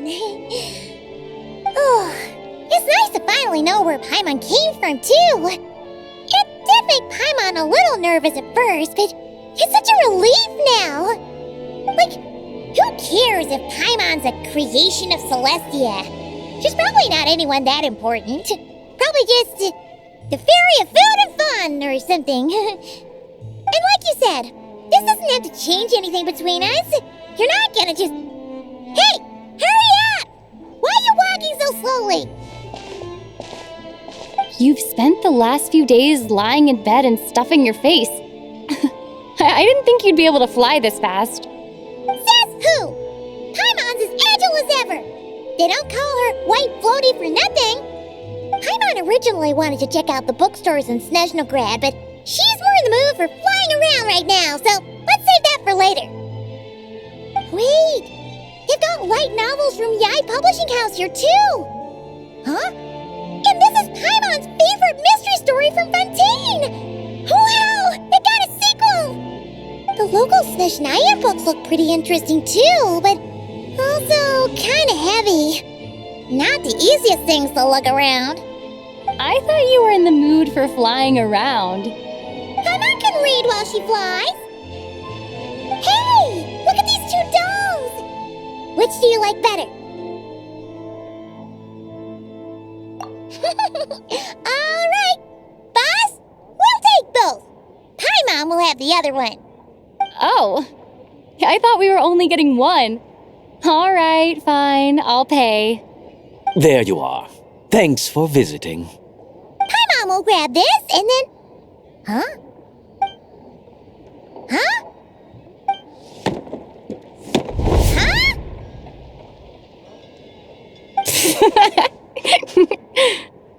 How many layers does this thing have? And what are you laughing at? You knew all along, didn't you?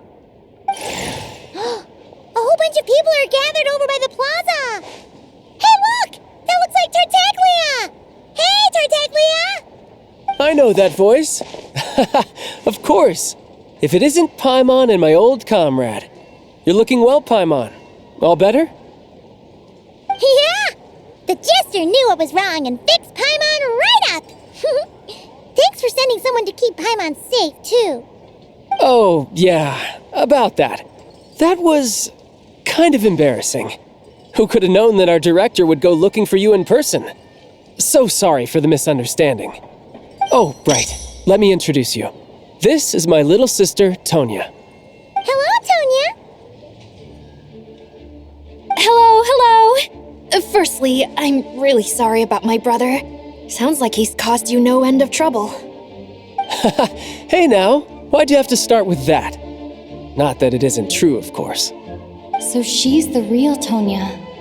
She said you two didn't manage to meet up at the theater. She waited ages for me, and when I didn't show, she got a little worried and went outside. I know, right? He didn't bother to say a word to me. I searched up and down the city for him, and he only told me about it when I finally caught him at the gates of Glupov. I've been rushed off my feet lately, so I didn't get the chance to go home. I just figured the Traveler would fill you in when she got there. Well, the snow was bad, and you're never late, so I was really worried about you. How was I supposed to know that you'd stood me up? I'm sorry, Tonya. I really am. I'll make it up to you somehow. Just... please don't tell Mom and Dad. Although the mix-up led to a series of misunderstandings, it's probably for the best that the real Tonya didn't get caught up in that mess. Besides, it's obvious that Tartaglia isn't usually one to break a promise. He only gave his ticket to me because he had to look into Lilac. No, it's fine. It just meant I didn't get to see the show in the end. By the way, what did you think? You were one of the first people to see it, you know? I would say the best is yet to come. Huh? What kind of review is that? Hey, look!